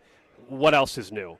But this, to me, as a fan, would be awesome. Selfishly, for what we do for a living, would be awesome. And that is that Major League Baseball is proposing a window that would allow free agents to sign only during a 2 to 3 week period in December until the first Monday in February. They want to avoid the slow trickle of signings throughout the offseason. And, yes, it's expected to be rejected by the Players Union. This would be amazing. So it's like the transfer portal in a way. The transfer portal, or we love the first couple days of NFL free agency, NBA free agency. We don't get that for baseball. It drags all the way out to spring training sometimes for some of the bigger names. This would be awesome as a fan and for the sport. Could you imagine? We're all excited knowing that free agency opens up in baseball, and then for a week, there's a chance that every day there's big signing after big signing. That would be awesome. Well, but it's tough because what's the argument that it makes the sport better other than it makes the sport interesting for 2 weeks? Oh, I don't know. A sport trying to make it more interesting for their fans seems like a pretty damn good thing. In the offseason, certainly. There'll be a lot more talk, I think, around the offseason for sure. I think there would be, but do you get more out of stretching it out? Like, the players are probably going to be like, does this actually add to dollars into the league, into everybody? And the argument is probably not. I don't know. It's going to make the league more interesting. But is it hurting it? Is it hurting it? No. I think their argument is that it would hurt them getting paid. Right? That doesn't mean that would be the case, but in the sense that if you force everybody into a 2 or 3 week window, you are forced into quicker negotiation periods rather than holding out for the larger check, the team who might get an injury, a million other things, right? Sure, these guys, some of these high-priced guys, waited out sometimes, even like the Seth Lugos or whatever of the world, or whoever is signed late with the Royals over the year. They're waiting for the right team with the right fit to overpay in some ways. I know why the players don't want it. The players think that means less overpaying or like more quick negotiations that don't do it. Because you got to ask yourself, Major League Baseball owners, let's not just pretend like every decision they're making is for the betterment of the sport and eyeballs on the sport. Yeah, right. Their decisions are also based on how do we get more money. Of course. And their thought on more money is if we force them into tight negotiating windows, sure, we'll create interest, which I do think is a byproduct of that, but then we'll do this. The problem I think we have right now is a little bit what we're talking about college football, which is every single thing so far the MLB owners has suggested. Some ideas are good, in my opinion. Some ideas are bad. Some ideas are more beneficial to the owners, whatever. But every single idea that has been pitched by the owners so far has gotten an immediate rejection from the players. They're like, no, we don't want anything different. As per we want it to all be the same. No changes ever, all the same forever. And publicly, that's a hard battle to win. That's a hard battle to win. We did say when this all began a couple months ago, and it's only going to continue for months and months and months, that the owners are better at playing the PR game than the players. They just are. I'm not saying by any means everything the owners are proposing is the right option. I'm just saying that the perception among a lot of baseball fans is that the owners are presenting ideas that fans want, and the players aren't. That's the perception that's out there. And I can tell you this is one of those that if I'm a fan and you tell me that there's a sense of urgency from teams to have to sign during a 3-week free agency window, that's fun for a fan. And fans are going to think that's a good idea. And when the players come in and say we don't like it, fans are going to turn against the players even on something small like that. And this is the PR battle that the owners are so much better at. Yeah, you're right. And it is difficult because you and I have talked about all the reasons why it is hard for the players to win publicly because it always the public sentiment of you see the players, you understand the players. It's thousands of people versus just 30 that you're fighting against the owners. And look, in the end, I'm telling you, the owners are just doing it for the cash, the same as the players are doing it for the cash. Yeah. And so it's not outside of that. But it's going to lead to missed games, which never happens, by the way, in any other league. That's the one thing about how you know their system has problems, or there's some division that cannot be closed like in other conferences or stuff, because they're the only one, Gold, who misses games. The NFL can fight with each other and go through this whole thing. They play. All 17 of them. Every year. Baseball, you know what my guess is right now? If I set the over-under at 119.5, what would you take? Because that's right about where the number of games I think get played. Well, that's just my personal number. That's not, I don't, no.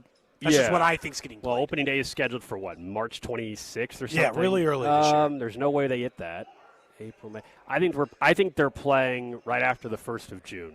So 2 months is how many games? 60. So we're not, You're not far off. You're saying 100. 100 games. You take the under on my 119 and a half, but you would, you still think. I hope I'm wrong. I think hope they're playing. I hope they're. Oh, so do I. I hope they're playing by the middle of April. I just am very skeptical that happens. Yeah, I am too. If we miss 2 weeks after all this and it means better sport long term, it's worth it. If they miss 3 months, 4 months of it, it's devastating to the sport. The players reportedly have a lot more than they had saved for the last time they got locked out, but they don't have more than the owners and never will. Their war chest is always going to be 10 times of that. The real question is, how much more does it cost a player in an individual year versus an owner in an individual year? And this goes back to college football. I hate when these leagues do this, Gold, when they have the momentum. Like when the league is heading in a good place. Baseball's viewership is up. Attendance is up. I think star power is up because of guys like Shohei Ohtani. And so you're going to do that and then you're going to miss games? That would suck. That would be the absolute worst timing to do it, which is the exact thing that happened the last time. And it took them 10 years, 15 years to get back to where they are now and growing again and all this other stuff. And like in college football, they can always just be like, well, it's football, so you'll watch it. Someone says, is this good for the Royals? They're terrible at the beginning of the year anyway, so just skip the beginning of the year and start playing in May, and maybe it'll be better for them. If we just skip all of April. I like the mental gymnastics there. I like it. Yeah, honestly, they've been terrible in April. Maybe just starting in May be. Whatever works, man. Whatever works. No, I want them to miss as few games as possible, obviously, but I just don't see how they're not going to miss some games in 2027. All right, up next, let's get to what's trending. Let's also talk a little bit about these college football games. Final thoughts on what we're expecting tonight for the Chiefs preseason finale. We'll do that as we continue broadcasting live here at Circa Resort and Casino in Las Vegas.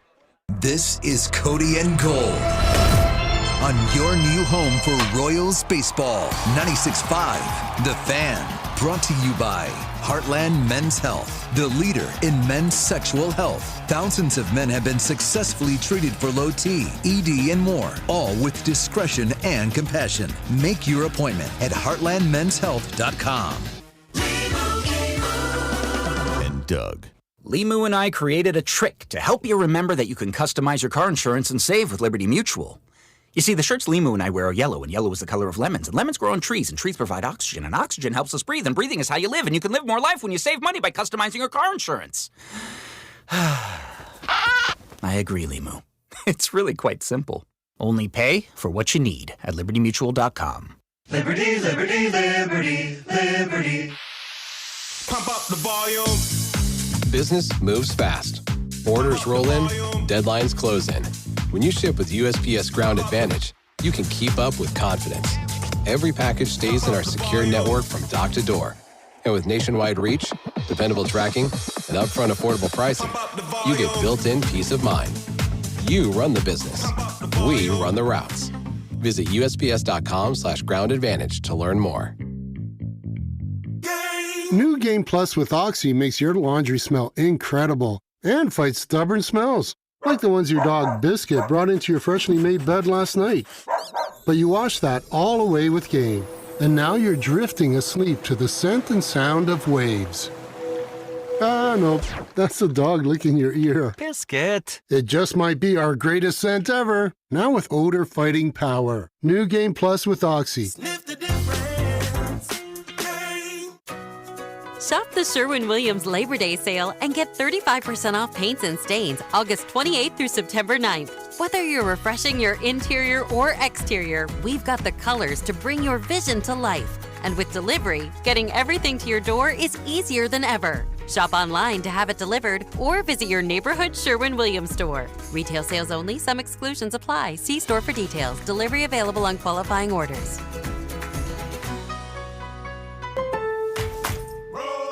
Pros, find the right flooring for the job in Lowe's newly redesigned flooring showroom.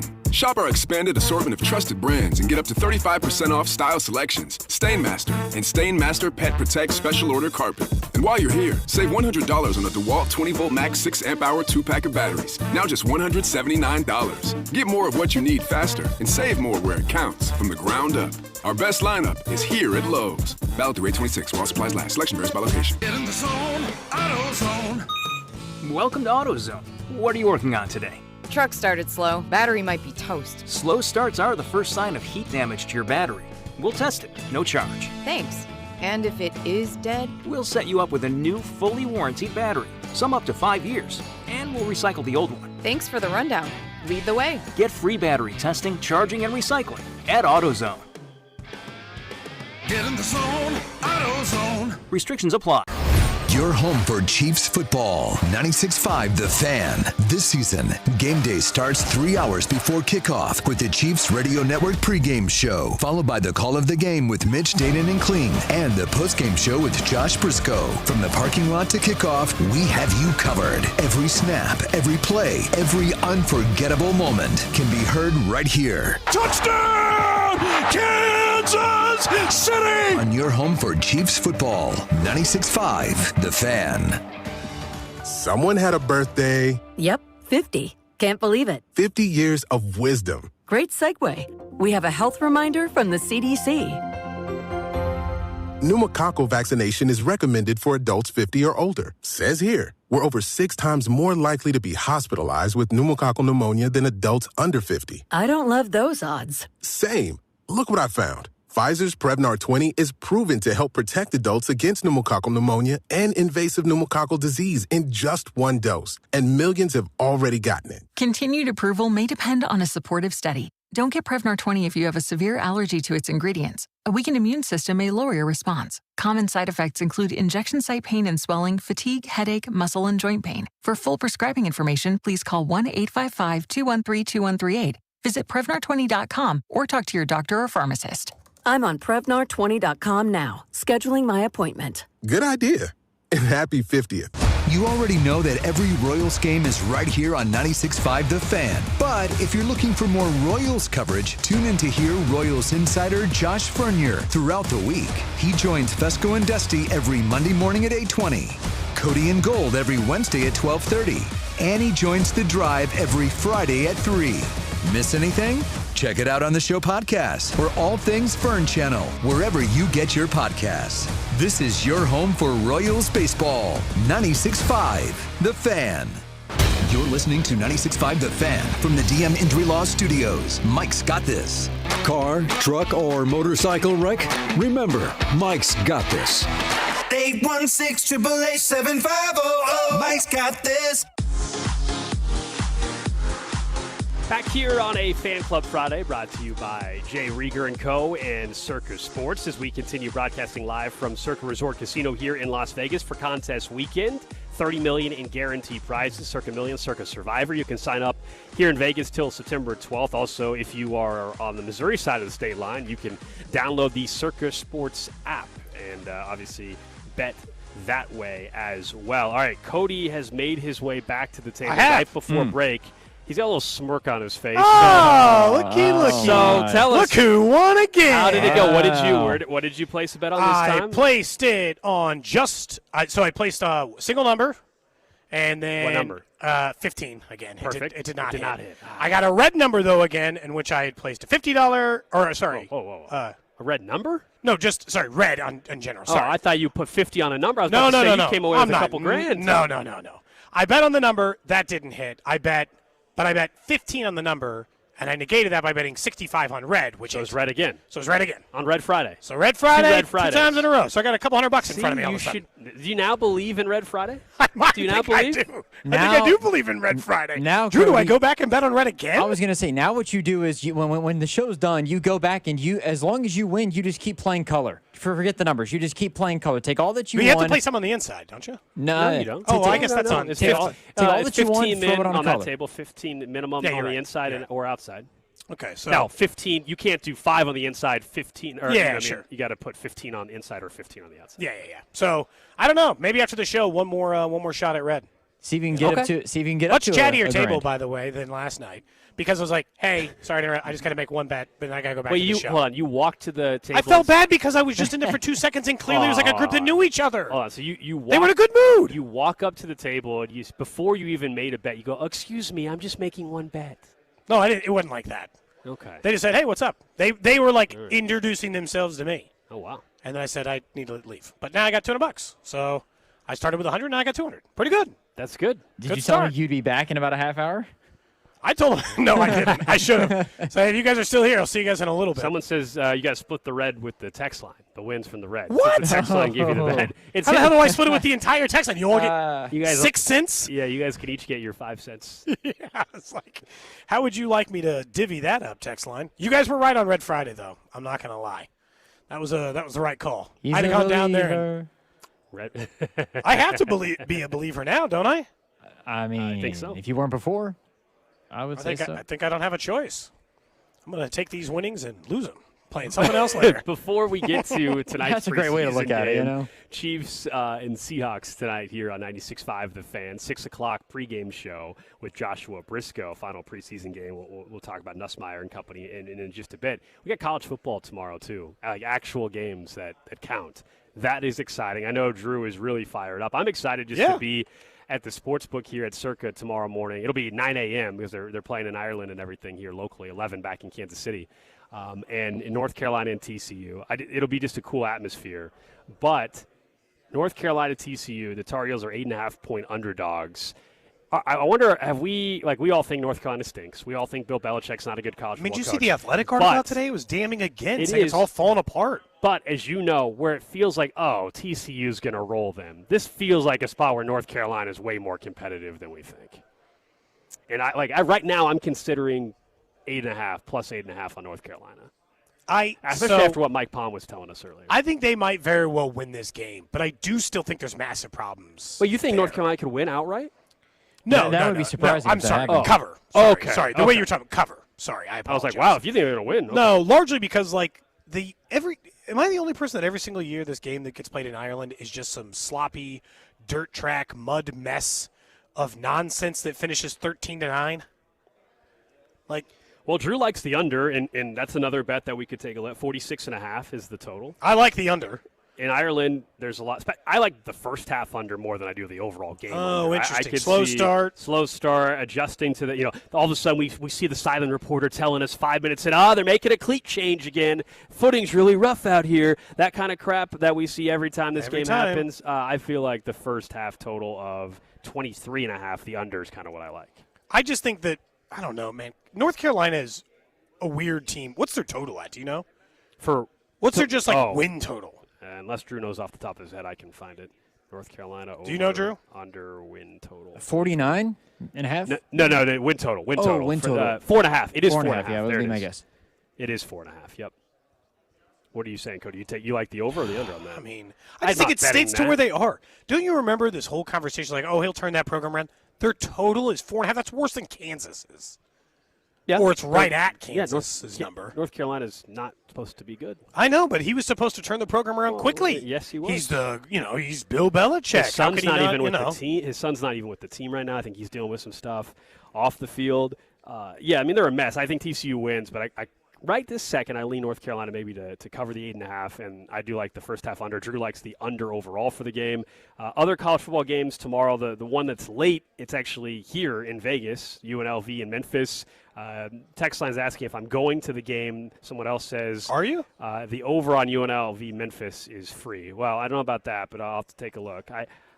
Am I going to the game? I'm up in the air, honestly, if I'm tell you the truth. I haven't bought tickets. It's at 7 o'clock Vegas time tomorrow. You'll already be gone. A couple of my buddies will still be here that we know from other media outlets that some of them I've worked with in the past. I am planning on staying at the book for most of the day. At night, why not? Like, honestly, tickets are $40. Like, part of me is like, why not go? $40. And Mike Palm was saying it's a good atmosphere for a college game. You could trust him on that end. It's all lower bowl, so $40. You're going to be sitting in downstairs. Stadium. It's the Raiders Stadium. Yeah, it's at Allegiant. I mean, for you, I don't know. Like, I know Drew would go because he's just a big college football fan and likes going to places, but I think you just like going to sporting events. I do, yeah. No matter Let the me look at sporting the event. updated So I don't know why you Plus, wouldn't the game, take a I shot. think, might be a good game, too. It's not like the game is going to be a You think that blowout, one of these teams could be the Group of 5 rep? Is that what you're Potentially. I just mean like the game in general. I think they're both two good Group of 5 teams or Group of 6 teams that could be in the hunt. Like, in terms of, if you just look at the spreads, I don't know what the spread is for the UNLV-Memphis game. It's one of the lowest ones of the day, if not the lowest one. So, in terms of UNLV's a 4.5-point favorite. Yeah, I would say on paper, it looks like it could be the closest matchup of any of the games that we have tomorrow. What are their odds, I guess, to make the playoffs, though? Like, Boise UNLV State's and the Memphis, heavy favorite, right? Yes. Are they, like, behind Navy? Are they behind – I know people mentioned Army, Navy. I can't remember some of the other ones that have been there. I don't know. UTSA, maybe? Yeah, I don't know exactly where UNLV is. UNLV's probably got better odds than Memphis, if I had to guess. I don't know the exact odds, but Boise State for sure is up there. Navy would be up there. Maybe South Florida, New Mexico would have been, but their quarterback's out for the year. To make the CFP Memphis 15-1, UNLV is... Are they lower? I'm scrolling. Hold on. Control F might help us. Let's see. 9.5 to 1. Where's North Dakota State? Currently, because New Mexico would be the favorite. 15 to 1. Okay. I will say, Gold, that makes the game far more interesting, doesn't it? Yeah. The idea that these are two teams that have, like, essentially a 10 and 15 to 1 shot at making the college football playoff.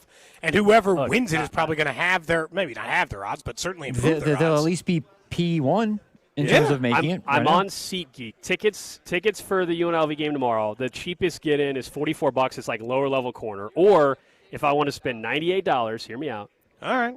That's a lot for a UNLV Memphis game. Their club level, which is row 2, for $98 apiece. It's second row. It's like their lower level club. Do I get do I get anything with that, or is it just like? I mean, you'd be getting hit with sweat. I mean, that's a good seat. That's like close. Where are you out on the field? 35-yard line, row 2. Yeah. Okay.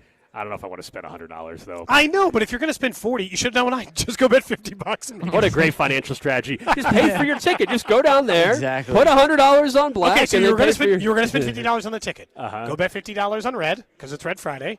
If you don't hit, don't go to the game. If you do hit, buy that ticket.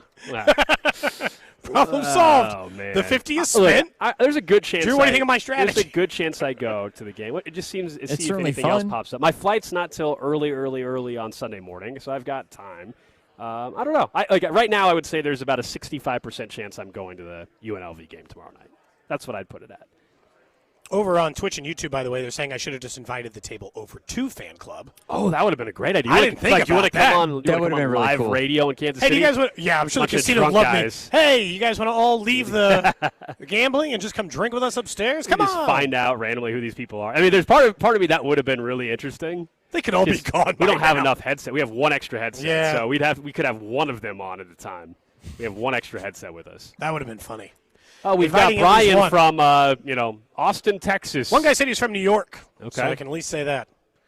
Okay. What was his name? It wasn't Brian, but now you said Brian. I can't get age Brian out of my range? head. Are we thinking like our age, older? No, younger? a little older. Like I'd say in their 50s. Okay. All right. Like I would say like my guess would have been like early to mid 50s. Okay. Would have probably been my guess for at least. But you thought they were a fun group. They had already had a few They seemed like they were having a drinks good time. maybe as Yeah, I think that they probably started early today. Okay. Or they're planning on getting after it for a huge majority of the day. They don't have that many tables open It's down Friday. there. It's Friday. So all the man. tables are pretty full because like 2 or 3 of the roulette wheels are closed right now. Gold. They don't they don't have them all open at the moment. Just I hear based you. off of that. I hear you. It's 11:40 Vegas time. I know it's almost 2 o'clock there in Kansas City, but it's a little bit early. The pool's here. calling our name. I can't wait. I got some stuff to do right after the show first, and then I'll meet you at the pool. I can't wait. I can't wait. Drew, what are you going to do this weekend? We didn't even ask you. Just going to plop down in front of a college doing. football slate? That's it? Not move all day on Saturday? Tomorrow, it'll be a lot of that. I'll particularly for the TCU UNC game and then the Virginia and NC State game. I'll be parked. Early evening, that's where if we need to get something done, that's when it's going to happen. No blue chew needed for Drew tomorrow. No. None whatsoever. No, we are ready to go. Yes, it's not even a good slate. I was ready to go though. yesterday. You're just happy it's back, right? No, 100%. That is the biggest thing is we no longer have the preseason football that doesn't count for this or that or the other. It's these games matter. I don't care who's playing or what's going on. I am ready to sit down and watch. Oh, you didn't tell us. How did okay, so there were FCS games yesterday, which was... There's more on tonight, but yes. Which we were joking about you betting. Is your parlay still alive? It is still alive. I had UWF. How many legs left? Two legs left. I had Austin P1 yesterday, and shout out to West Florida. They covered in their first. Not only did they cover in their first D1 game, they won and upset number 16 Southern Illinois in their first game. There were a ton of upsets yesterday, actually, in college football. If folks paid attention, there was some history. If the first ever NAIA team beat a Division I scholarship offering team for the first time ever. I saw that, but then a lot of people were pushing back and saying like people were saying that a bunch of people are clearly alums of like other NAIA schools were claiming that that's not the first school. I have no idea what the correct answer is. All I know is I saw football, that, and maybe then basketball people were pushing back saying that stat was wrong. But I did see that. I also saw Drew KU's Week 1 opponent, Long Island, was getting destroyed at halftime by North Dakota, yeah, the Fighting Hawks, who were 10th in the country in FCS play. So but Long Island was down team. like 42-0 Correct. or something at halftime. I do think KU should win the game by at least 40. The spread I think is 38.5. I was texting Rob about that yesterday. He was like, "It feels like Friday. a lock," and I said, "Yeah, it should be at this point the way that they look." But I want to go to the game next Friday. I think it's Labor Day weekend. Depending on things are going, I want to watch Marshall. I want to watch Marshall play a little quarterback before the Missouri game. I did see, by the way, Brian Fisher was quoting on an article since we're on college football. Yeah.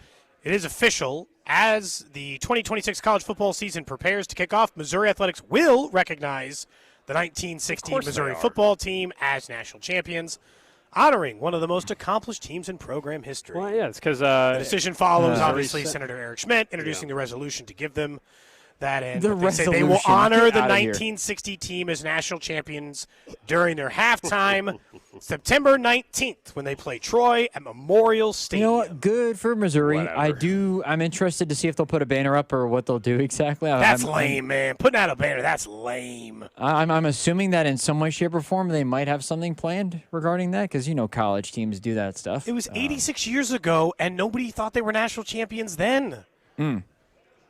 Our college football coverage brought to you by Blue Cross and Blue Shield of Kansas City. Discover the benefit of blue. All right, let's get back to the NFL. Tonight, Chiefs-Seahawks final preseason game of the preseason for the Chiefs. Garrett Nussmeier, we know, is going to get the full allotment of snaps tonight unless, there's an injury, basically, which is a good thing. I think we all want to watch Garrett Nussmeier. It's the most exciting thing about the game tonight. I don't think there's anything he can do that would suddenly cause the Chiefs to say, you know what, we don't need to keep Justin Fields, who we gave up a draft pick for, to be our backup. Justin Fields will be the backup quarterback in 2026 I agree. for the Chiefs. But if Garrett Nussmeier goes out there and continues to look good, it'll make you feel pretty confident in next offseason where you can have a cheap, long-term backup to Patrick Mahomes. That's what tonight can do. Yeah, I mean, honestly, it's the single most important thing about tonight. I am interested to see how he plays as a full-time starter. All the game plan, full-time starter, rotating units at wide receiver, running back, offensive line. It's not going to be the same people for 60 minutes other than him. So he has like a big challenge kind of ahead. And up to this point, I think Briscoe probably put it best. Up to this point, the thing that stands out is he looks like a qualified NFL quarterback, which I'll be honest is more than I would say about a lot of the guys they've been rolling out at the third quarterback spot over the last couple of years. Yeah, he's in control. He's in control of the game when he's out there. Yes. And that doesn't mean, preseason can be a liar or any of these other things. But, I mean, he looks more qualified than anybody they have. Now, in the end, this is what's weird about it, Gold. What does that matter to the Chiefs, who are planning on starting Patrick Mahomes for the next 10 years? The only thing it means is they can get a cheap backup. Yeah, for the next 3 years, which is great. I don't have any complaint about that. It allows you to have the cap flexibility, like you said. But Cody also, in the weird circumstance, we all know the Chiefs went on a Super Bowl run when Chad Henne had to play one game in the postseason, and he had to help them out or play 2 games, whatever it was. They needed their backup quarterback. So as time goes on, it's not only someone that's cheap, but someone you trust to come in for one game in a big spot or one drive in a big spot while someone's getting their ankle looked at or something for one drive. Not someone would be Patrick Mahomes, obviously. That's why it's significant. Justin Fields, I think there's a lot of fans that want Nussmeier to just be the number 2. I think we have to remember there is still something to be said. The experience, yes, Justin Fields has not been a good starting quarterback. That's why he's in Kansas City. He still has a lot of game experience. And if, let's say he had to come in at all on Monday Night Football or random game in the year, there's something that you do like to have if you're Andy Reid about a quarterback that has been in those moments. Yeah. But the problem is that he can't. They did it with Cobb once, which is a good pull by Briscoe, where they had a veteran, he was there for 2 years, and then he became that. I understand they wouldn't have played regular season games. But at some point, when you have a guy like Patrick Mahomes, I actually just think your investment is better made other places than spending, $4 million this year on him and then using a draft pick and then, because they paid Minshew even more than that or Henne even more than that. It's like at some point, if you could just have a guy available for $700,000, I don't think that's the worst thing. No, you like it, but I have no issue with how they – like some people said, did they make a mistake this offseason? No, because when you go back and look when they acquired Justin Fields, they did not know if they could draft Garrett Nussmeier at the time. It was a 7th-round pick. No, they didn't know if they could draft him. And they didn't know how good he'd be if they did. They didn't know how good he would be. They also wanted to ensure in an offseason where it sounds easy now when we all believe Mahomes is playing week 1, but back in April or May, it wasn't as certain as it is now. And I know that people will now try to say, well, the Chiefs always said back in December he'd be available by week 1. Sure, but they were also being extremely optimistic. They did not know with 100% certainty back in December, January, February, or March that he was 100% going to play week 1. Hell, technically, we're not even at a full 100% right now. We're at like 90-something%. So that's my defense of the move. Some people were being critical of the front office, saying they shouldn't have wasted a draft pick on Fields now that Garrett Nussmeier. No, you want to cover your ass when your quarterback, you didn't know at the time if he was going to miss games to start the season. Yeah, I don't know. That's always tough. That's a lot of hindsight. Like, 2020. If you knew, if you knew, you would have kept Orlando Brown Jr. Or if you'd known, you would. All those things are different. And in this case, we're talking about a 6th-round pick for Fields and a 7th-round pick for Nussmeier. And I don't mind just doing the long-term play anyway. Have the veteran backup for this year. Develop the veteran backup. Even if you told me I knew Nussmeier, I might have still said Fields is not the worst idea. Knowing that Patrick Mahomes is coming off a serious injury, why not have a double backup plan for, hey, the guy's coming off a serious injury. What if he's not ready for week 1? Let's make sure we have Justin Fields because they were signing him 6 months ago when they had no idea how the healing process would take place with Mahomes. Okay, great. And then for the future, we still like Nussmeier. So down the road, maybe we have an answer. To me, the plan is actually still just as good as it was when they signed him, even though Garrett Nussmeier could go out there and throw for 450 and 4 touchdowns tonight. And I would still have been fine with the plan of sign Justin Fields and then draft Garrett Nussmeier. Yeah, someone on the text line was suggesting that they're just going to trade. They're showcasing Nussmeier to trade him. I could not. Already? I could not disagree more. I don't think that makes any sense. I don't think that's what's about to happen this offseason. You want to tell me 3 years from now that he gets traded? Fine. This offseason, no. I know he's looked good in preseason. Let's not what teams trading for? What are you getting? You know what I mean? Like, no team's giving up a 3rd-round pick for Garrett. 6th? No team's giving up a 3rd-round pick for Garrett Nussmeier because he looked good in 2 preseason games. No. Genuinely, if they try to trade him, what is the maximum you think they could get for Garrett Nussmeier? 5th? 6th? 6th again. They picked the 7th? Move up, right? Yeah, 6th, I guess, not again, the 6th. They took him in the 7th. He's worth more to you right now because he's going to be your long-term backup for Patrick Mahomes. They'd have to offer a 3rd to even or a 4th to even justify the expense. Yeah, no, I don't think that's the scenario that's happening.